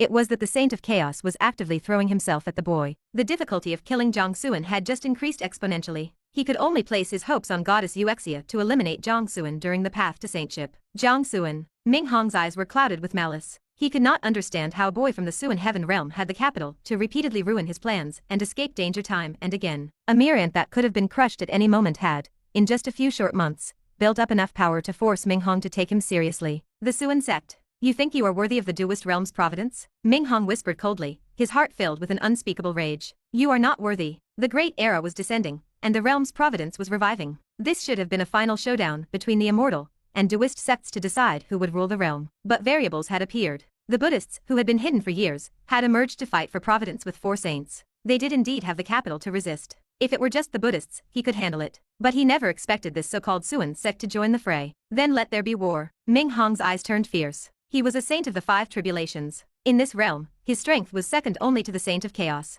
With his peak immortal sect and its forest of experts, he had no fear of battle. Moreover, he had the immortal clan as his backing. As long as they stood behind him, he would always be invincible. He immediately issued an order. The immortal sect is now in a state of war. Coordinate all forces and concentrate our military power to invade the ancient Zen domain. I have only one requirement. Flatten the Buddhist sect before the path to saintship ends. He chose the softest target first. He knew the strength of the Duist sect well. It would be hard to deal them a substantial blow quickly. The Xuan sect was just a facade that relied entirely on the Saint of Chaos. Since he wasn't confident in killing the Saint of Chaos yet, attacking the Xuan sect wouldn't change much. Therefore, the Buddhists were his best target. If he could wipe them out in one go, it would be the ideal opening move. If goddess Xianxia could kill Jiang Xuan during the path to saintship, the Xuan sect would likely crumble on its own. The landscape of the realm would then return to the original struggle between the immortals and the deists. Furthermore, he knew that if the immortal sect moved against the Buddhists, the Duist sect would definitely take advantage of the situation and send their own troops to seize the spoils of war. After all, how could they allow another power to sleep beside their bed? The Duist sect had fought the Buddhists before.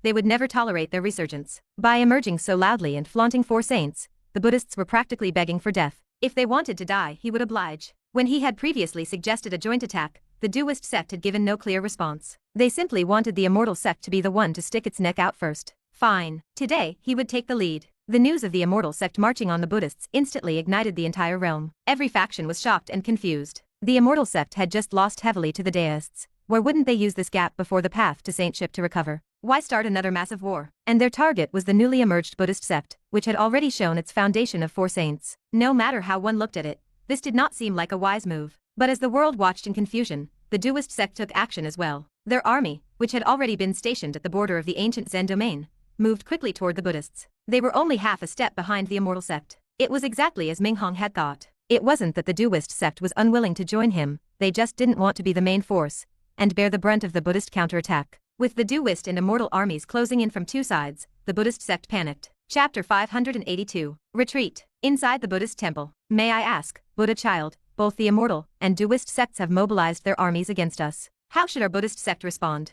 Meishan Buddha asked with a bow, his heart betraying a hint of panic. The Buddhist sect had been in decline for over 5 million years. Their mid-tier strength was far inferior to that of the Daoist or immortal sects. Even with 3 saints now presiding, they could at most match one of those factions. They were simply not equipped to withstand a simultaneous pincer movement from both. A pack of jumping clowns. There is no need to pay them much mind. Jiang Xuan sat cross-legged atop the temple dais, eyes closed. No emotion escaped his calm facade as he spoke. Our current focus must remain entirely on the path to saintship. That is the sole reason for my descent into this realm. We cannot afford any failures there. Understood. Though Meishan Buddha was riddled with doubt, he did not dare speak further. By logic, the Buddha child carried the inheritance of the Tathagata, and had already attained a Buddha fruit position. Reaching the saint realm was merely a matter of time. Furthermore, he had been recognized by the Saha Buddha kingdom, and was the focus of 10,000 Buddhas, truly a future lord of Buddhas. Forget the saint realm, he had a significant chance at the immortal imperial throne. Why would he place such importance on the path to saintship?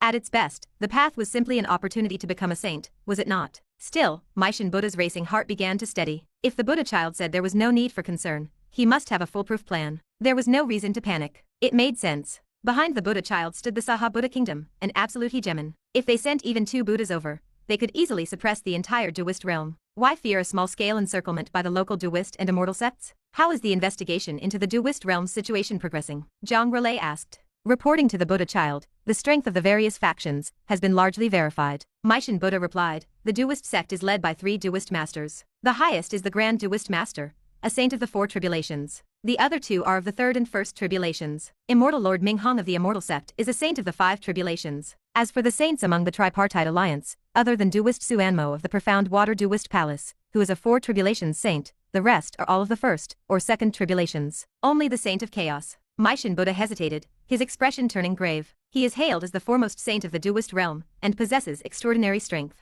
Based on my observations, he may have already stepped into the minor saint realm. Furthermore, the saint of chaos has joined the Suan sect, and will likely compete for the realm's providence. The Suan sect. Jiang Xuan opened his eyes, a flicker of confusion appearing. What is the origin of the Suan sect? To the Buddha child. The so-called Suan sect is a new faction founded by Jiang Xuan. They have already occupied the primal chaos domain. Meishan Buddha reported respectfully, the Suan sect's current strength is actually not that great. Aside from the saint of chaos, they only have 1 quasi-saint, Zhang Kefeng. Their overall power is roughly 2nd tier. However, Meishan Buddha said hesitantly, I hope the Buddha child understands that Zhang Kefeng's identity is quite special. He was originally the 2nd elder of the Daoist sect. For reasons unknown, he and the 13th elder, Ximen Qinji, resigned and abandoned the Daoist sect to join Jiang Xuan. Hearing this, Jiang Xuan's eyes widened slightly. The 2nd elder of the Daoist sect, Zhang Kefeng? Jiang Xuan still has ties to the Daoist sect. Jiang Xuan's expression immediately darkened. He wasn't particularly surprised that the Saint of Chaos had joined Jiang Xuan. He had already suspected they were close. But he had never expected Jiang Xuan to have a connection to the Daoist sect.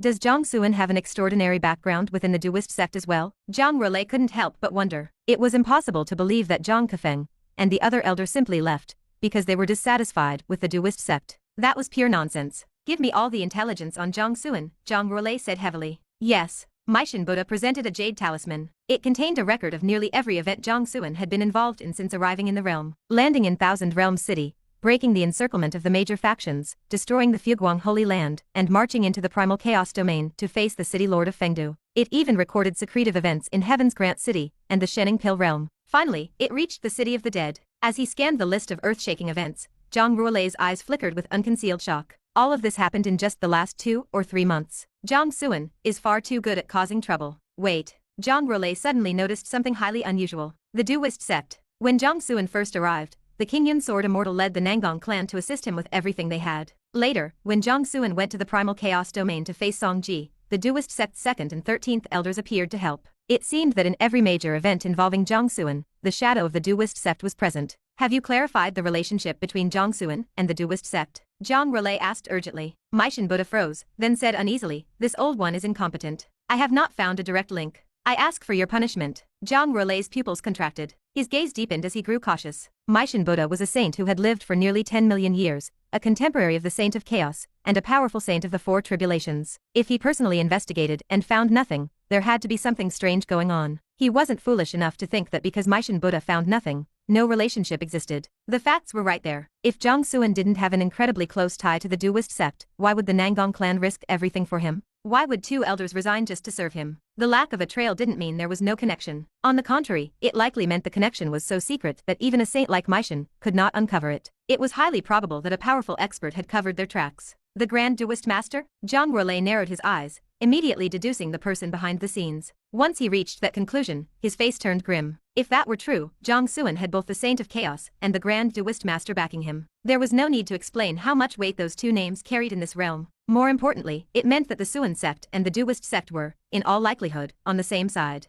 The Immortal sect is truly a pack of fools. Jiang Relay let out a cold laugh. The Immortal sect was acting as the main force just to ally with the Duist sect to wipe him out. They likely had no idea they were just being used as free labor. If he didn't request reinforcements from the Saha Buddha kingdom, his current forces would indeed struggle to withstand the combined might of the Immortal and Duist sects. There was a chance they would be annihilated. Then, the Immortal sect would use the path to saintship to kill Jiang Xuan and dismantle the Xuan sect, only to continue their struggle against the Duist sect. That was almost certainly their plan. Jiang Relay saw right through it. Without hesitation, Jiang Relay looked at Maishan Buddha and ordered, pass down the command. The Buddhist sect is to move immediately. We must evacuate everything before the armies of the Immortal and Duist sects arrive. Yes, what? Maishan Buddha responded instinctively, but as the words sank in, he froze in confusion. He said hesitantly, while the encirclement is dangerous, with our current strength, we should be able to hold them off for a while. There was another sentence he didn't say. You just said pay them no mind. How did that turn into a retreat in the blink of an eye? Surely your idea of no need to pay them mind wasn't because you were already planning to run away? Of course, this was just a grievance in Maishan Buddha's heart. He had built this branch of the Buddhist sect himself, and maintained it for 5 million years. Even when they were suppressed to the point of near extinction during the ancient era, he had never thought of leaving. Now that they finally had a chance to return, how could he be willing to give it up? There is no need for further talk. I have my own reasons, Jiang Relay said coldly. Begin the move. We are going to the Kanglan realm in the Hanyeo Star domain. Maishan Buddha opened his mouth, but he lacked the courage to defy the Buddha child. He could only respond dejectedly, I obey the Buddha child's decree. He then retreated from the temple to coordinate the evacuation. He had spent 5 million years in isolation, without once thinking of leaving the Duist realm. Now, a Buddha child descends with powerful support, and just as Maishan thought they could finally stand tall, they were packing their bags to leave the realm entirely. Bitterness filled his heart. He didn't understand. Behind the Buddha child was the Saha Buddha kingdom. Could they not just summon 2 experts to break the encirclement? Why retreat? Furthermore, wasn't the Buddha child here for the path to saintship? Would this sudden retreat mean giving up on the original plan? Jiang Relay stood and watched Maishan Buddha leave. He knew the old saint felt resentful, but he didn't care. He was the appointed Buddha child of the Saha Buddha kingdom, the Buddha child for all Buddhists in the myriad heavens. No one would dare disobey him. While the world boundary had loosened, summoning powerful experts was not easy. One had to worry about the world guardians,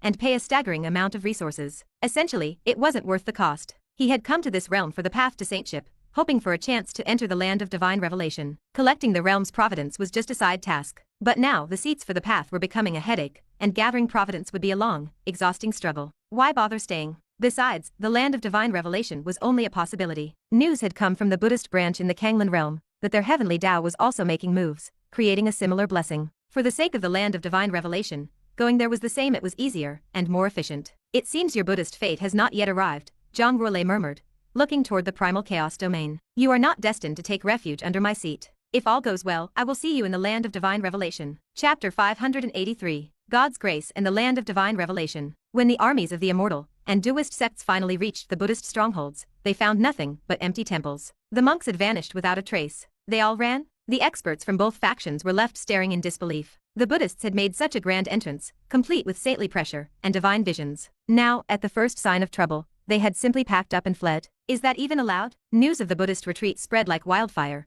leaving every power in the Duist realm stunned and scratching their head. No one could quite figure out what game was being played. They fled. Jiang Xuan heard the news the following day, and couldn't stop laughing. Then again, considering how the Buddhist groups usually operated, such a shameless maneuver was perfectly in character. Forget them for now. Why did you wake me? Jiang Xuan asked the master. The master shook his head, pushing the matter of the Buddhists aside. News came from the mountain ancestor. The heavenly Dao of the Suan heaven realm has awakened. A divine voice informed all living beings that the realm's progress has accelerated once more due to the rise of so many geniuses. The barrier shielding Suan heaven will be removed in 5 years. At that point, the realm will be fully open, and the decree forbidding combat for those in the God realm will be abolished. It's accelerating again? Jiang Xuan was taken by surprise. 5 years. He couldn't quite wrap his head around it, but he didn't care to dwell on it. It doesn't matter. It has nothing to do with me. If he couldn't rescue Nangang Minjaya within 3 years, he wouldn't even be alive to see the 5-year mark. Why worry about it now? The master smiled. While the news was monumental, it truly didn't matter to someone like Jiang Xuan. With the boy's monstrous cultivation speed, there was no telling how high he would climb in 5 years. It was entirely possible he would have already surpassed the God realm by then. The abolition of the God realm combat ban was irrelevant to him. After all, a year ago, this boy was a mere spirit realm cultivator hiding in a secret realm. Now, he was capable of slaying heavenly gods and trading blows with god venerables. Additionally, the mountain ancestor mentioned that several ruins of gods and demons have recently appeared across the 5 great provinces. While they aren't as large as the Demon Cave or the Earth Emperor's realm, they have yielded significant artifacts and inheritances. Many factions have seen a boost in strength, including the Jiang family. The master relayed the message while handing Jiang Xuan a storage ring. The mountain ancestor asked me to give you this. He said 2 drops of God's grace appeared in those ruins. He heard you were collecting them, so he borrowed them for you. God's grace. Startled, Jiang Xuan checked the ring. 2 misty substances floated inside, their aura identical to the 2 he already possessed. According to his mother, God's grace was connected to the Forbidden Zone, where his parents were trapped and held a deep secret. Nangang Minjaya had given him the first one. Later, following the guidance of the rebellious immortal,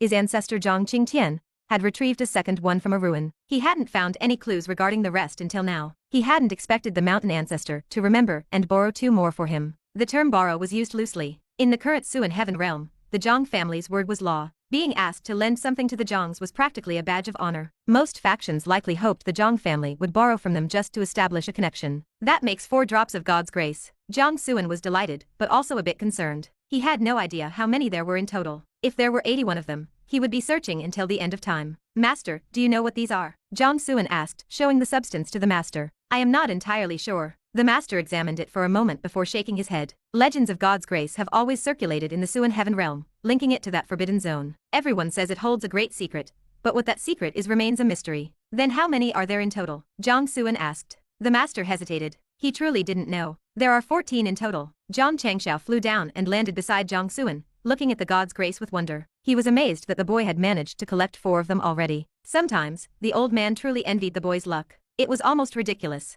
If he didn't know better, he'd think Jiang Xuan was the illegitimate child of the heavenly Dao. Kid, the matter of God's grace is ancient and deeply hidden. Very few people know anything about it, especially the master. How many years was he dead for? What could he possibly know? You have to ask me. I can confidently say that almost no one alive understands God's grace better than I do, Zhang Qiangxiao boasted, showing off. The master's face darkened. If he didn't know Zhang Qiangxiao's personality so well, he would have pulled out a ruler to teach the man a lesson about respect. Jiang Xuan glanced at Zhang Qiangxiao and immediately tucked the God's grace away. Never mind then. I'm not interested. He refused to indulge his ancestors' habit of grandstanding. Zhang Qiangxiao froze. Wait, you can't just do that. It's embarrassing. The master, on the other hand, felt much better. He stroked his beard and smiled. All the hard work he'd put into building the Suan sect was worth it just to see this moment. He gave Zhang Qiangxiao a mocking, provocative look before turning and walking away without a word. The Suan sect was his pride. As long as he kept building it up, he could keep a leg up on Zhang Qiangxiao in Jiang Xuan's eyes. He had completely forgotten his past self,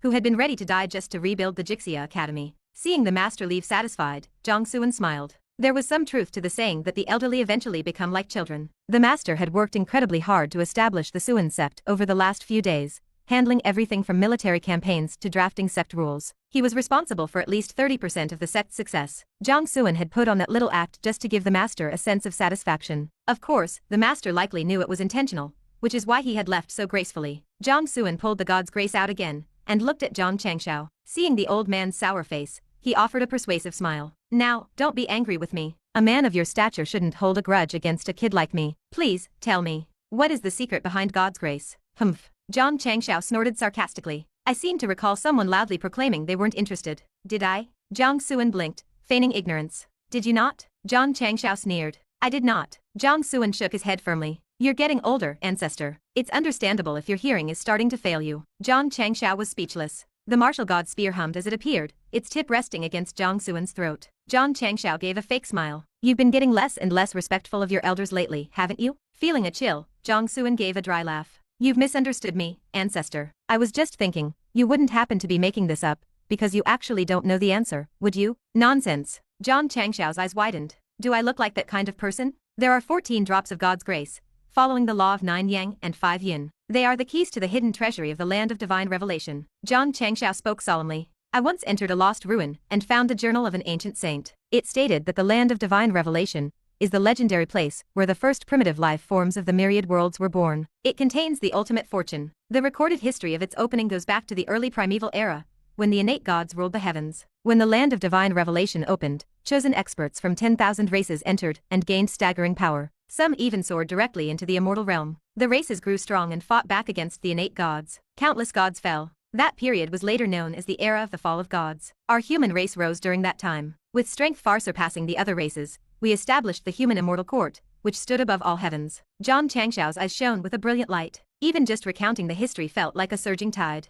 The history of humanity was truly a magnificent epic. According to that journal, the opening of the land of divine revelation during the primeval era laid the foundation for the human immortal court. Zhang Changxiao looked at Jiang Xuan, making no effort to hide his envy. If that journal is true, and God's grace is the key to that treasury, there are only 14 in existence. You already have 4. Your luck is truly enough to make anyone jealous. Jiang Xuan blinked, unable to hide his shock. The land of divine revelation, where primitive life was born, the keys to its treasury. He knew God's grace held a secret, but he never imagined it was this massive. Good heavens, am I really the chosen protagonist who can't even die from falling off a cliff? Wait a minute. Jiang Xuan paused, remembering what his mother had said. His expression turned odd. Didn't my mother say God's grace was related to the forbidden zone where my parents are trapped? How did it become a key to the land of divine revelation? Surely that forbidden zone isn't the land of divine revelation itself. You could say that. Zhang Changxiao nodded, though he looked a bit uncertain. The author of that journal recorded a theory. The forbidden zone where your parents are trapped is very likely a fallen fragment of the land of divine revelation. Chapter 584. I am your ancestor. Fragments of the land of divine revelation? Jiang Xuan stood in stunned silence.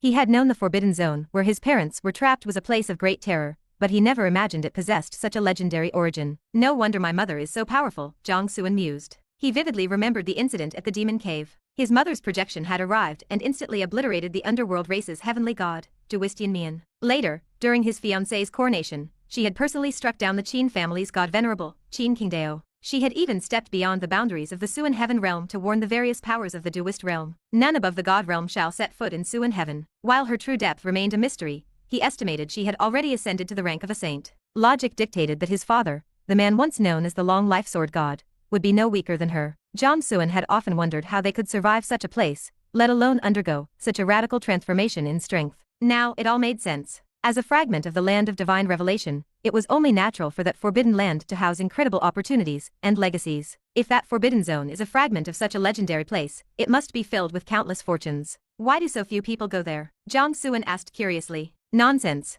Zhang Changxiao shot him a look of annoyance. You think everyone is a freak like your parents? The ancient demons within that forbidden zone are awakening, and their power is terrifying. Few who enter ever walk out alive, Zhang Changxiao said quietly. Your parents are likely among the very few exceptions. Furthermore, the idea that the forbidden zone is a fragment of the land of divine revelation is just a theory. Its truth is hard to verify. Even if it is true, the number of people who know is incredibly small. In the entire Suan heaven realm, I might be the only one. Zhang Changxiao spoke calmly. Most people probably do not even know what the land of divine revelation is. Even in this Duist realm, I doubt more than a handful have heard of it. Jiang Xuan nodded thoughtfully, quietly shifting the martial god's spear away from his throat. So, where exactly is this land of divine revelation? He already held 4 drops of God's grace. These were the keys to a hidden treasury, capable of granting him unimaginable fortune. And yet, he still had no idea where the lock was located. I do not know. Zhang Changxiao retracted his spear. As the conversation turned to serious matters, he dropped his playful act. After I found that journal, I spent a great deal of effort searching for clues, but I found nothing. Had it not been for that manuscript,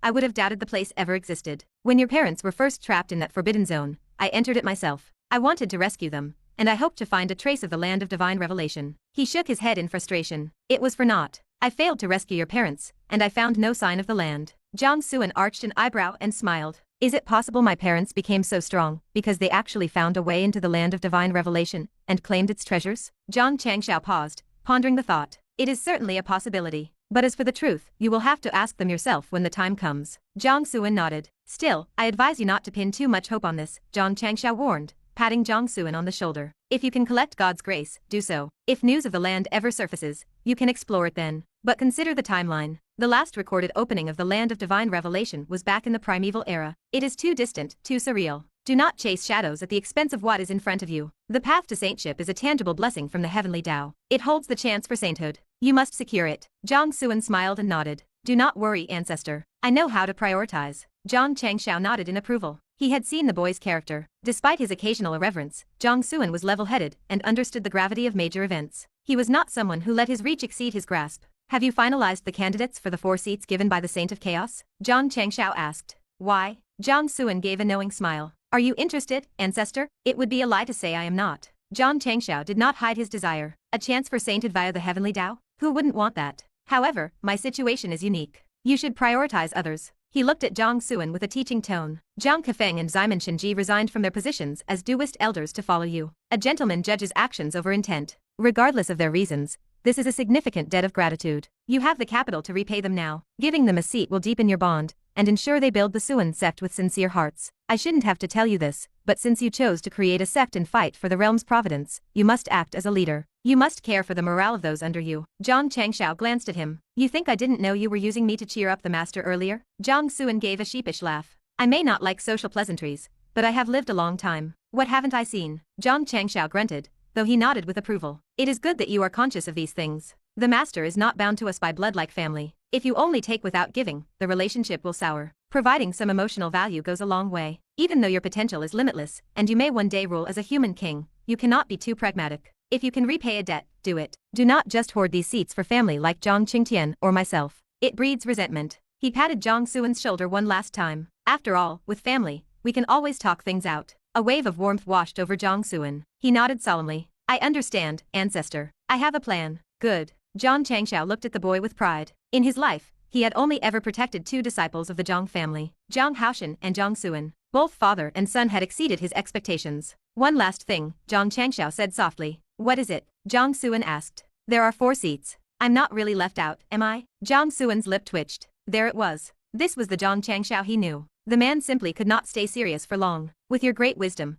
I am sure you can guess the answer. Jiang Xuan laughed and turned away, heading toward the residence of Nangang Qingnian. He had indeed finalized the 4 candidates, but he also held a 5th seat provided by the City Lord of Thousand Realms City. He wasn't sure what the City Lord was up to, but he wasn't about to turn down a free gift. He had originally intended to give this extra seat to Ximen Shenji. However, after listening to Jiang Xiao's advice, he decided to visit Nangang Qingnian first. He knew Nangang Qingnian wouldn't have the nerve to accept such a massive gift, but the gesture itself provided emotional value to the Nangang family. After that, he would hand the seat to Ximen Shenji. Hey, Jiang Xiao stood rooted to the spot, suddenly anxious. Wait, you have 4 seats. No, 5 including the one from Thousand Realms City. Am I really not on the list? Brat, stop right there. He gave chase, shouting at Jiang Xuan's retreating back. I am your ancestor. As Jiang Xuan expected, Nangang Qingnian was terrified by the offer. He nearly fell to his knees in his haste to decline the gift. He had joined Jiang Xuan's cause under the guise of a challenge, and had contributed almost nothing since. He felt like a ghost in the organization. If the master hadn't recently appointed him as the chief sword disciple to handle the sect's growing needs, he might have slunk back to the Nangang family in shame. He didn't have the face to accept such a reward.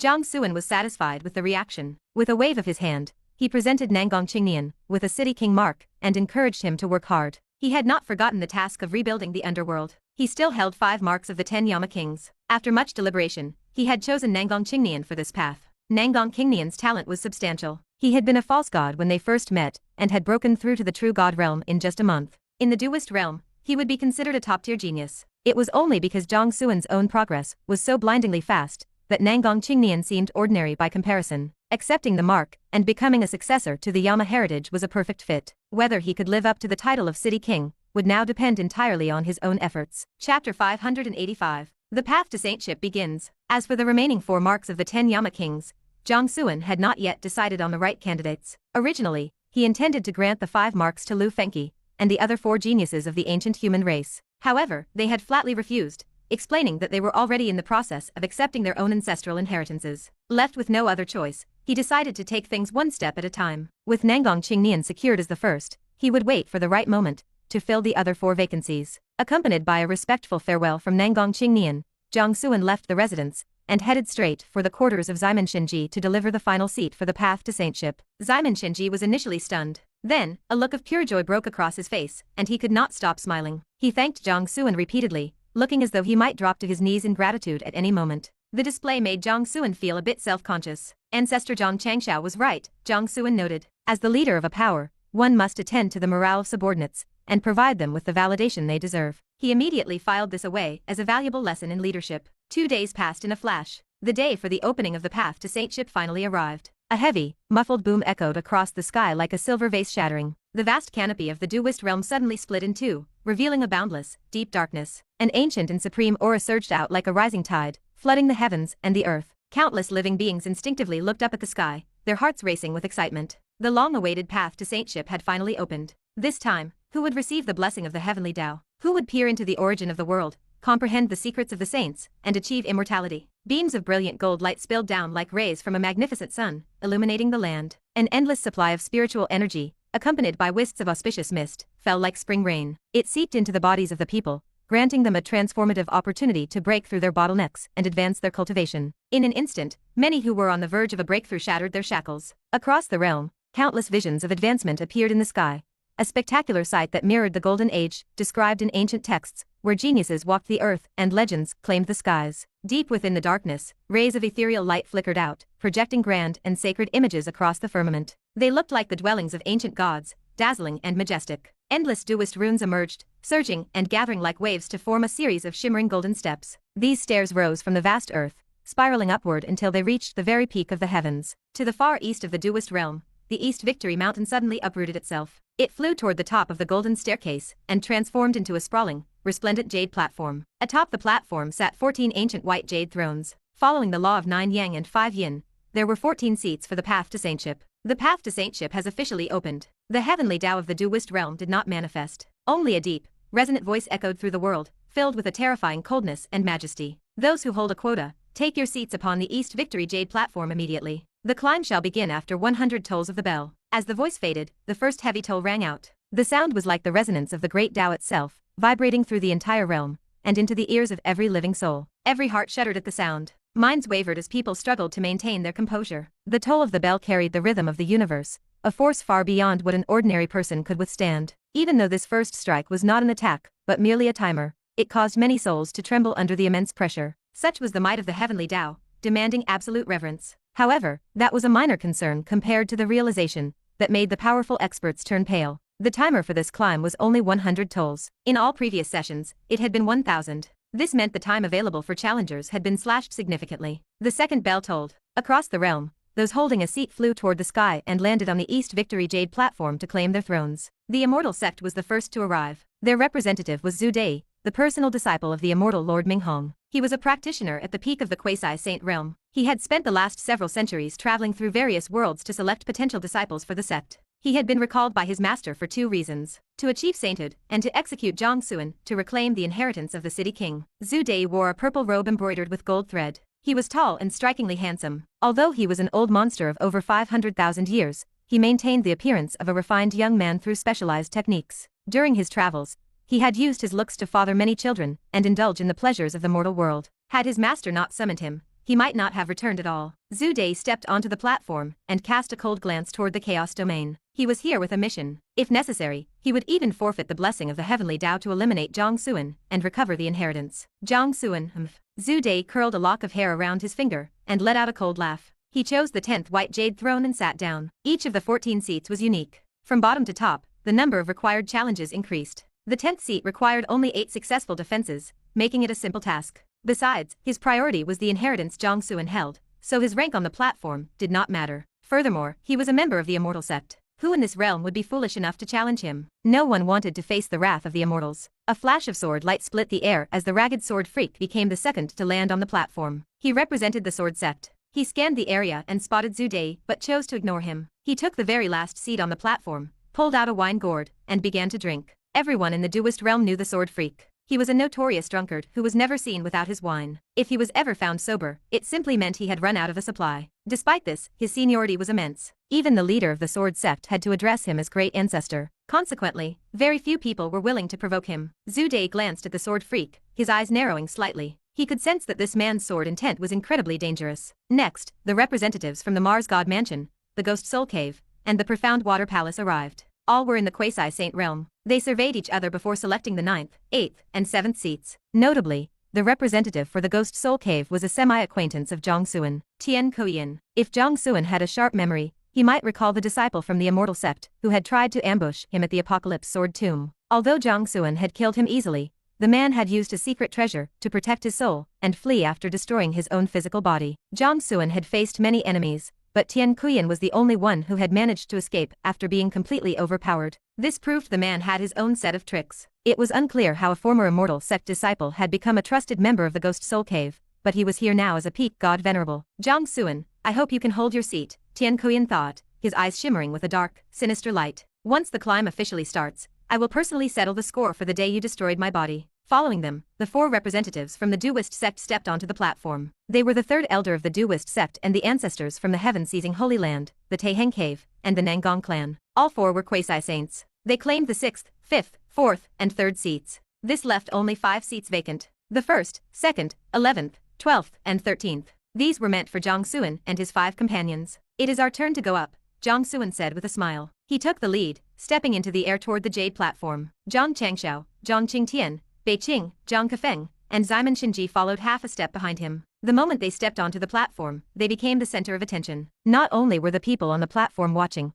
but the eyes of countless beings across the Duist realm were fixed upon them. Shocked gasps and murmurs erupted like a tidal wave across the world. What on earth? The realization hit the crowd. Jiang Xuan's Xuan sect had claimed 6 of the 14 seats for themselves, but it was their cultivation levels that truly caused a stir. They saw 1 quasi-saint, 1 god venerable, 1 heavenly god, and 2 true gods. And the leader? He was a mere venerable. Many people began to doubt their own eyes. They rubbed them and looked again, but the conclusion was the same. The man at the head of the group, Jiang Xuan, was indeed just a venerable. Is he serious? How does a mere venerable have the audacity to participate in the path to saintship? To the onlookers, it seemed like a pure waste of a public resource. Not everyone knew that Jiang Xuan had successfully fought a true god while at a lower rank, and even fewer knew he had traded blows with a god venerable in the city of the dead. Even if they did hear such stories, they didn't believe them. In the eyes of the masses, Jiang Xuan was a piece of trash that could be crushed at will. Across the Duist realm, powerful experts who coveted a seat were consumed by a burning rage. To them, Jiang Xuan was squatting in a spot that rightfully belonged to one of them. The challenges were about to explode, and Jiang Xuan was the most tempting target of all. After all, surely anyone could take down a lowly venerable. Chapter 586. Battle. As for the remaining 4 marks, Jiang Xuan had not yet settled on candidates.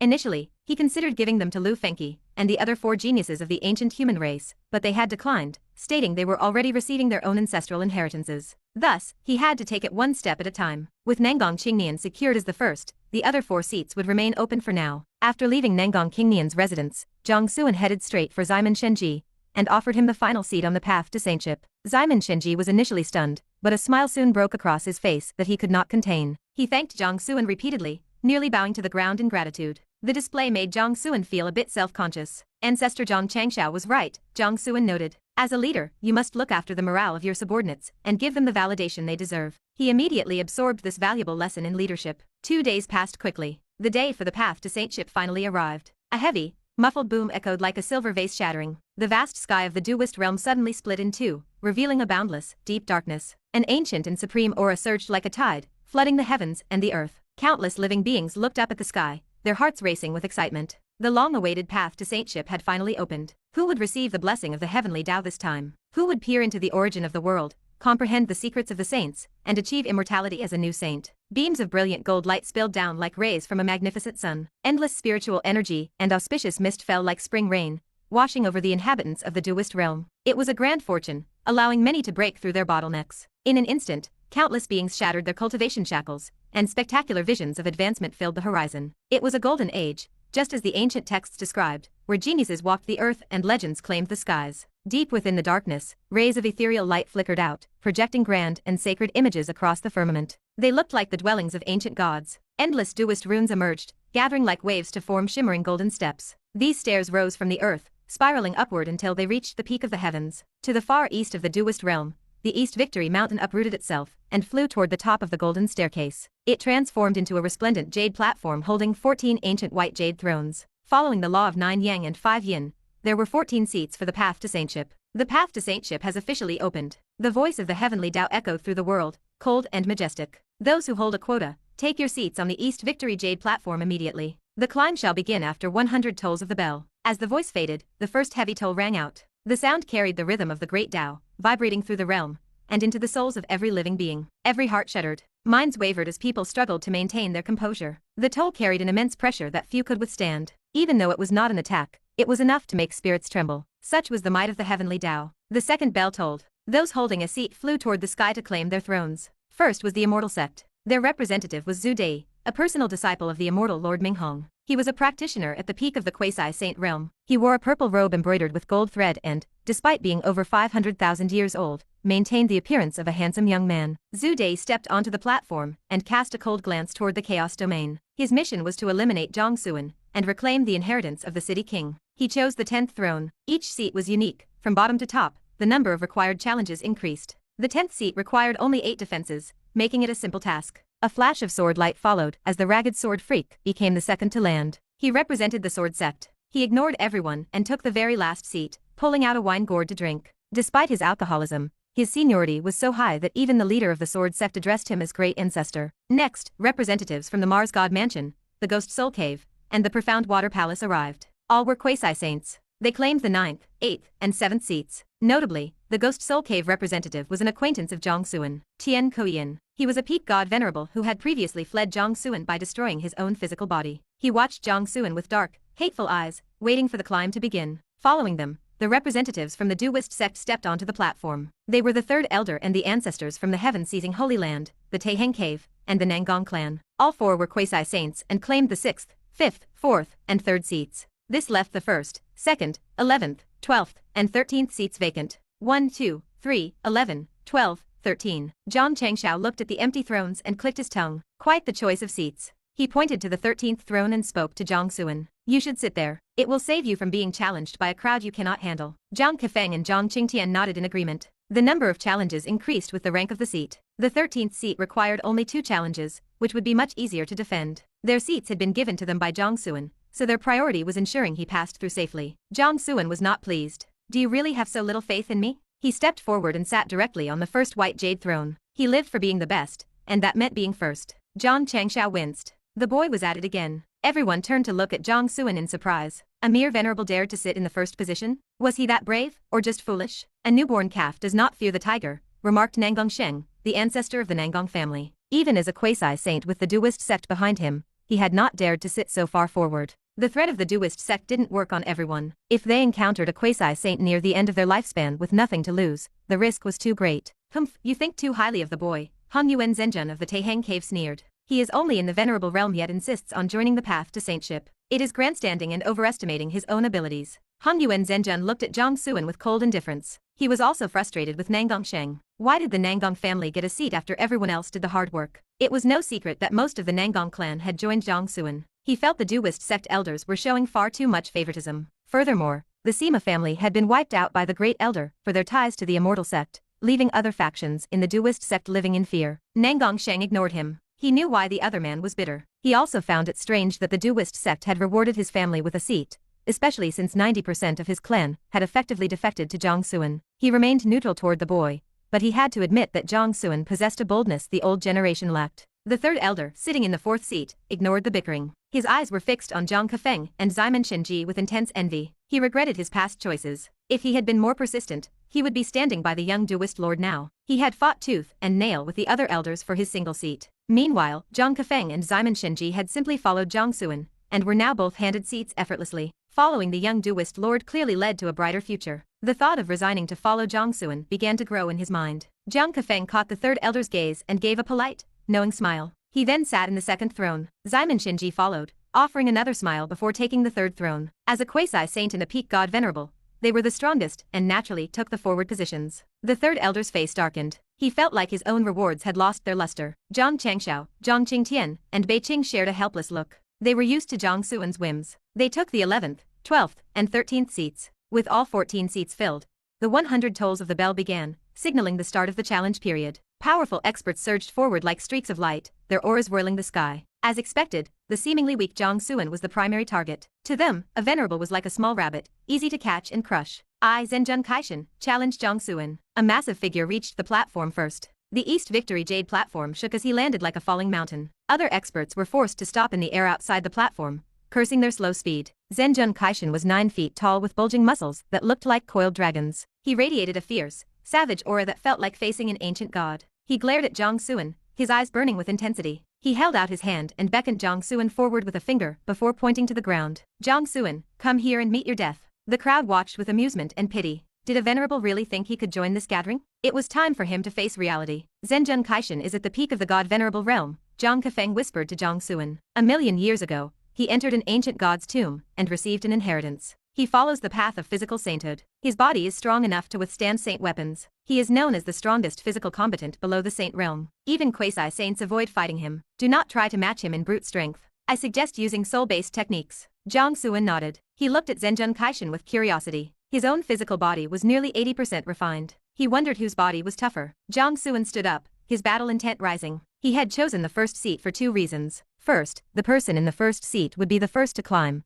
and receive the blessing of the heavenly Dao. He wanted the best, not the leftovers. Second, he wanted to be challenged. While others feared combat, he welcomed it. The rules of the path to saintship stated that no one could be killed during a challenge. This was a perfect stage for him to test his limits and find a worthy opponent to push his growth. Without a word, Jiang Xuan activated his bloodline. His royal blood erupted like a volcano. The power of his physical body let out a sharp, explosive sound that boomed through the air like thunder. Battle! Jiang Xuan roared, lunging forward like a streak of lightning. Chapter 587. Intense battle with Zhenjun Kaishan. Jiang Xuan closed the distance with Zhenjun Kaishan in a blur of speed. He threw a punch, driving the Xianxia combat method forward. Within the boundless, hazy aura of the strike, 9 ancient, gray-white war seals manifested. Visions of a primeval wilderness flickered in the air. A towering figure appeared, clearing the wasteland and slaughtering beasts with bare fists. Countless savage monsters fell beneath those hands, their blood flowing in rivers, exuding a heart-stopping ferocity. This was the scene of the Xianxia human emperor in battle, the ultimate malevolence manifested by Jiang Xuan's technique. One punch held the power to shatter the heavens and the malice to destroy the earth.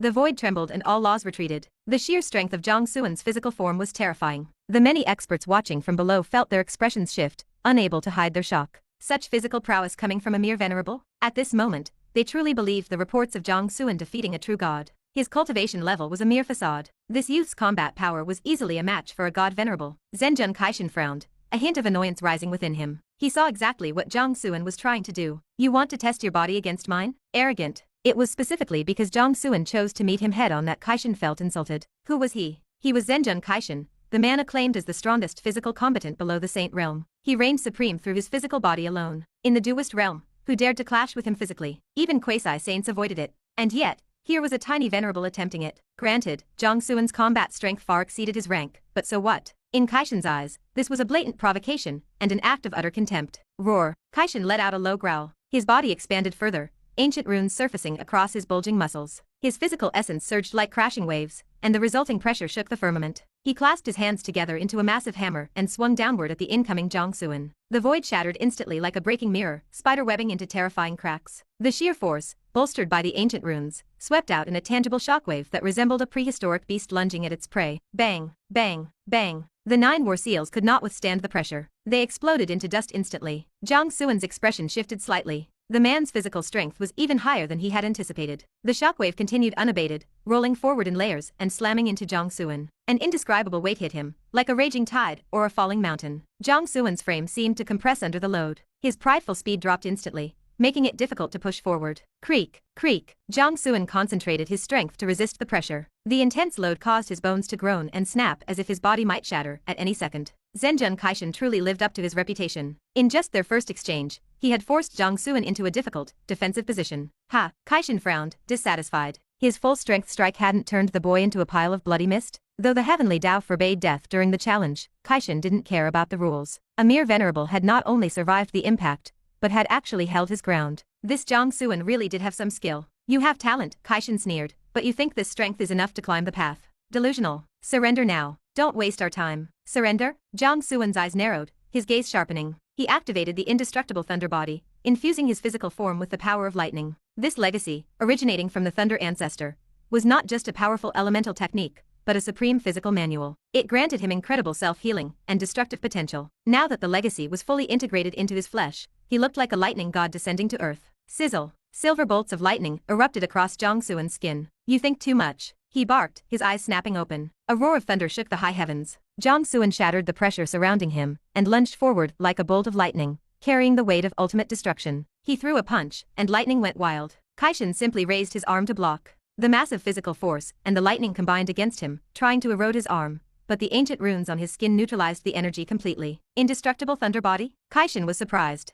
That was a significant legacy, one that could allow a commoner to forge a body comparable to a saint body. He had to admit, even if he didn't want to, that the boy's talent was monstrous. Why else would he practice such a technique? Too many skills, not enough focus, Kaishan commented coldly. He shifted his stance, his heavy palm turning soft and fluid to stick to Jiang Xuan's fist. Then, a terrifying burst of power erupted like an outgoing tide, pouring directly into Jiang Xuan's body. Bang! Jiang Xuan was sent flying. He coughed up blood as his skin began to crack. Your application of physical force is far too crude, Kaishan critiqued. He moved like a predatory beast, chasing after the retreating Jiang Xuan to deliver a finishing blow. Jiang Xuan's heart sank. He had truly met his match. In terms of pure physical clashing, he was far inferior to this man. However, this is where the fun begins. Jiang Xuan suddenly halted his retreat. He spat out a mouthful of blood and grinned. Thousands of ancient lightning runes pulsed around him, quickly purging the residual energy Kaishan had forced into his body. He then activated the mountain god's secret technique to further stimulate his strength. A vast aura surged, manifesting as a towering, majestic mountain that shrouded his entire frame. He charged once more at the approaching Zhenjun Kaishan. The Zhuangzi combat method, the indestructible thunder body, and the mountain god's secret technique, three powerful physical legacies, were unleashed at once to bolster his nearly 80% refined body. He refused to believe he couldn't win this. The two collided. The resulting shockwave rippled out in layers, pulverizing the void for 10,000 miles. All laws within that space were neutralized, turning into nothingness. Jiang Xuan was forced back 100 yards, his body trembling uncontrollably. Drops of crimson blood fell toward the earth. Clearly, a head-on collision was still an immense struggle for him. In contrast, Zhenjun Kaishan stood as steady as a mountain. Kaishan frowned. This boy has another physical legacy. How could a kid in the venerable realm have so many high-level techniques ready to go? No wonder his cultivation was so low. With all these techniques to practice, when would he ever find the time to level up? Jiang Xuan wiped his mouth and laughed. Even though he was still being pushed back, he hadn't coughed up blood this time. More importantly, he could feel his physical body reacting with excitement. The speed of his body refinement was visibly accelerating.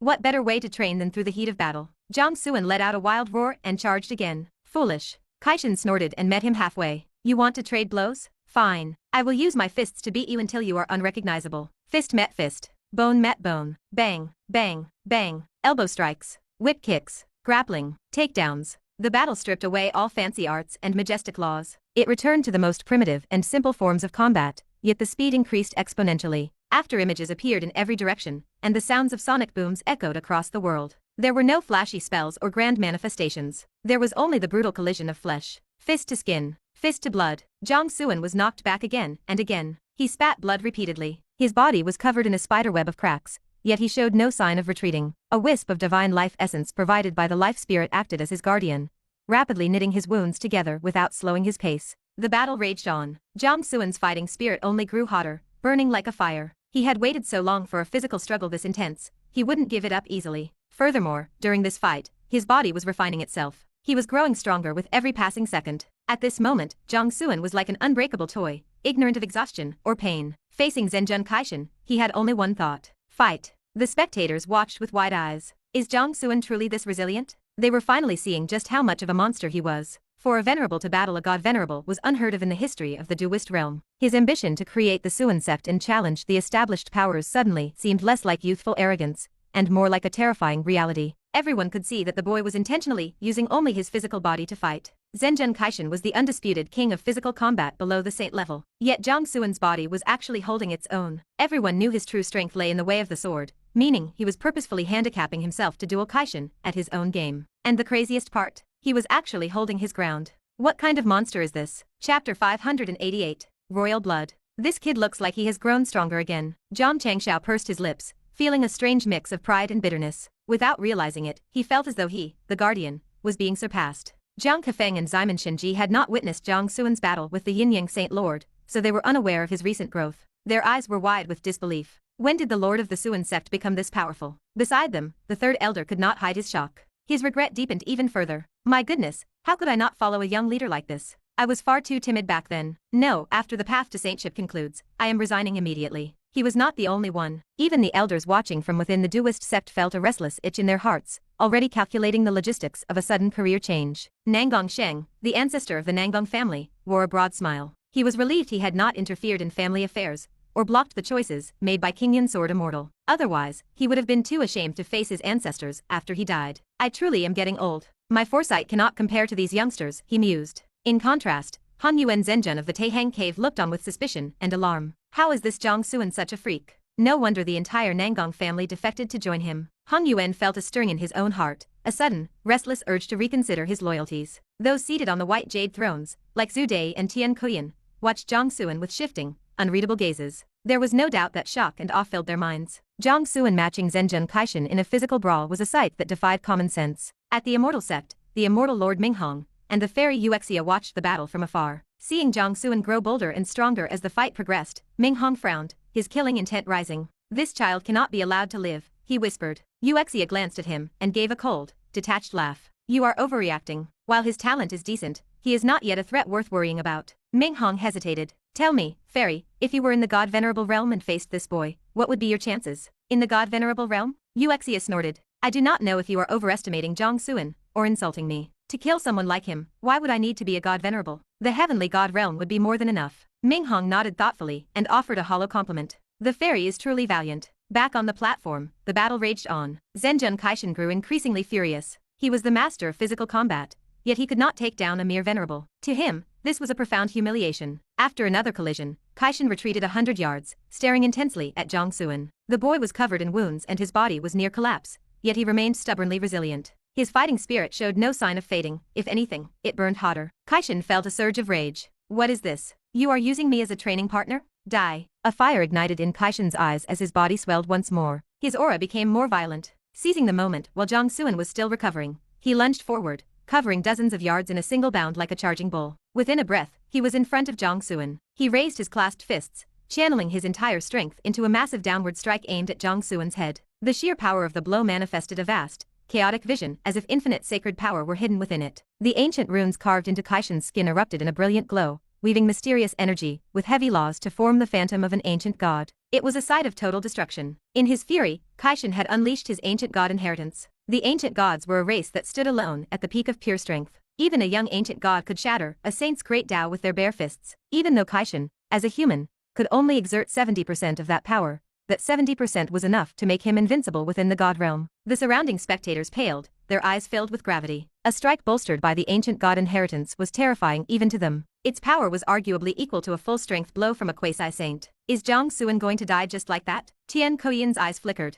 Kaishan's strength was immense. Even though he was in the god-venerable realm, and had regained his past life memories, he was not certain he could withstand that hit. You better hold on, he thought. I want to kill you with my own hands. Is he finally finished? Zhu Dai sneered. His master had constantly emphasized Jiang Xuan's genius, but to him, the boy had spent the entire afternoon just being a punching bag. Jiang Xuan has only lasted this long because he is remarkably good at taking a beating. But with the heavenly Dao watching, he probably won't die, Zhu Dai mused. However, a new worry struck him. If Jiang Xuan loses and fails to climb, how can I kill him to reclaim the inheritance of the city king? It was a disgusting situation. He was sworn enemies with the boy, yet now he found himself hoping Jiang Xuan would survive and win. Revolting, he muttered, twirling a lock of hair around his finger. On the other side, Zhang Kefeng and the others stood up abruptly, their auras surging as they prepared to intervene. The heavenly Dao forbade death, but they were unwilling to gamble with Jiang Xuan's life. His safety was their absolute priority, even if it meant losing their seats. At this moment, Jiang Xuan was indeed in a crisis, though it was a crisis of his own making. He had restricted himself solely to physical force, leaving his lethal trump cards like his sword arts, the Dao of Reincarnation, and his spatial techniques untouched. Strictly speaking, battling a physical master like Kaishan for this long using only his body was already an incredible feat. But now that his opponent was pulling out all the stops, Jiang Xuan had to respond. A familiar sensation washed over him. Facing life and death, his body grew tense, his heartbeat became clear, and his senses slowed as if time itself had dilated. Yet, even now, he could find the humor in it. He remembered when he first stepped onto his own path, helping Ming Fan clear out Ming Kong's soldiers. He had suppressed himself then too, fighting only with his sword. The situations were remarkably similar. Battle truly is the most efficient form of cultivation, Jiang Xuan grinned. This single fight had pushed his body refinement progress by a full 10%. He had reached 90% completion. Only a tiny fraction remained. I am satisfied, he thought. In the next instant, the royal blood within him erupted like a long dormant volcano. It was hot, violent, and carried an aura of supreme majesty that made the heart tremble. A brilliant, holy radiance shot into the sky like pillars of light supporting the heavens. A strange sound of flowing water echoed in everyone's mind. Jiang Xuan's royal blood manifested at the peak of the firmament, like a river of blood carrying infinite fortune. Countless daos appeared in the void, their rules descending to merge with the river. Then, before the eyes of the stunned crowd, the river of fortune contracted and fell, seeping into Jiang Xuan's body like a refreshing spring. It strengthened his bones, his meridians, his flesh, and his skin. Instantly, Jiang Xuan's body took on the texture of divine jade, a blood-red hue infused with traces of noble gold. A supreme aura of a sovereign burst forth, sweeping across the Duist realm, and demanding reverence. Every expert felt a jolt of primal fear and respect, as if they were in the presence of a much higher form of life. What is happening? Everyone was baffled. He was supposed to be at his limit, coughing up blood and near death. How could he undergo a magnificent transformation now? The experts watched in a daze as Jiang Xuan smiled brilliantly. The final 10% was complete. His physical body was finally, fully refined. Few knew the true power hidden within royal blood at 95% concentration. Even Jiang Xuan had only a vague understanding of its depth. The bloodline curse from the Kangming demon emperor had long restricted this power, but through his collection of human holy relics and his mastery of the Dao of Reincarnation, he had suppressed the curse. Now, his royal blood could finally unleash its true, staggering potential. In a sense, the king had returned. Chapter 589. A physical body becoming saintly. Power. Jiang Xuan felt his entire being flooded with immense strength. He even felt a sudden, violent urge to crush a planet with his bare hands. He had not lost his mind. He understood this was an illusion brought on by the massive leap in his physical capabilities. But there was no doubt that in this moment, he was incredibly strong. This power did not just come from his body being fully refined or nearing the terrifying realm of physical sainthood. It was driven by the full eruption of his royal blood, which granted him a level of force that was nothing short of extreme. Heart pounding with excitement, Jiang Xuan wanted to throw his head back and roar at the sky. He held back, knowing such a display would be foolish and out of character. Golden red light shimmered across the horizon. The blessing of the royal blood was not over. After being suppressed by the bloodline curse for so long, this power had been desperate for release. It would not end so easily. Furthermore, the refinement of his body was far from finished. Jiang Xuan's jade-like flesh was still being tempered by the royal blood. It was a transformation like a serpent evolving into a dragon. This was a metamorphosis of his very life essence. Thousands of great Dao rules manifested out of thin air, condensing into physical Duist runes. These runes poured into Jiang Xuan's body, etching themselves onto his bones, meridians, flesh, and skin with a mysterious, supreme texture. In this moment, Jiang Xuan resembled an ancient, holy deity from the dawn of time. The mere scent of his physical aura caused those around him to tremble with deep-seated fear. As the number of etched runes grew, his aura became more terrifying. With Jiang Xuan at the center, a massive vortex formed for millions of miles, pulling in endless spiritual energy and Duist power like a raging tide. Thump, thump, thump. A powerful heartbeat echoed in everyone's ears. It sounded like the bell of the great Dao ringing from the depths of the universe after a silence of 10 million years. Every living being felt their own blood surging in response, pulsing in rhythm with the laws of the world. Coincidentally, this heartbeat synchronized perfectly with the tolls of the bell timing the path to saintship. But those present were too stunned to notice. They stared at Jiang Xuan with eyes full of terror, shock, and awe. What kind of body was this? How could it release such a frightening aura that they felt a primitive urge to kneel and worship? Is that the body of a god demon? Tian Kuiyan's eyelids twitched as a storm of shock raged in his mind. He had never seen or heard of such an aura, not even in his past life. In all his memories, only the legendary god demons who once roamed the heavens could possess such a physical form. Even then, those beings only reached that level after achieving sainthood. What was Jiang Xuan? He was clearly only a venerable. Zhu Dei looked pale, his eyes filled with dread. What kind of monster was he facing? One moment the boy was losing a physical brawl, and the next he exploded with this power. This was a venerable? Even a god venerable could not compare to this presence. How was he supposed to kill a monster like this and reclaim the fifth palace king's inheritance? To hell with that, Zhu Dei cursed silently. He wanted to live. He had hundreds of concubines waiting for him at home. The other experts on the white jade thrones shared a single thought. Do not provoke this man. On the other side, Han Yuan Zhenjun was panicking. He desperately searched his memory to see if his Taiheng cave had any grievances with Jiang Xuan or the Xuan sect. If there were, he needed to make amends immediately. Nanggong Sheng stared at Jiang Xuan with a singular resolve. He would lead his entire clan to join the Xuan sect. Forget staying in the Duist sect to preserve a line of the family. He wanted nothing to do with the Duist sect if it meant offending the lord of the Xuan sect. As for the third elder, he was drowning in regret. He pulled out a communication talisman and crushed it, sending a message to the great elder of the Duist sect. I quit. Inside the Duist sect, the great elder stared at the message, feeling sick. Before he could process it, the remaining 9 elders appeared and handed him formal letters. The great elder's eyes went wide as he gasped in shock. You are all resigning? At the immortal sect, Ming Hong and Fairy Xianxia stood up abruptly, staring at Jiang Xuan on the East Victory Jade platform. Physical sainthood. Fairy, this child cannot be allowed to remain, Ming Hong said urgently. He is still in the venerable realm, yet he has skipped an entire divine stage to touch the realm of physical sainthood. This is unheard of in all of history. Fairy Yuxia's face was dark. She knew Ming Hong was right. Even in her home world, where imperial descendants and royal blood were common, no one was as monstrous as this. If this genius were not uprooted early, he would cause endless trouble. She knew Ming Hong wanted her to call for reinforcements from the immortal clan, but she could not do it. She made her decision. Even if Jiang Xuan grew stronger, she could not sacrifice her chance at the land of divine revelation. That was her only way to surpass the other imperial children. Physical sainthood is not that simple, she said with a cold laugh. He will not succeed. And even if he does, so what? Once the climb begins, I can still crush him with one hand. Back on the platform, about 15 minutes later, the evolution of Jiang Xuan's body reached its final stage. His jade-like flesh shimmered with golden light, covered in endless duist runes. He radiated an ancient, supreme aura of a high-tier being. Wisps of saintly energy swirled within him, adding to his invincible presence. This is physical sainthood? Zhenjun Kaishan's face went pale. He was stunned. He never expected the boy he had been pummeling to reach this level before he did. Kaishan slumped to the ground, his mind a mess of conflicting emotions. As the person closest to Jiang Xuan, he saw everything clearly. As a body cultivator himself, he knew exactly what this state meant. Ancient gods were the strongest because they reached physical sainthood upon reaching adulthood, their bodies covered in duist runes. That was why Kaishan practiced their inheritance. But he was human. His physical foundation was far weaker than an ancient god. Even with his inheritance mastered, he could only exert 70% of its power, and remained a distance away from true physical sainthood. Jiang Xuan, however, had found this path on his own. He was not relying on a specific inheritance, which made his foundation far better. Kaishan estimated that Jiang Xuan was now only a hair's breadth away from the goal. Kaishan felt torn. He wanted to see someone finally succeed in physical sainthood,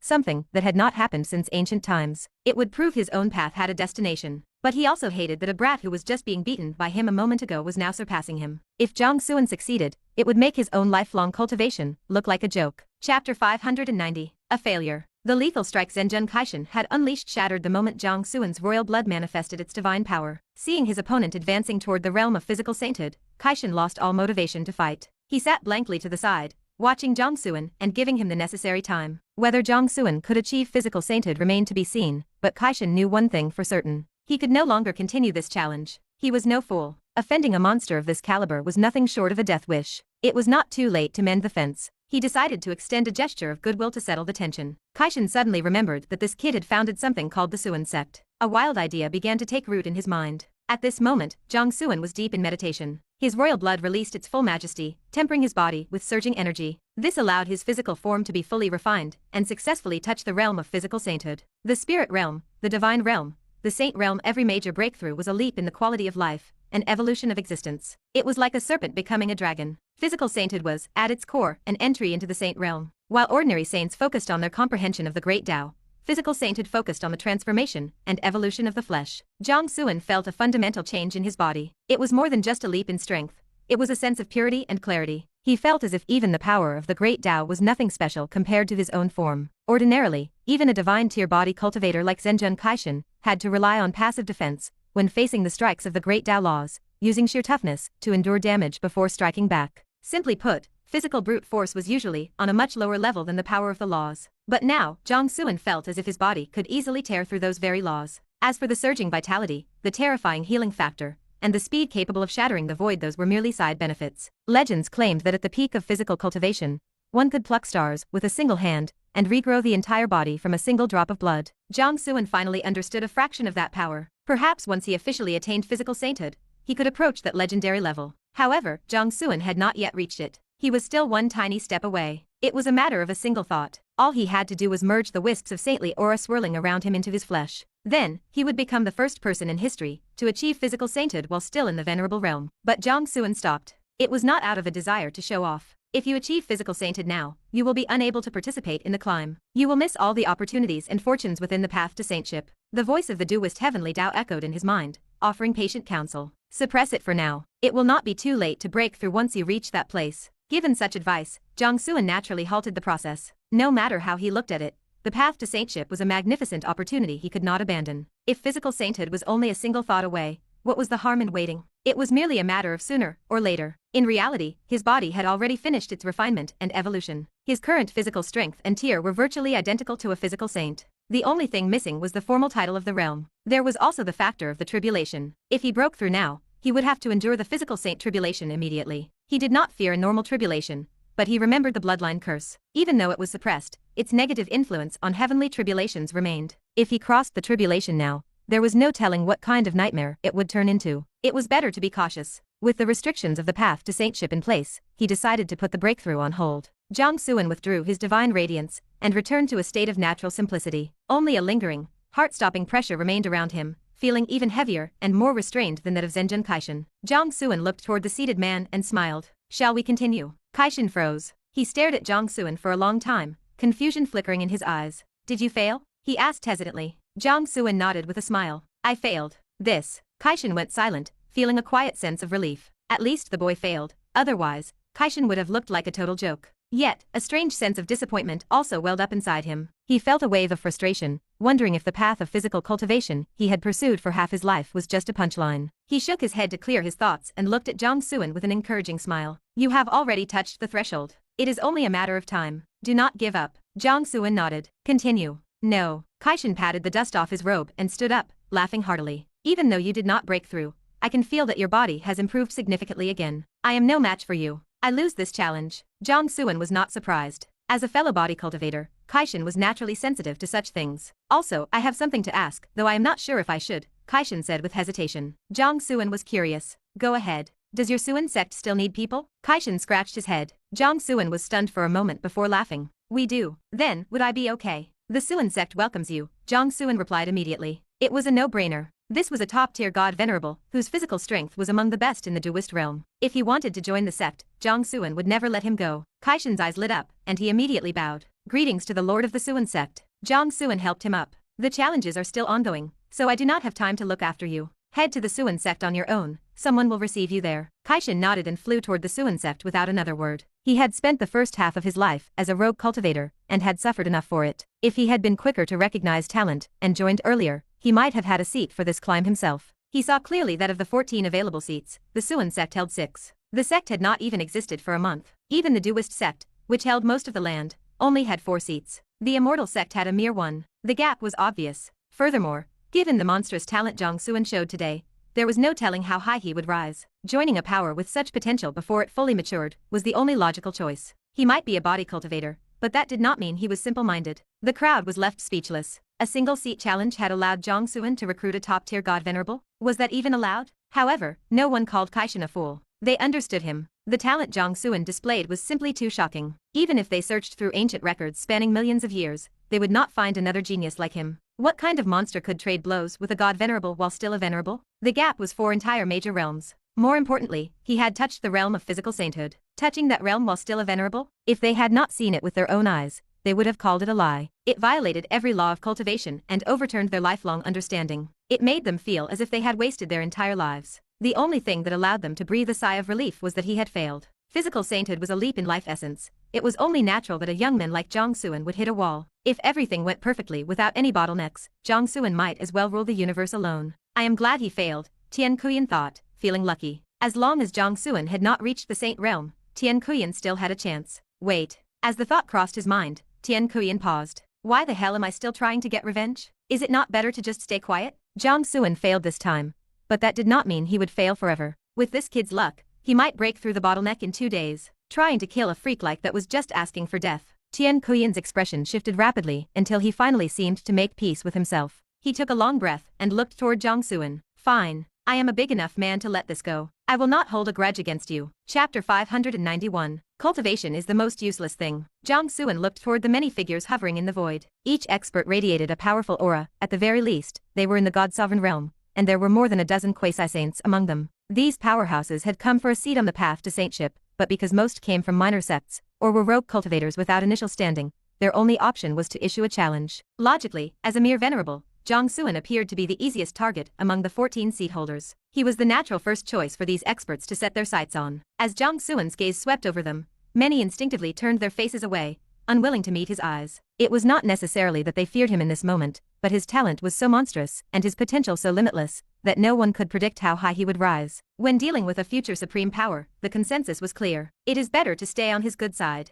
Those without powerful backgrounds are often the quickest to judge the wind. The experts standing in the void at this moment were a perfect illustration of that survival instinct. Jiang Xuan offered a faint smile and asked softly, "Does anyone else wish to challenge me?" Silence followed. The scene was deathly quiet, save for the rhythmic tolling of the timing bell. Each chime counted down the remaining seconds, preventing the atmosphere from turning completely stagnant. The eyes of the challengers flickered with uncertainty, but no one answered. No one was foolish enough to step onto the East Victory Jade platform as a sacrificial lamb, at least not yet. Admittedly, Jiang Xuan's attempt at physical sainthood had failed. His current combat strength was likely at the peak of the god-sovereign realm, still a distance away from a quasi-saint. Since there was a fundamental gap between those two stages, a challenger might still have a legitimate chance of victory if they acted now. But why bother? Winning a seat meant little if it cost them their future. Challenges were strictly non-lethal, meaning Jiang Xuan would survive any defeat. If they snatched his seat now and successfully ascended, what would happen afterward? For an outlier like him, becoming a saint was only a matter of time. Surpassing them would be effortless. How would they survive his eventual rise? Again, those without backing had to weigh every gain against its potential loss. Often, the wisest path was to yield. How dull, Jiang Xuan said, shaking his head. He sat back down on the first white jade throne that belonged to him. The other seat holders watched this with shifting expressions. The implication was clear. He had won without even having to fight. Though they had witnessed his terrifying power and understood the caution of the challengers, seeing a seat secured through sheer reputation, while holding a venerable rank felt surreal. Of all the things in the world, cultivation rank is the most useless thing. Someone muttered this aloud, causing the crowd to tremble. The realization rippled through their hearts, leaving them in a long state of stunned silence. Even the sword lunatic, who had been half-drunk and dazed, paused his drinking. He glanced at Jiang Xuan with a brief flash of clarity in his clouded eyes, his gaze filled with wonder and appreciation. With such a monster around, the heavens were bound to get interesting. Damn it, this kid found another way to show off. Xianxia cursed under his breath. He was annoyed. As the supposed reincarnation of a great emperor, he had not even made his grand debut yet, and this boy had already stolen all the spotlight.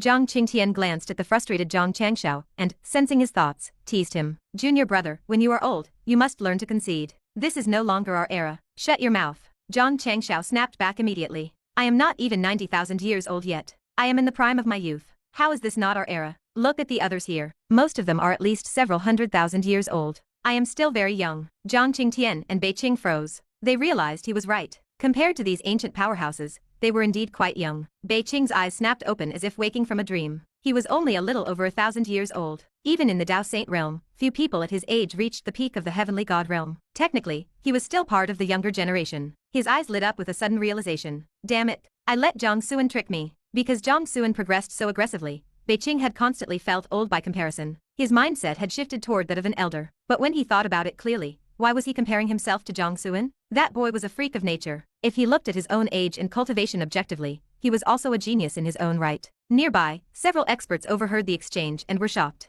These men who looked like wizened elders were only a few tens of thousands of years old. What was the point of that? Usually, people tried to look younger. Why were they trying to look old? Tian Kuyan arched an eyebrow, scanning Zhang Changxiao and his group before looking at the overly handsome Zhu Dai. He gave a curious smile. If he was not mistaken, that man from the immortal sect was at least 500,000 years old, yet he maintained the appearance of a fresh-faced youth. Contrast that with Zhang Changxiao, who looked like a senior citizen at 80,000 years old. Human diversity was truly fascinating. Noticing Tian Kuyan's strange look, Zhu Dai's face darkened. He had a distinct feeling he was being insulted. Just then, the bell tolled again. The voice of the heavenly Dao followed. In 30 chimes, the challenges will end, and the seats for the path to saintship will be fixed. The experts in the void grew frantic. Time was running out. They had come for a seat, and they could not return empty-handed. If Jiang Xuan was too dangerous to provoke, they would simply have to target someone else. One by one, their gazes shifted toward Zhang Changxiao and the others. Sensing the change, the group tensed up. It was finally their turn to be tested. After all, excluding Jiang Xuan,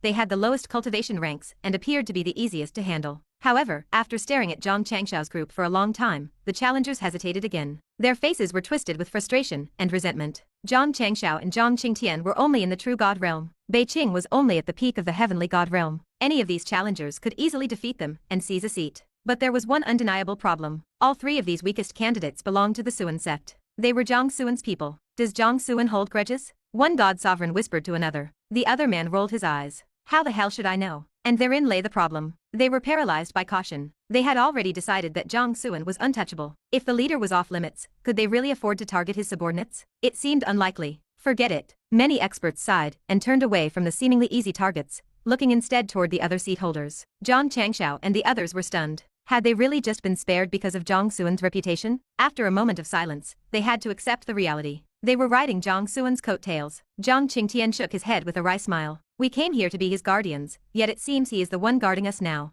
Beiqing nodded, equally moved by the irony. Only Zhang Changxiao remained annoyed, his mind racing. Does a reincarnation of a great emperor really need to rely on that kid? The challengers in the void, having given up on the Xuan sect members, found that their remaining options were painfully limited. Out of the 14 seats, Jiang Xuan's group occupied 6. Those were out. The duelist and immortal sects were too powerful to offend, accounting for another 4 seats. That left only 4 seats. Tian Kuyan of the Ghost Cave, the Yingguo boy of the Yingguo mansion, the Suanshui Duist of the Suanshui Palace, and the Sword Lunatic of the Sword Sect. These four belonged to major powers, but they were not as untouchable as the top two sects. Yet, as they narrowed down the list, even those choices were difficult. The Sword Lunatic had to be excluded. If the master of 10,000 swords called him great-granduncle, how strong was he? No one wanted to find out and waste their one precious opportunity. They had no margin for error. After careful calculation, only 3 targets remained: Tian Kuiyan, the Yingguo boy, and the Suanshui Duist. Suddenly, a cold, frost-covered sword intent pierced downward. A woman with a striking figure stepped out of the void.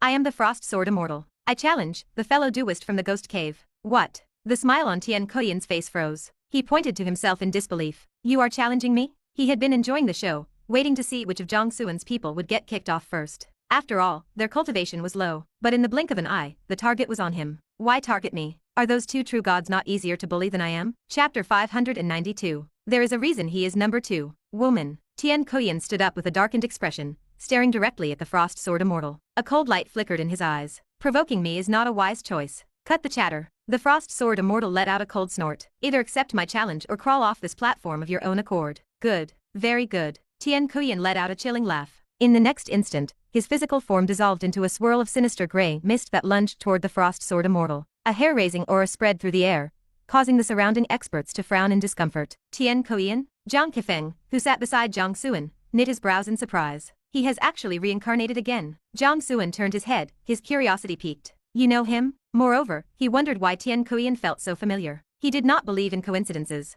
Having practiced the Teihao mysterious scripture, his soul refinement was nearing 50%. His senses were incredibly sharp. If he felt a sense of familiarity, it meant he had almost certainly crossed paths with this man before. Jiang Kefeng nodded and explained softly. My lord may not be aware, but Tian Kuiyan was the first master of the Ghost Cave. His true form is not human. He was born from a wisp of a ghost deity's soul that drifted from ancient times and gained intelligence. Because he was touched by the aura of reincarnation, he achieved a unique innate divine ability. He can reincarnate with his memories intact and stack the power of his past lives onto his current self. The last time he appeared was roughly 400,000 years ago, Jiang Kefeng recalled. Back then, he was in his 79th reincarnation. Even then, he possessed the formidable power of a foretribulation saint. He even stormed the Duist sect to challenge the great Dao master. A foretribulation saint? Jiang Xuan raised an eyebrow in surprise. Who won that fight? I am not certain, Jiang Kefeng said, shaking his head. However, after that challenge, news of Tian Kuiyan vanished from the Dao Saint realm. It seems likely the great Dao master won. After his defeat,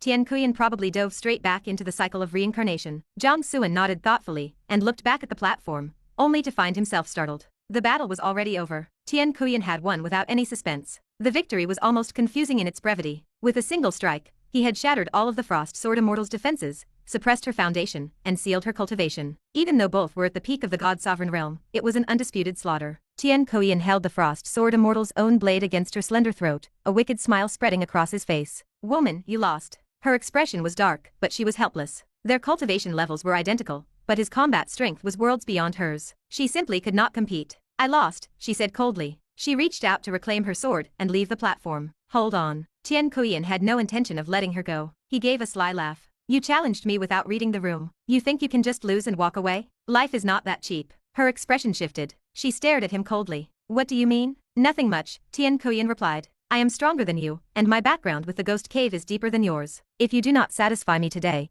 believe me when I say you will not last a single day in this Dao Saint realm. The Frost Sword Immortal's heart sank. She knew he was telling the truth. While the Ghost Cave was not as dominant as the Duist or Immortal sects, it was still a transcendent power that had lasted millions of years, backed by saints who lived as long as the heavens. State your conditions, she snapped. Without a background of her own, she had no choice but to endure if she wanted to live. It is quite simple. Tian Kuiyan smiled, his eyes traveling over her striking figure. In the cultivation world, which was generally traditional and conservative, few dressed as boldly as she did. It caught his eye and stirred a flicker of desire. Bear me 10 sons. Tian Kuiyan lightly brushed his hand against her. The sensation was as good as he expected. Once you have given me 10 sons, you are free. Of course, if you wish to join the Ghost Cave as the mother of my children, I have no objections. The Ghost Cave may be small and unable to seize the ultimate fortune of this realm, but it is a transcendent power with a saint. You would not normally be blessed enough to encounter such an opportunity. You. The Frost Sword Immortal glared at him. Shameless. You have 3 breaths to decide. Tian Kuiyan pressed the blade into her neck. A trickle of blood began to flow. She stared at him, her eyes burning with a rage that suggested she wanted to swallow him alive. The surrounding experts watched with cold indifference. Everyone was here for a seat on the path to saintship.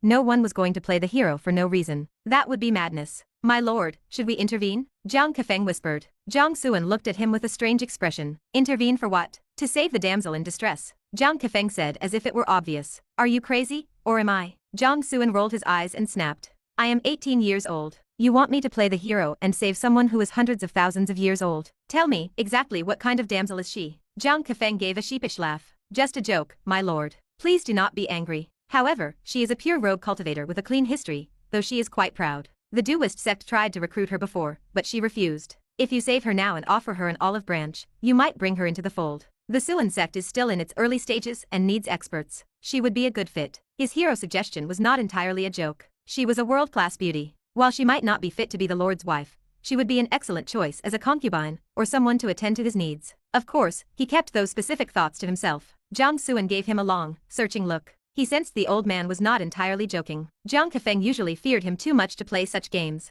Not everyone was like Jiang Xianxia, who had the audacity to hold a spear to his throat. You have a point, Jiang Xuan mused after a moment. The Suan sect does need more talent. Jiang Kefeng nodded in agreement. However, Jiang Xuan's gaze shifted to the two on the platform. I think recruiting Tian Kuyan would be more cost-effective. Cost-effective? Jiang Kefeng was confused. Why would recruiting the man be better than recruiting the woman? The Frost Sword Immortal has no choice, Jiang Xuan explained calmly. If she wants to live, she has to submit to him. That is assuming we do not help. And if we do not help, it is unlikely anyone else will. No one is out here playing hero for fun. This is not a storybook. Jiang Xuan emphasized the last part with a meaningful look at Jiang Kefeng, who laughed awkwardly. If we recruit Tian Kuyan, Jiang Xuan continued, we essentially get both of them. Is that not a better deal? What? Jiang Kefeng's jaw dropped. He was stunned. You could actually do that? As they spoke, the situation on the platform concluded. To save her life, the Frost Sword Immortal chose to submit. The challenge was over. She had not only lost the fight, but her freedom as well. The onlookers sighed, but few felt true sympathy. There is little fairness in this world.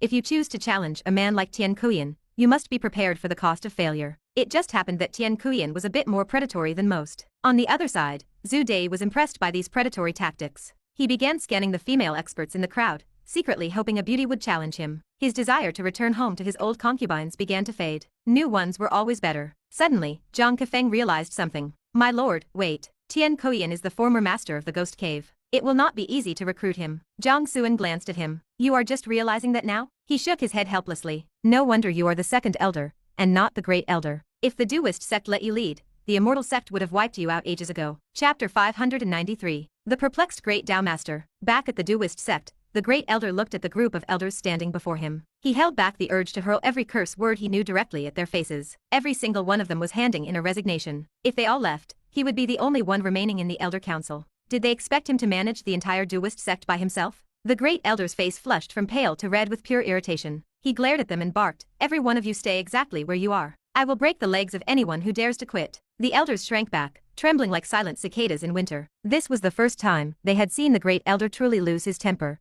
and they knew better than to provoke him further. Get out of my sight. The great elder growled, waving his sleeves to dismiss them. He could not bear to look at them a second longer. Once they were gone, his expression shifted as he looked toward the East Victory Jade platform. He had witnessed every monstrous display by the young Dao Master. He understood why these elders wanted to leave. With talent like that, it was a certainty that Jiang Xuan would one day rule the Duist sect. Whether it was for their own careers or the immense wealth and status that came with serving a rising star, it made perfect sense to go and make themselves known to him now. Beyond that, the second elder and the 13th elder had only joined Jiang Xuan's side a month ago, and both had already secured seats for the path to saintship. With such massive rewards on the line, who wouldn't be tempted? If he weren't the great elder burdened with the sect's administration, he might have considered it himself. The fact that the physical sainthood attempt had failed was not a deterrent. On the contrary, it only made the prospect of joining Jiang Xuan more enticing. After all, what kind of genius even attempts physical sainthood while still in the venerable realm? The great elder sighed, shaking off his stray thoughts. He turned and walked into the depths of the Taking Dao Palace to seek the 3 Dao Masters. The house was falling apart, and he could no longer hold it up alone. He needed the true masters of the sect to step in and restore order. However, to his shock, he found the palace empty. The second and third Dao Masters had already left in total silence. The great elder stared at the empty space, stunned. Had the Dao Masters abandoned ship too? This was their sect, not his. What was he working himself to death for? Resentment built up in his heart as his eyes drifted back to the pile of resignation letters in his hand. The crazy idea he had just suppressed began to take root once more. Maybe. Beyond the borders of the Dao Saint realm, within the endless chaos, stood a towering, mountain-shaped entity shrouded in the divine radiance of the great Dao. Even a saint would struggle to glimpse what lay inside. This was where the second and third Dao Masters had traveled. Inside, the true form of the object was revealed. It was not a mountain, but a massive, ancient scroll of Taoist scripture. The great Dao master sat cross-legged atop this scroll, eyes half-closed, surrounded by 3,000 drifting Taoist laws. "Greetings, great Dao master," the two visitors said, bowing deeply. The great Dao master opened his eyes slightly. A streak of divine light flashed, revealing infinite mysteries. "What is it?" The second and third Dao masters exchanged looks, silently urging each other to speak. Finally, the third Dao master braced himself. "We wish to ask, is Jiang Xuan officially the young Dao master? When he grows up, is he meant to inherit the Daoist sect?" Jiang Xuan, the young Dao master? The great Dao master was confused. He looked back into the Dao Saint realm, his gaze landing on Jiang Xuan. Seeing that the boy had touched the realm of physical sainthood, he couldn't help but show a satisfied smile. He was even more pleased to see the boy finally utilizing the Jiang family bloodline. He knew the boy had countless inheritances and treasures, which were strong, but the Jiang bloodline was second to none. To him, ignoring that bloodline was like putting the cart before the horse. He withdrew his gaze and looked at the two subordinates. Guessing their thoughts, he smiled faintly. "No, that is not the case. Jiang Xuan and the Daoist sect have no direct relationship." He left one thing unsaid. Jiang Xuan had no relation to the sect, but he had a blood relation to him. Jiang Xuan was the young patriarch of the Jiang family's main lineage. Even the great Dao master would have to address him as young patriarch upon meeting. He understood their concerns, but he couldn't give them a straight answer. He would be more than happy to hand the sect over to Jiang Xuan, but how could a small organization like the Daoist sect be worthy of the Jiang family's young patriarch? The Jiang family was one of the 8 great royal clans, once standing at the pinnacle of the myriad worlds. Even the strongest powers across the heavens had to show them respect. The Daoist sect was simply too small to match such status. In other words, if Jiang Xuan wanted the sect, he only had to ask. But until he did, the great Dao master could not overstep his bounds. As a member of the Jiang family, he would not forget the rules of hierarchy. Furthermore, if Jiang Xuan truly wanted the Daoist sect, why would he create his own Xuan sect? It was likely because he looked down on the Daoist sect, seeing it as a decaying organization not worth his time. Knowing all this, the great Dao master could not bring himself to falsely claim that Jiang Xuan was his designated successor. The second and third Dao masters were stunned. Jiang Xuan wasn't the chosen successor? This was a disaster. They worried about how to explain this to their subordinates, and how to handle the chaos that had already unfolded. The third Dao master felt a massive headache coming on. He sighed inwardly, feeling a pang of guilt. "Sorry, great elder, you'll just have to suffer a bit longer." With that, the two departed. Left alone, the great Dao master watched the East Victory Jade platform. He nodded in approval when he saw Jiang Xuan stop the physical sainthood process. The young patriarch has a resilient mind. It is right not to break through now. The path to saintship is a rare opportunity that should not be missed.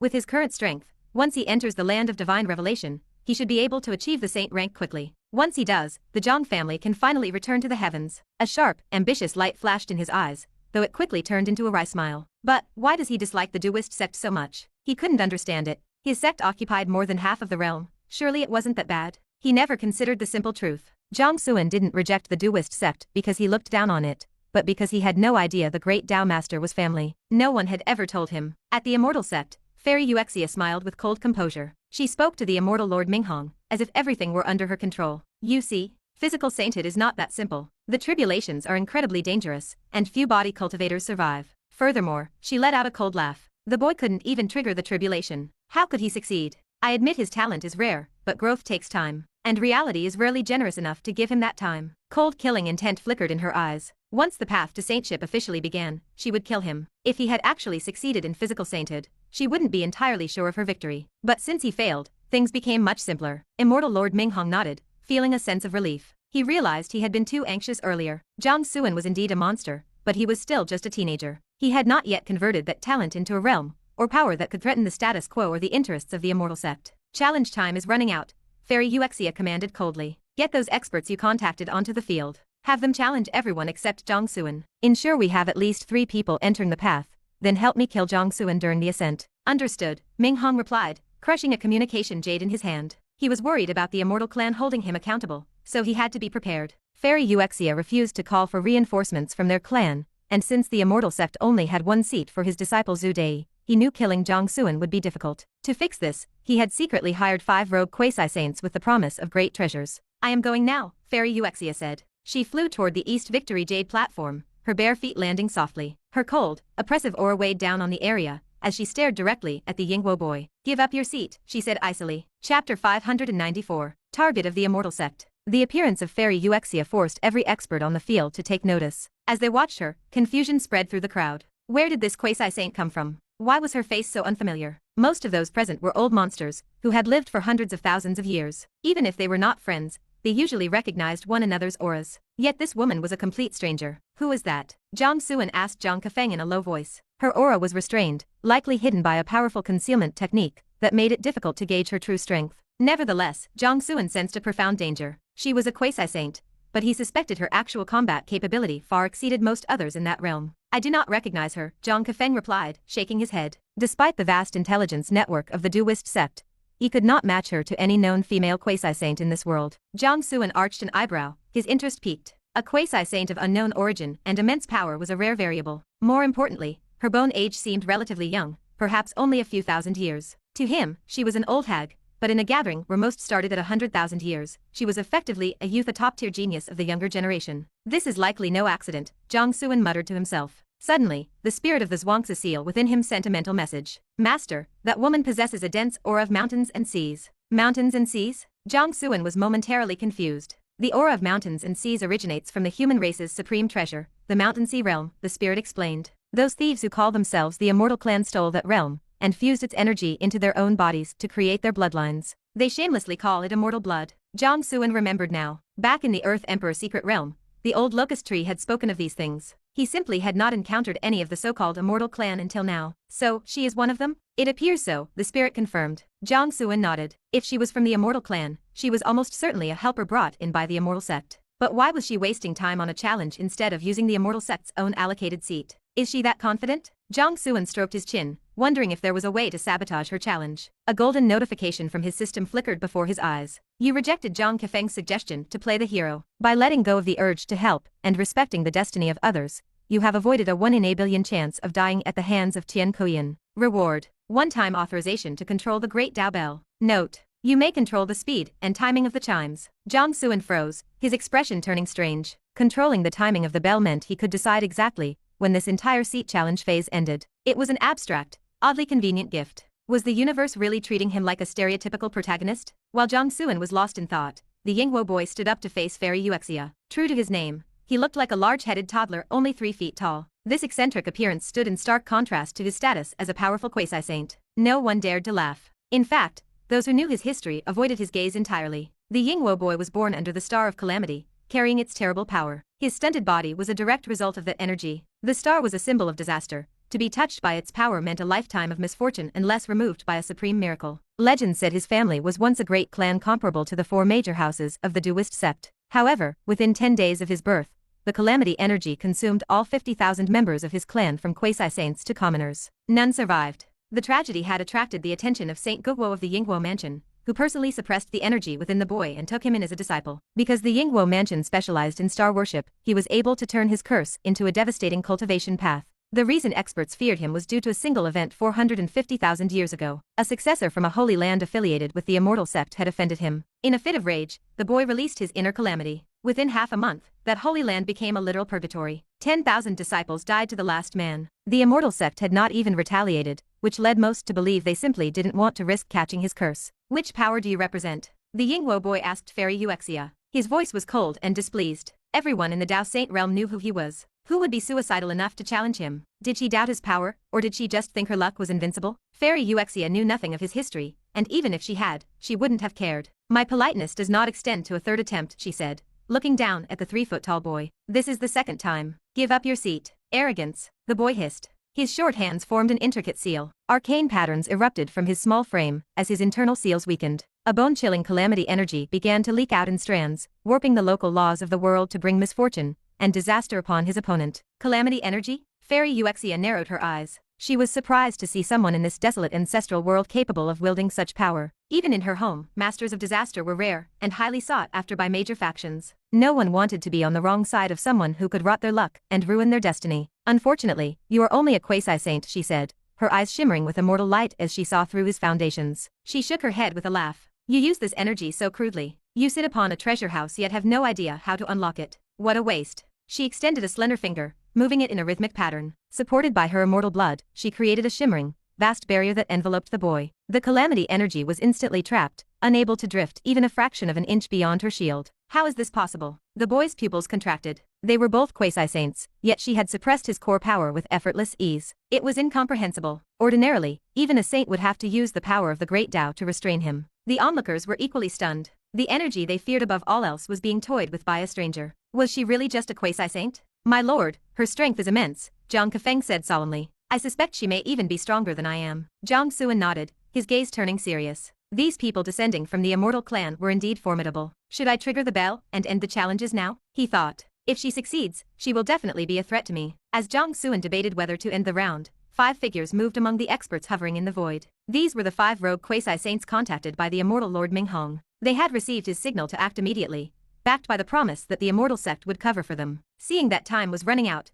they flew down in unison. With a heavy thud, they landed on the East Victory Jade platform, their eyes locking onto Zhang Xianxia and the others. The members of the Xuan sect were their prey. Others might fear Jiang Xuan's potential, but with the immortal sect as their shield, they didn't care. Besides, once the ascent began, Jiang Xuan was as good as dead. Chapter 595. God Sovereign of the Earth Sea. I, Duist Cai Kun, challenged Zhang Xianxiao. In the center of the platform, a hunched old man leaned on a staff carved from mountain and river jade. He stared coldly at Zhang Xianxiao as if he were already looking at a corpse. To one side, a burly giant clad in black profound armor rested a jagged dragon-headed blade on his shoulder. He looked down at Bei Qing with pure disdain. Kid, save yourself the trouble and crawl off the East Victory platform. I have taken a liking to your seat. A slender, elegant man holding a painted fan stared at Zhang Qingtian. After a moment of scrutiny, he let out an amused laugh. Truly just a true god? Where did you find the courage to sit here with such a pathetic cultivation level? Do you even deserve it? This old woman is known as True Monarch Silver Phoenix. I have come to seek guidance from the 13th Elder. On the other side,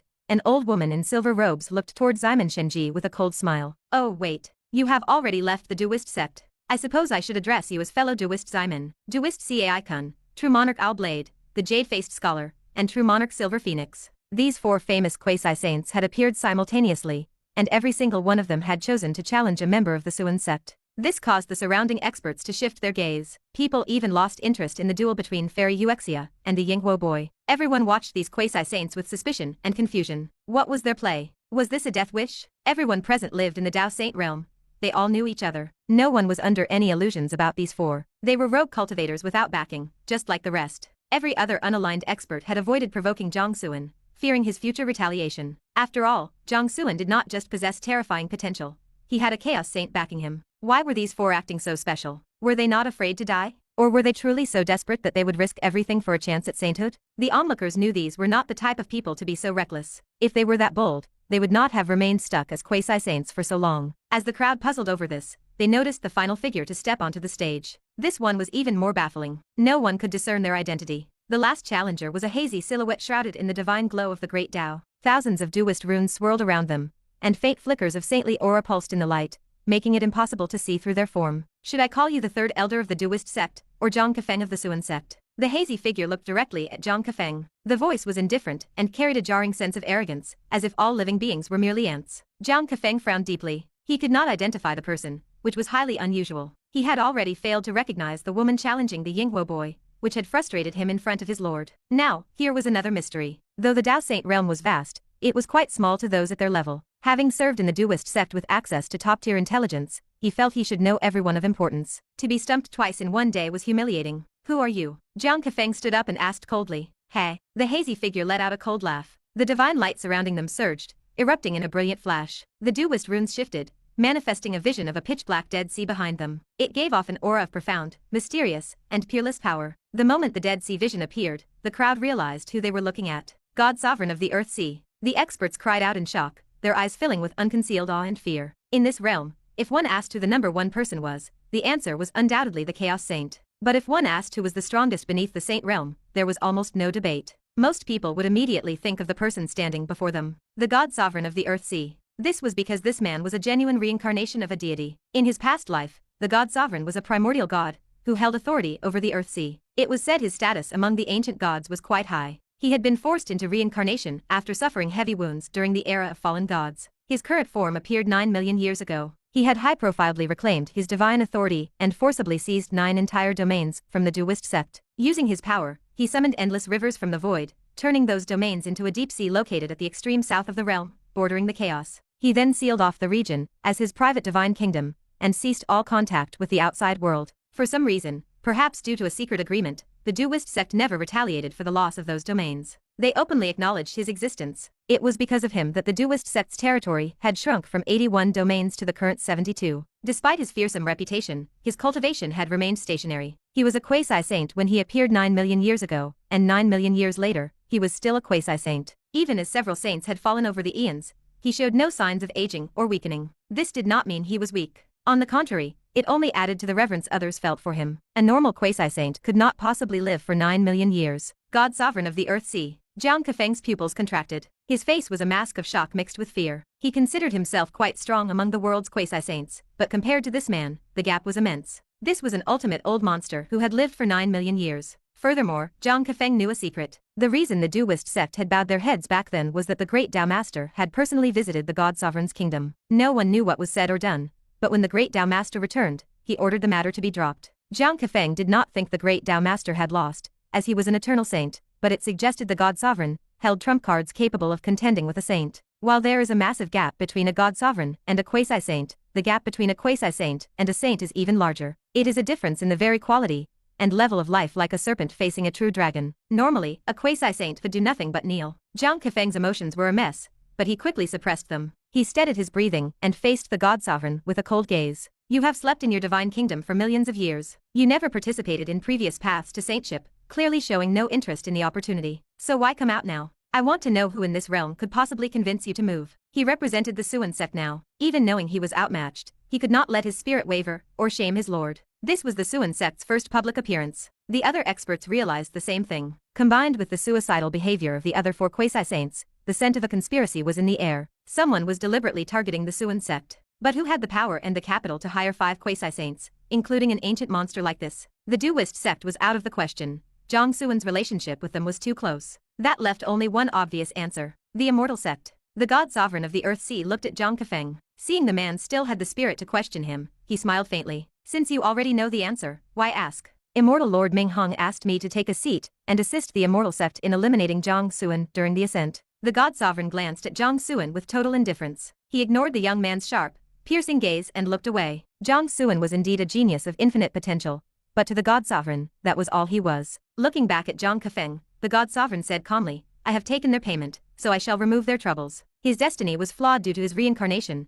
and the fading laws of the Dao Saint realm made it impossible for him to repair his damaged divine authority. That was why he had been unable to reach the Saint realm for 9 million years. Immortal Lord Ming Hong had seen this weakness. He promised that once the task was done, he would use the Immortal Sect's spatial tunnel to send the God Sovereign to a place where the laws were complete, allowing him to mend his authority and ascend. It was an offer he could not refuse. The crowd erupted in an uproar. It really was the Immortal Sect. To target Jiang Xuan and the Xuan sect, Ming Hong was willing to pay such a steep price. The other 4 quasi-saints, like Daoist Cai Kun, looked annoyed. They thought, brother, even if you are going to admit it, did you have to reveal the whole plan? How are we supposed to hunt Jiang Xuan now? Does your family know how honest you are? Even Fairy Xianxia frowned and glanced over. Where did Ming Hong find this idiot? Chapter 596. At least 80% sure. The faces of Jiang Kefeng and Jiang Xianxia darkened instantly. They never expected Immortal Lord Ming Hong to strike at such a critical moment, let alone use such underhanded and shameless tactics. The pressure on them grew immense. Dong. The great Dao bell echoed through the world once again. Countdown. 25 chimes remaining.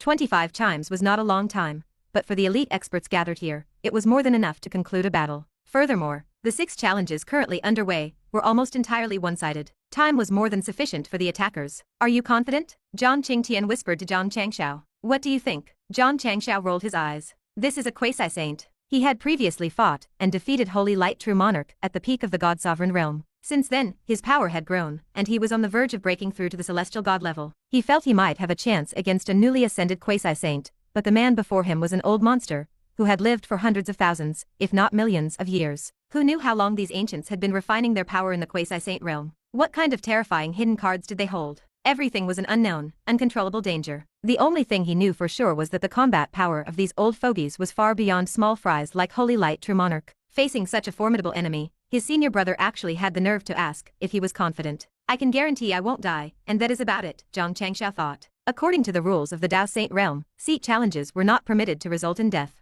Aren't you the reincarnation of a great emperor? Zhang Qingtian looked at Zhang Changxiao and chuckled. Even now, Zhang Qingtian had the heart to crack a joke. In reality, among the 6 of them, he was technically the weakest in terms of pure combat power. His strength generally matched his cultivation level, unlike monsters like Jiang Xuan or Zhang Changxiao, whose true power far exceeded their displayed rank. Facing a challenge from a quasi-saint level monster, he had essentially zero chance of winning. However, his true god cultivation had been forged through countless slaughters. His Dao heart was incredibly resilient. Even facing a quasi-saint he could not hope to defeat, he felt no fear. Life and death were trivial matters. If you are not satisfied, we fight. What was there to fear? At the very worst, he simply would not die. Xianxia froze for a moment, then straightened his chest. A cold, indifferent look rose in his eyes as he spoke plainly. Before the fight begins, I cannot say I am certain of victory, but... Xianxia looked up, casually sizing up Duist Cai-kun. A faint smile touched his lips, and his tone carried a sudden sense of calm and self-assurance. At least 80%, I still have that much. This statement left Zhang Qingtian stunned.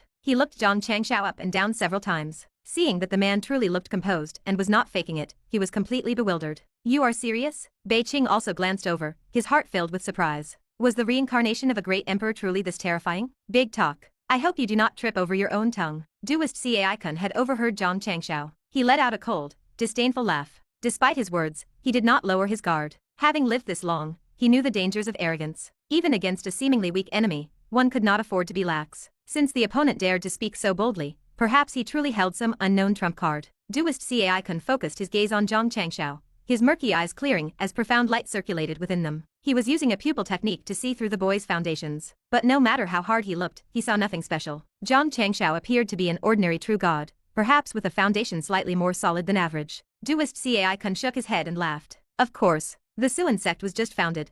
How could it have the capital to recruit so many top-tier experts? Even their leader, Jiang Xuan, was only at the venerable realm. Then, Duist Cai-kun's heart skipped a beat. Jiang Xuan was only a venerable, but he had witnessed that boy's terrifying combat power with his own eyes. You could not measure his strength by his cultivation level alone. He had clashed physically with true monarch Kai-shen and nearly achieved physical sainthood. He was a pure monster. If Jiang Xuan was that abnormal, would the Xuan sect he created really recruit such an ordinary true god? Duist Cai-kun began to doubt himself. No, they definitely would not. Even if they did, they wouldn't give that person a seat for the path to saintship. These seats were incredibly precious. If Xianxia was just an average true god, why would he have one? The more he thought about it, the more his gaze toward Xianxia changed. The answer was obvious. This Xianxia was just like Jiang Xuan, a freak whose power could not be measured by rank. Combine that with his bold claim and his calm demeanor.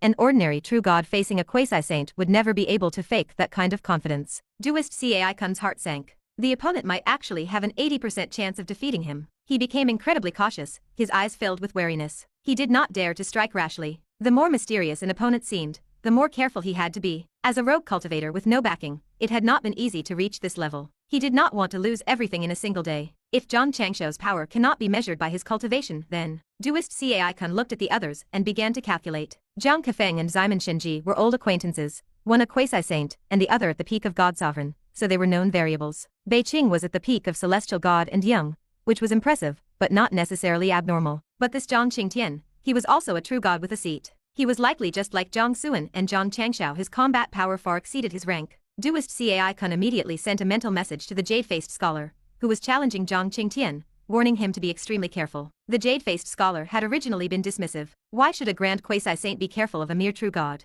But after hearing Duist Cai-kun's reasoning, his expression changed. It was better to be safe than sorry. It made sense. Why would the monstrous Jiang Xuan give a seat to an average true god? He began to look at Zhang Qingtian with a deep, confusing sense of dread. He, too, hesitated to attack. On the other side, Zhang Qingtian was still wondering if Xianxia was bluffing. Then he noticed Duist Cai-kun's expression. Anyone could see the caution and fear in the old man's eyes. Now Zhang Qingtian was even more confused. Was Xianxia telling the truth? Did his usually unreliable junior brother really have an 80% chance against a quasi-saint? Zhang Qingtian was shocked. They had the same master. Why was the gap so large? But before he could feel defeated, he noticed that the jade-faced scholar was looking at him with the exact same caution and dread. Zhang Qingtian was utterly baffled. He could almost understand why they feared Xianxia. He was a great emperor reincarnation. But what was up with the jade-faced scholar? I am actually just a true god. A true god whose power perfectly matches his rank. Why are you, an old monster quasi-saint, looking at me like you are afraid? Dong. Another chime. 24 remaining. The god sovereign of the Earth Sea looked at Jiang Kefeng and said calmly, your strength is not bad, but there is still a gap between us. Surrender now and do not waste our time. Jiang Kefeng's face was grim. He did not speak. The power of the great Dao surged around him as he prepared for battle. He knew he was no match for the god sovereign, but he could never bring himself to surrender. Why bother? The god sovereign shook his head. He waved his hand, summoning the vision of the Dead Sea to end the fight in one blow. But at that exact moment, Jiang Xuan looked at the situation with a cold expression. He had already placed Immortal Lord Minghong on his must-kill list.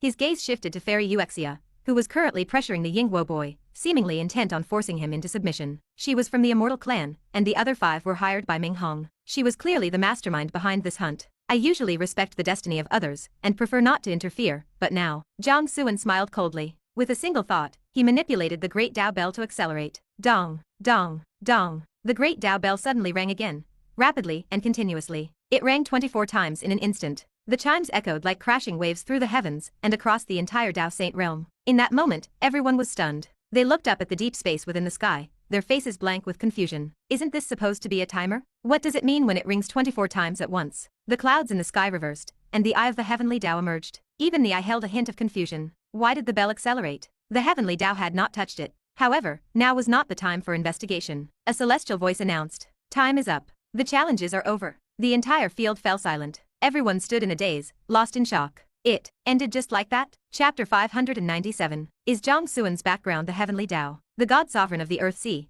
who had been on the verge of striking, looked up in stunned silence. His mind was a flurry of questions. Hadn't the countdown just begun? Why had it suddenly accelerated and ended? Could the timing mechanism of the Great Dao Bell created by the heavenly Dao be broken? Jiang Kefeng was equally stunned. The sudden acceleration of the chimes meant the challenge phase had ended prematurely, which in turn meant he had successfully defended his seat. Yet the scene felt entirely surreal. You have decent luck. The god sovereign of the Earth Sea accepted reality quickly. He offered Jiang Kefeng a sincere compliment, before immediately sending a message to Immortal Lord Ming Hong. He informed the Lord that the mission had failed and emphasized that the deal was off. He would no longer interfere in the conflict between the Immortal Sect and the Xuan Sect. Without another word, he turned and departed, returning to his divine kingdom. While his first thought was that the bell had malfunctioned, a more rational analysis suggested something far more significant. This was a mechanism set by the heavenly Dao of the Dao Saint realm. How could it fail so easily? And why did it happen precisely when they were challenging the members of the Xuan sect? He did not believe in such convenient coincidences. Even a child of destiny could not be blessed with such auspicious timing every single day. To him, this was a clear sign that the heavenly Dao was biased toward the Xuan sect and specifically toward Jiang Xuan. If Jiang Xuan's background was the heavenly Dao itself, what was the point of competing?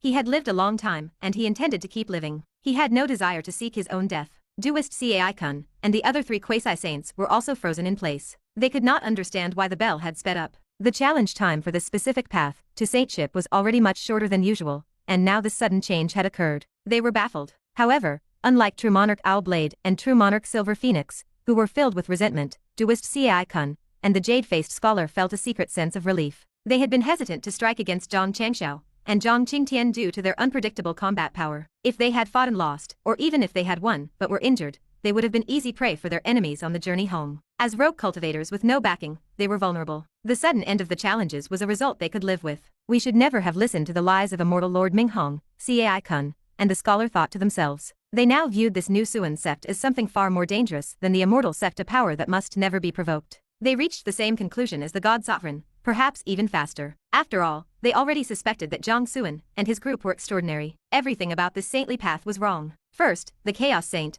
who never participated, had suddenly seized 4 unclaimed seats. Those with connections knew the Chaos Saint had fought the Heavenly Dao to get them, and remarkably, the Heavenly Dao had actually yielded. Then, the Chaos Saint gave those seats to Jiang Xuan and joined his sept. Following that, Thousand City had also handed over their seats. Even the timing of the challenges had been altered from the traditional 1,000 chimes to a mere 100. And finally, just as the members of the Xuan sept were about to be overwhelmed in battle, the bell rang out instantly to end the phase. All these anomalies shared a single common factor: Jiang Xuan. If the Heavenly Dao was not acting impartially, the answer was obvious. The Heavenly Dao was Jiang Xuan's true protector. Once they reached this conclusion, his monstrous talents and abnormal strength became logical. Duist Cai Kun and the jade-faced scholar exchanged a look before calling out to the other 2. Let us leave. This is not a matter we can interfere in. Stay away from the immortal sect from now on. Ming Hong is a curse upon others. True Monarch Owl Blade and Silver Phoenix were confused, but the jade-faced scholar quickly relayed their theory via mental transmission, including the new deduction regarding Jiang Xuan's connection to the Heavenly Dao.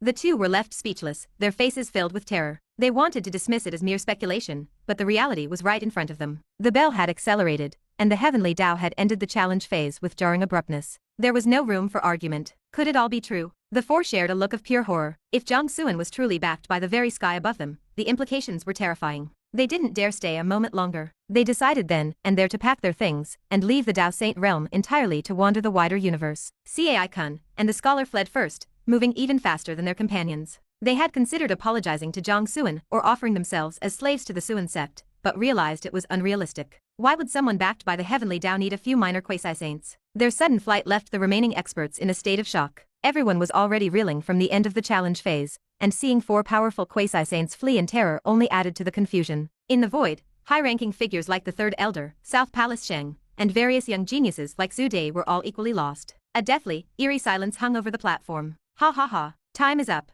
The wild laughter of the Yingguo boy suddenly shattered the silence. You wanted to subjugate me? In your dreams. He stared at Fairy Xianxia, screaming hysterically. His eyes were bloodshot and filled with a mix of agitation and terror. This woman's strength was horrifying. His calamity energy had no effect on her, and she had nearly seized control of his mind. He had been a hair's breadth away from becoming her war slave. He had also realized her true identity. She was from the immortal clan. His own backing, the Yingguo mansion, meant nothing to her. If she enslaved him, even his master could not save him. But by some miracle, as he was about to fall, the heavens had given him a chance. The bell had finished, and the challenge ended. She had been caught off guard, her mental technique faltering just long enough for him to break free. He knew his chances were slim, and he had to act. Jiang Xuan. He couldn't think of any other way to survive. Only Jiang Xuan, who had already stunned the world, left an impression of hidden, immense power. Perhaps Jiang Xuan had the capital to resist the immortal clan. Xuan Lord. The Yingguo boy turned toward Jiang Xuan, dropped to both knees, and kowtowed heavily. I, the Yingguo boy, voluntarily joined the Xuan sect. I beg the Xuan Lord to save my life. His desperate cry snapped the crowd out of their stupor.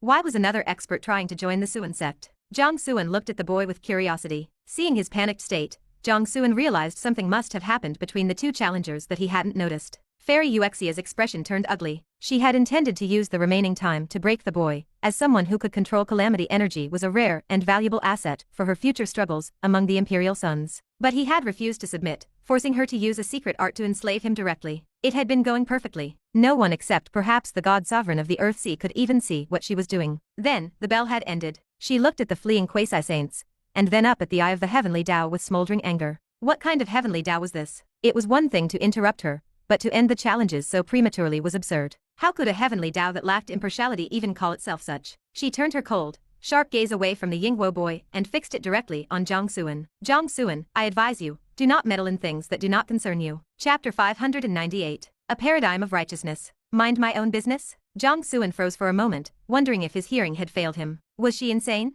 The god sovereign of the Earthsea had already laid out their entire pathetic scheme. This woman intended to hunt him down during the path to saintship, yet she had the nerve to tell him to stay out of it. Was she genuinely stupid, or did she honestly believe he was as dense as she was? Jiang Xuan almost laughed in her face. He decided to ignore her entirely, unwilling to let her idiocy contaminate the air he breathed. He turned his attention to the kneeling Yingguo boy and fell into a brief silence. To be honest, accepting the boy required a certain amount of courage. The kid bore the Yingguo destiny and commanded the power of calamity. Jiang Xuan worried that taking him in might invite that misfortune onto himself. After all, his own life had been a string of disasters. If not for the stroke of luck that brought his special abilities into play, he would have died countless times over. His life was difficult enough without adding the weight of a calamity bringer to his side. Jiang Xuan's expression darkened as he weighed the risks. A gambler always loses in the end.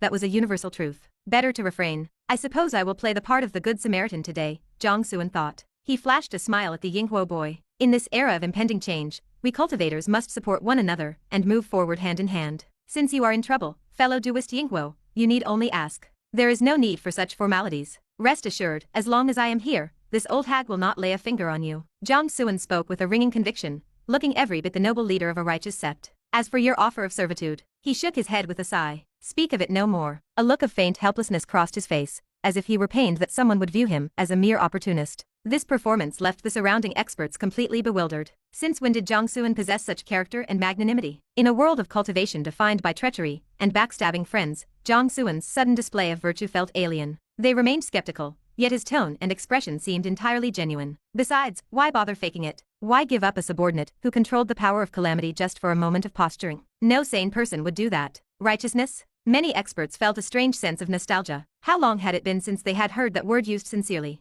What a fine youth, one hidden old monster side with genuine emotion. The harsh reality of the world has yet to extinguish the noble ideals in his heart. The other onlookers remained silent. It was a touching sentiment, but did the old man really have to be so melodramatic right now? Since when did Jiang Xuan become so kind-hearted? Zhang Qingtian whispered to Zhang Changxiao. He knew the boy was full of schemes. He had never seen him act with such moral fervor before. He is putting on a show, Zhang Changxiao muttered, seeing through the act instantly. He knew exactly what kind of person Jiang Xuan was. Having just finished a bit of posturing himself, he recognized the scent of a kindred spirit. A show? Zhang Qingtian was puzzled. That makes no sense. Why do something with zero profit? It would be much better to just accept the boy's service. Why is it meaningless? Zhang Xianxia smiled. He was an expert on this particular subject. Showing off is the ultimate profit. On the other side of the platform, Fairy Yuexia's face was like thunder. The term old hag had struck a nerve. She was only 3,000 years old. In the grand scheme of things, she was in the prime of her life. At her age and cultivation level, she would be considered exceptionally young even in the upper realms, let alone this withered ancestral world. If she weren't a genius, how could she have risen to the rank of the 9 imperial sons of the immortal clan? Or earned the personal tutelage of 3 ancient ancestors? Furthermore, what was Jiang Xuan playing at? She refused to believe he wasn't interested in the power of calamity. Was he so arrogant that he didn't just want the boy's service, but his heart as well? How disgusting. The Yingwo boy was also stunned. He hadn't expected Jiang Xuan to reject his servitude while still offering protection for free. Was this real? Could such a righteous person truly exist? His instincts told him no, yet he couldn't see what Jiang Xuan gained by pretending. Perhaps I am too narrow-minded. He began to doubt himself. His master had always told him that his power of calamity was rare and precious, a treasure sought by every major power. Consequently, he treated everyone with suspicion and malice, including Jiang Xuan. His offer of surrender had been a desperate survival tactic. He knew that if he didn't find a protector, the woman from the immortal clan would turn him into a puppet. Once under Jiang Xuan's wing, he figured he could eventually find a way to escape. Oaths and vows meant nothing to one who carried the stars of calamity. Jiang Xuan walked over and helped the boy up. He considered patting the boy on the shoulder to solidify his heroic image, but realized the boy was only 3 feet tall. Towering over him wouldn't look very righteous, so Jiang Xuan knelt down to meet him eye to eye. Fear not, fellow duist Yingwo, Jiang Xuan said with a light laugh. Just watch how I drive this old hag away. The boy was at a loss for words, his heart trembling. For a person often looked down upon as a dwarf, there is no greater sign of respect than someone willing to kneel to meet their gaze. It was a level of dignity he had never experienced. It touched the deep-seated insecurities in his heart, sparking a flicker of genuine emotion. Thank you, the boy whispered. A notification from his special ability flashed across Jiang Xuan's vision. You have rejected the Yingwo boy's servitude and shown him respect. You have gained his gratitude. Otherwise, there was a 10% chance you would have been haunted by the power of calamity, leading to endless disaster. You have gained the recognition of the Yingwo star. You can now manifest and mobilize the Yingwo star within your domain arts to wield its power and create calamities. Your contact with the power of calamity has triggered a preliminary awakening of the 4 symbols heavenly palace. You may now open the cave heaven of woe. Jiang Xuan blinked. What kind of day was this? 2 major rewards in a row? Even if I am the protagonist of some novel, he thought, the author is being a bit reckless with the power scaling. He looked at the rewards with a mix of surprise and confusion. Mobilizing the star within his domain to create calamities? That felt redundant. His life was already a disaster. Why would he need more? He comforted himself with the thought that the reward was better than nothing. However, the awakening of the 4 symbols heavenly palace caught him off guard. He had obtained that treasure in the Earth Emperor's secret realm. It was a unique artifact containing the power of the 4 guardian spirits and 4 mystical cave heavens: omen, auspice, woe, and blessing. It was supposed to be a premier life-saving trump card. Unfortunately, the specialized inheritance powers for those cave heavens had been given away by that scoundrel, the god of wealth. At the time, Jiang Xuan thought those powers were traps and didn't try to reclaim them. Without those energies, the cave heavens couldn't function and had fallen into a deep slumber. He had been so busy in the secret realm that he never looked into it further, eventually leaving the artifact to gather dust in a corner of his mind. I will have to study this properly when I have the time, he mused. Pushing the rewards aside, Jiang Xuan stood up and turned to the scowling fairy Yuexia. Her dark expression certainly lived up to the old hag description. The challenge phase has ended, Jiang Xuan said coolly. I suggest you behave yourself. If you leave now, we can leave it at that. Otherwise, you are challenging the majesty of the heavenly Dao itself. Fairy Yuexia stared at him. You act all sanctimonious about protecting the boy, she thought,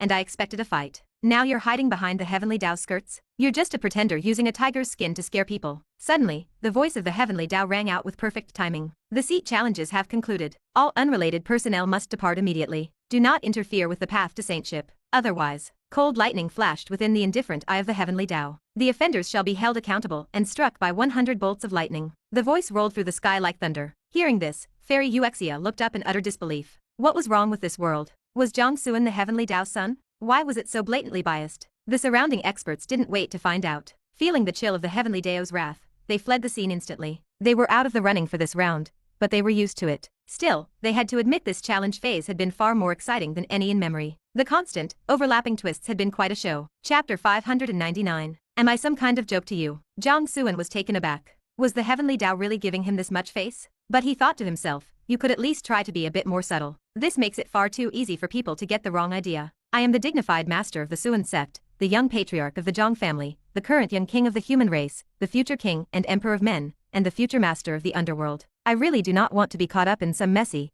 ambiguous relationship with the heavenly Dao. You should hurry along now, Jiang Xuan said with a cheerful smile, offering his advice to Fairy Xianxia. The taste of 100 lightning strikes is not exactly pleasant. You have lived for several thousand years already, your old bones probably cannot take much more. If 100 bolts come raining down, won't you just be turned into a pile of ash? Although cremation is encouraged these days to prevent any unexpected resurrections, if you get blasted into smithereens right here, it will be quite difficult to collect your ashes. He had no intention of actually being helpful. He was trying to provoke her, hoping she would stay or even attack him. If she offended the heavenly Dao of the Dao Saint realm, she might truly be vaporized. Out of a sense of humanitarian spirit, he might actually help gather what was left of her and send it to the divine sea of that god sovereign of the earth sea. What could be more poetic than a burial at sea? Zhang Changxiao, Zhang Qingtian, Zhang Kefeng, and the others all stood in silence. Even the third elder, Heng Yuan, and the young geniuses like Tian Koyan and Suan Shui looked on with dark expressions. Jiang Xuan's words made their faces twitch. If living a few thousand years meant one's bones were failing,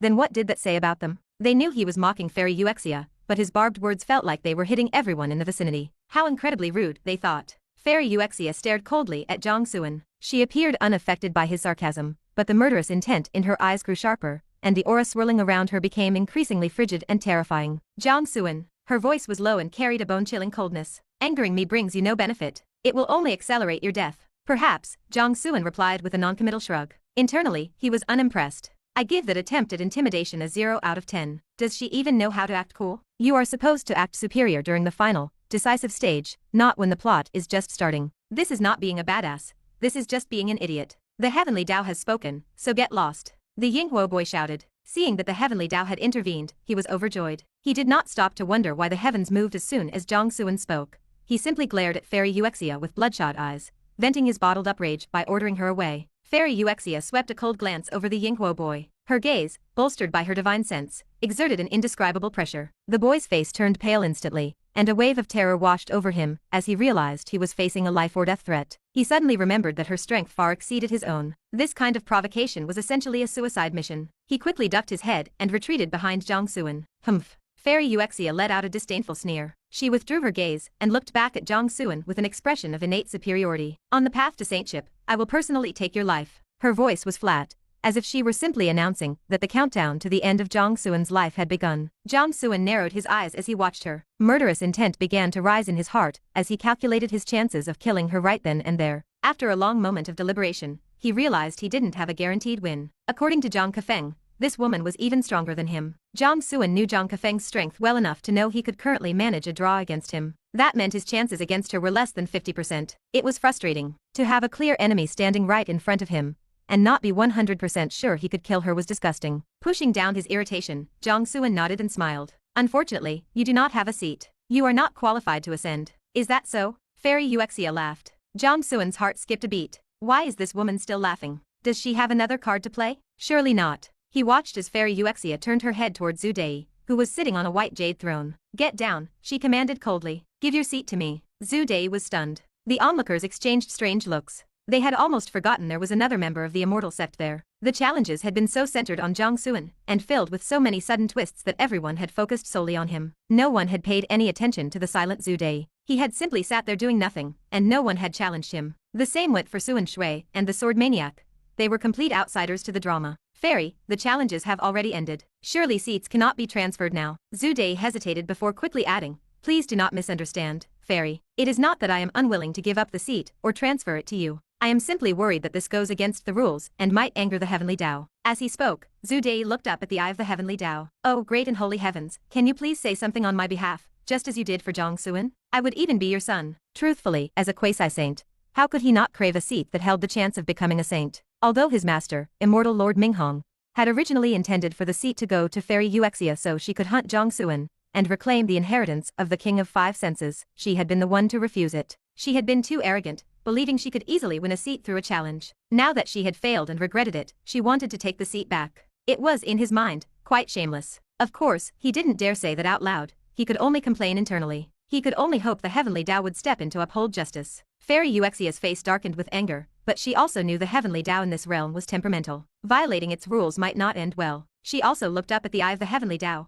waiting for a response. A flash of light passed through the depths of the eye of the heavenly Dao, carrying a hint of amusement. Could a seat be transferred at this time? Normally, no. For one, the heavenly Dao had never said it was allowed, and anything not explicitly permitted was forbidden. That was the absolute will and supreme majesty of the heavens. Secondly, if it were allowed, the entire challenge phase would become a joke. However, the eye of the heavenly Dao stared at Fairy Xianxia, seemingly contemplating something. After a brief pause, the rolling voice of the heavens echoed once more. The transfer of a seat is permitted, provided it is voluntary. Zhu Dei snapped his head up, his pupils dilating in shock. You have to be kidding me. Voluntary? Great Father Heaven, ancestor of the skies. If you say it like that, even if I am not willing, I am forced to be voluntary. Zhang Xiao and the others were equally shocked. This was an option? Voluntary? When a matter is decided by a so-called principle of being voluntary, the actual amount of free will involved is usually non-existent. Jiang Xuan was speechless. This heavenly Dao was really something. He had just told it to be more subtle so people wouldn't get the wrong idea, and then it pulled this stunt. Voluntary? It might as well have just handed the seat to her directly. Fine then. It looked like a battle with this woman from the immortal clan was unavoidable. Jiang Xuan felt a bit helpless. He enjoyed intense battles that pushed him to improve his strength quickly, but truth be told, he didn't particularly like fighting women. He could clash with someone like true monarch Caishan without holding anything back, but with a woman, he might subconsciously restrain his power. It wasn't about being chivalrous, it was just that accidentally blowing someone's chest out would be awkward, especially if the parts in question weren't natural. That would just be an eyesore. I will just have to be on guard once we enter, he thought resignedly. Fairy Xianxia let out a cold smile. This heavenly Dao was not impartial, but at least it had some sense. Get out, she said coldly to Zhu Dei. Zhu Dei's expression shifted rapidly between anger and hesitation. A precious chance for sainthood was right in front of him. How could he be willing to just hand it over? He sat on the white jade throne, unwilling to stand up. Fairy Xianxia frowned, her gaze becoming sharp and piercing. At that moment, a message from immortal Lord Minghong echoed directly in Zhu Dei's mind. Disciple, give the seat to Fairy Xianxia. The experts I hired have all failed. With your strength alone, it will be difficult to hunt Jiang Xuan, and you will likely be in danger. Furthermore, Minghong's tone became heavy and filled with helplessness. You know who Fairy Xianxia is. If you go against her will, even I cannot save you. Zhu Dei felt his heart finally die. He slowly stood up, his eyes dull and numb. He glanced at Fairy Xianxia and, burying his deep resentment under a layer of logic, chose to fly away. He didn't even return to the immortal sect. He left the Dao Saint realm entirely. There is no sorrow greater than a dead heart. Am I some kind of joke? He thought as he fled, a hint of madness beginning to take hold. The seat was yours, but you didn't want it. Now you force me to hand it over. Even my master told me to bow my head. He was filled with hate. Hate for his own weakness. He decided he would go back to his hundreds of concubines and vent his rage on them. But of course, that was all he could do. Chapter 600. The storm approaches. He is just leaving like that. Jiang Xuan was stunned. He hadn't expected the quasi-saint from the immortal sect to be such a coward. Honestly, as a grown man facing a single woman, couldn't you show at least a little backbone? If you had stood your ground and refused to buckle under her intimidation, I could have continued my noble act and stepped in to help you. Of course, even if he had helped Zhu Dei keep his seat, Jiang Xuan would have still cut him down personally once they reached the heavens. However, choosing between two evils, he would much rather face the hunt of a coward like Zhu Dei than someone as genuinely powerful as Fairy Xianxia. Against the former, he wouldn't even need to stay on guard. Fairy Xianxia let out a predictable smile. She looked at Jiang Xuan and said calmly, think carefully. You still have a chance to withdraw now. Once we ascend, death is your only option. Jiang Xuan narrowed his eyes, studying her for a moment before nodding with a smile. I look forward to it. Without another word, he sat back down on his primary white jade throne. Ignorant fool, Fairy Xianxia sneered. She took her seat as well, replacing Zhu Dei in the 10th position. The Yingguo boy looked up at Jiang Xuan, his eyes flickering. His respect for the youth was growing. In a cultivation world defined by treachery, a genius with such a righteous spirit was truly a rare sight. Perhaps joining the Xuan sect isn't a bad thing after all, the boy thought as he settled into his seat. Zhang Xiao and the others exchanged glances and sat back down, silently planning how to coordinate with Jiang Xuan to kill that old hag from the immortal sect during the journey. Unknowingly, they had been swayed by Jiang Xuan's terminology. Despite the fact that Fairy Xianxia was only 3,000 years old, much younger than Zhang Xiao and his peers, they were all now referring to her as an old hag. With everyone seated, the positions were finalized. The eye of the heavenly Dao scanned the 14 seat holders. It made a general assessment of their strength and potential, and was mostly satisfied, except for those two glaringly out-of-place true gods. I hope someone among these 14 can achieve something there, the heavenly Dao mused. The reason it had permitted Fairy Xianxia to replace Zhu Dei was simply because her strength and potential far exceeded his. Why keep a mediocre filler when a promising seed was available? Only a fool would make that choice. If even one of these 14 achieved results, the heavenly Dao would gain recognition from the great Dao of order, allowing its own rank to evolve further. The ascension begins. The heavenly voice rolled through the air. Endless rays of Dao light erupted, surging toward the east-rising jade platform. The platform was lifted up, flying through the rift in the sky toward the deep space of the Dao Saint realm. The brilliant rainbow of the great Dao cut through the void, leaving a magnificent, lingering trail behind. Across the realm, countless living beings looked up in envy. Once this journey ended, it was possible that one or two of these 14 people would emerge as eternal saints. A saint that supreme, exalted realm was something they spent their entire lives trying to reach. At the edge of the chaos domain, within the primordial void, the Chaos Saint watched the Dao Saint realm. A smile of anticipation touched his lips. This Xuan Lord is truly extraordinary. In such a short time, he has gained combat power that is likely not inferior to a quasi-saint. I wonder what heights he will reach when he returns. It seems I made the right move. The Chaos Saint suddenly sensed something. He looked deep into the chaos, where specks of Dao light were flickering alongside several terrifying auras. That was where the armies of the 5 clans were stationed. It seemed reinforcements had arrived. Have you finally grown bold enough? Or do you think a few more experts make you capable of winning? The Chaos Saint let out a disdainful sneer. With me here, do you truly believe you have a chance to step foot into the Dao Saint realm? Ridiculous. At the Immortal Sect, Immortal Lord Ming Hong watched the jade platform fly into the distance. His face was incredibly grim. His foolproof plan had failed repeatedly. The 5 quasi-saints he had spent massive resources to hire had all been thwarted. No, it wasn't just a failure. It was clear that the Heavenly Dao was intentionally favoring Jiang Xuan. Fairy Xianxia is one of the 9 imperial sons of the Immortal Clan, and she was personally taught by 3 ancient ancestors. Her combat power can undisputedly crush anyone in her realm. She can even hold her own against a newly ascended saint. With her there, Jiang Xuan shouldn't be able to cause much trouble. Ming Hong told himself this, unsure if he was comforting himself or merely trying to suppress his anxiety. After all, if a member of the imperial clan met with disaster here, his life as the leader of the immortal sect would certainly be over. Furthermore, Jiang Xuan was simply too bizarre. Not only were his strength and potential abnormal, but absolutely nothing that happened around him followed common logic. Under normal circumstances, what kind of genius receives blatant favoritism from the Heavenly Dao? Everything is an illusion before absolute strength, Ming Hong whispered, practicing a form of self-hypnosis. Fairy Xianxia will easily suppress Jiang Xuan and reclaim the inheritance of the King of 5 Senses. Suddenly, a hum resonated. A surge of supreme rules rippled through the void, manifesting as a distorted spatial vortex. A hazy, towering figure emerged, radiating a supreme aura that compelled one to worship. Ming Hong froze in shock before immediately throwing himself to the ground in a respectful kowtow. Ming Hong greets the Xianxia Immortal Sovereign. The group that had usurped the Xianxia realm called themselves the Immortal Clan, but they did not operate under a traditional racial system. Thus, their leader was not called a patriarch, but an immortal sovereign. The towering figure before him was the ruler of the clan. In fact, since the clan's founding, he had always been in charge. The supreme treasure they inhabited, the Xianxia realm, was also under his control. The world ring has loosened. According to my deductions, it will soon fracture further. The barriers are weakening, and it will soon be possible for large-scale smuggling of living beings. The immortal sovereign looked down at Ming Hong, his voice indifferent. Prepare the ascension platform. Be ready to welcome the descent of our clan's experts. You are moving too slowly. The sovereign offered a sharp rebuke before continuing. I will send 30,000 immortal soldiers and 10 immortal generals to the Dao Saint realm. Remember, you must unify this realm and gather all its luck within 1 year. Ming Hong's pupils dilated. A surge of wild joy rushed through him. 30,000 immortal soldiers meant 30,000 experts in the divine realm, and 10 immortal generals meant 10 saints. With such power, unifying the Dao Saint realm would be effortless. I will not fail your expectations, Sovereign, Ming Hong cried, bowing his head to the floor. Good. The Sovereign nodded. Where is Xianxia? Fairy Xianxia. Ming Hong hesitated before recounting everything regarding the path to saintship. The immortal sovereign contemplated the story and quickly surmised the girl's intentions. The land of divine revelation, he thought. Humph. Fine. It is your opportunity. I will tolerate your willfulness this once. He turned back to Ming Hong with a final warning. Remember, you have only 1 year. If anything goes wrong,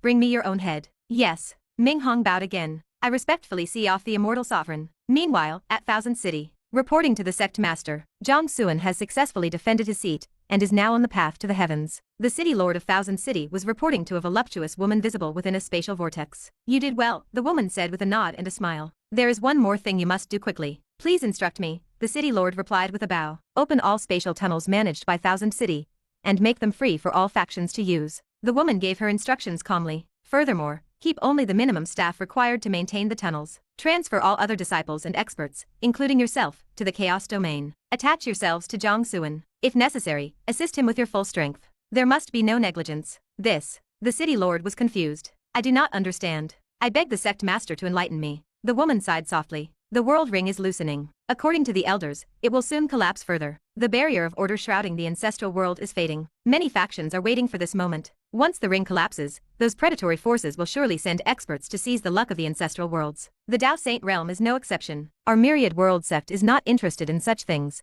and will not easily interfere, but there are certain things that must be done. In the ancestral world, there are not many realms where the human race is dominant. The Dao Saint realm is one of them. If it can be defended, it is best to do so. The city lord was stunned, his mind reeling from the scale of the information. The superpowers of that place were all looking toward the ancestral world to seize its luck. And the Dao Saint realm was among their targets? After a long silence, he suppressed his shock and nodded firmly. Rest assured, Sect Master, I know what to do. Good. The woman nodded, her eyes narrowing as she mused to herself. As for why I chose Jiang Xuan, if I am not mistaken, he is the one chosen by the will of the human Dao. To be continued. Hope you liked today's video. Join the community by subscribing and dropping a like. I'll be back with another update tomorrow. See you then.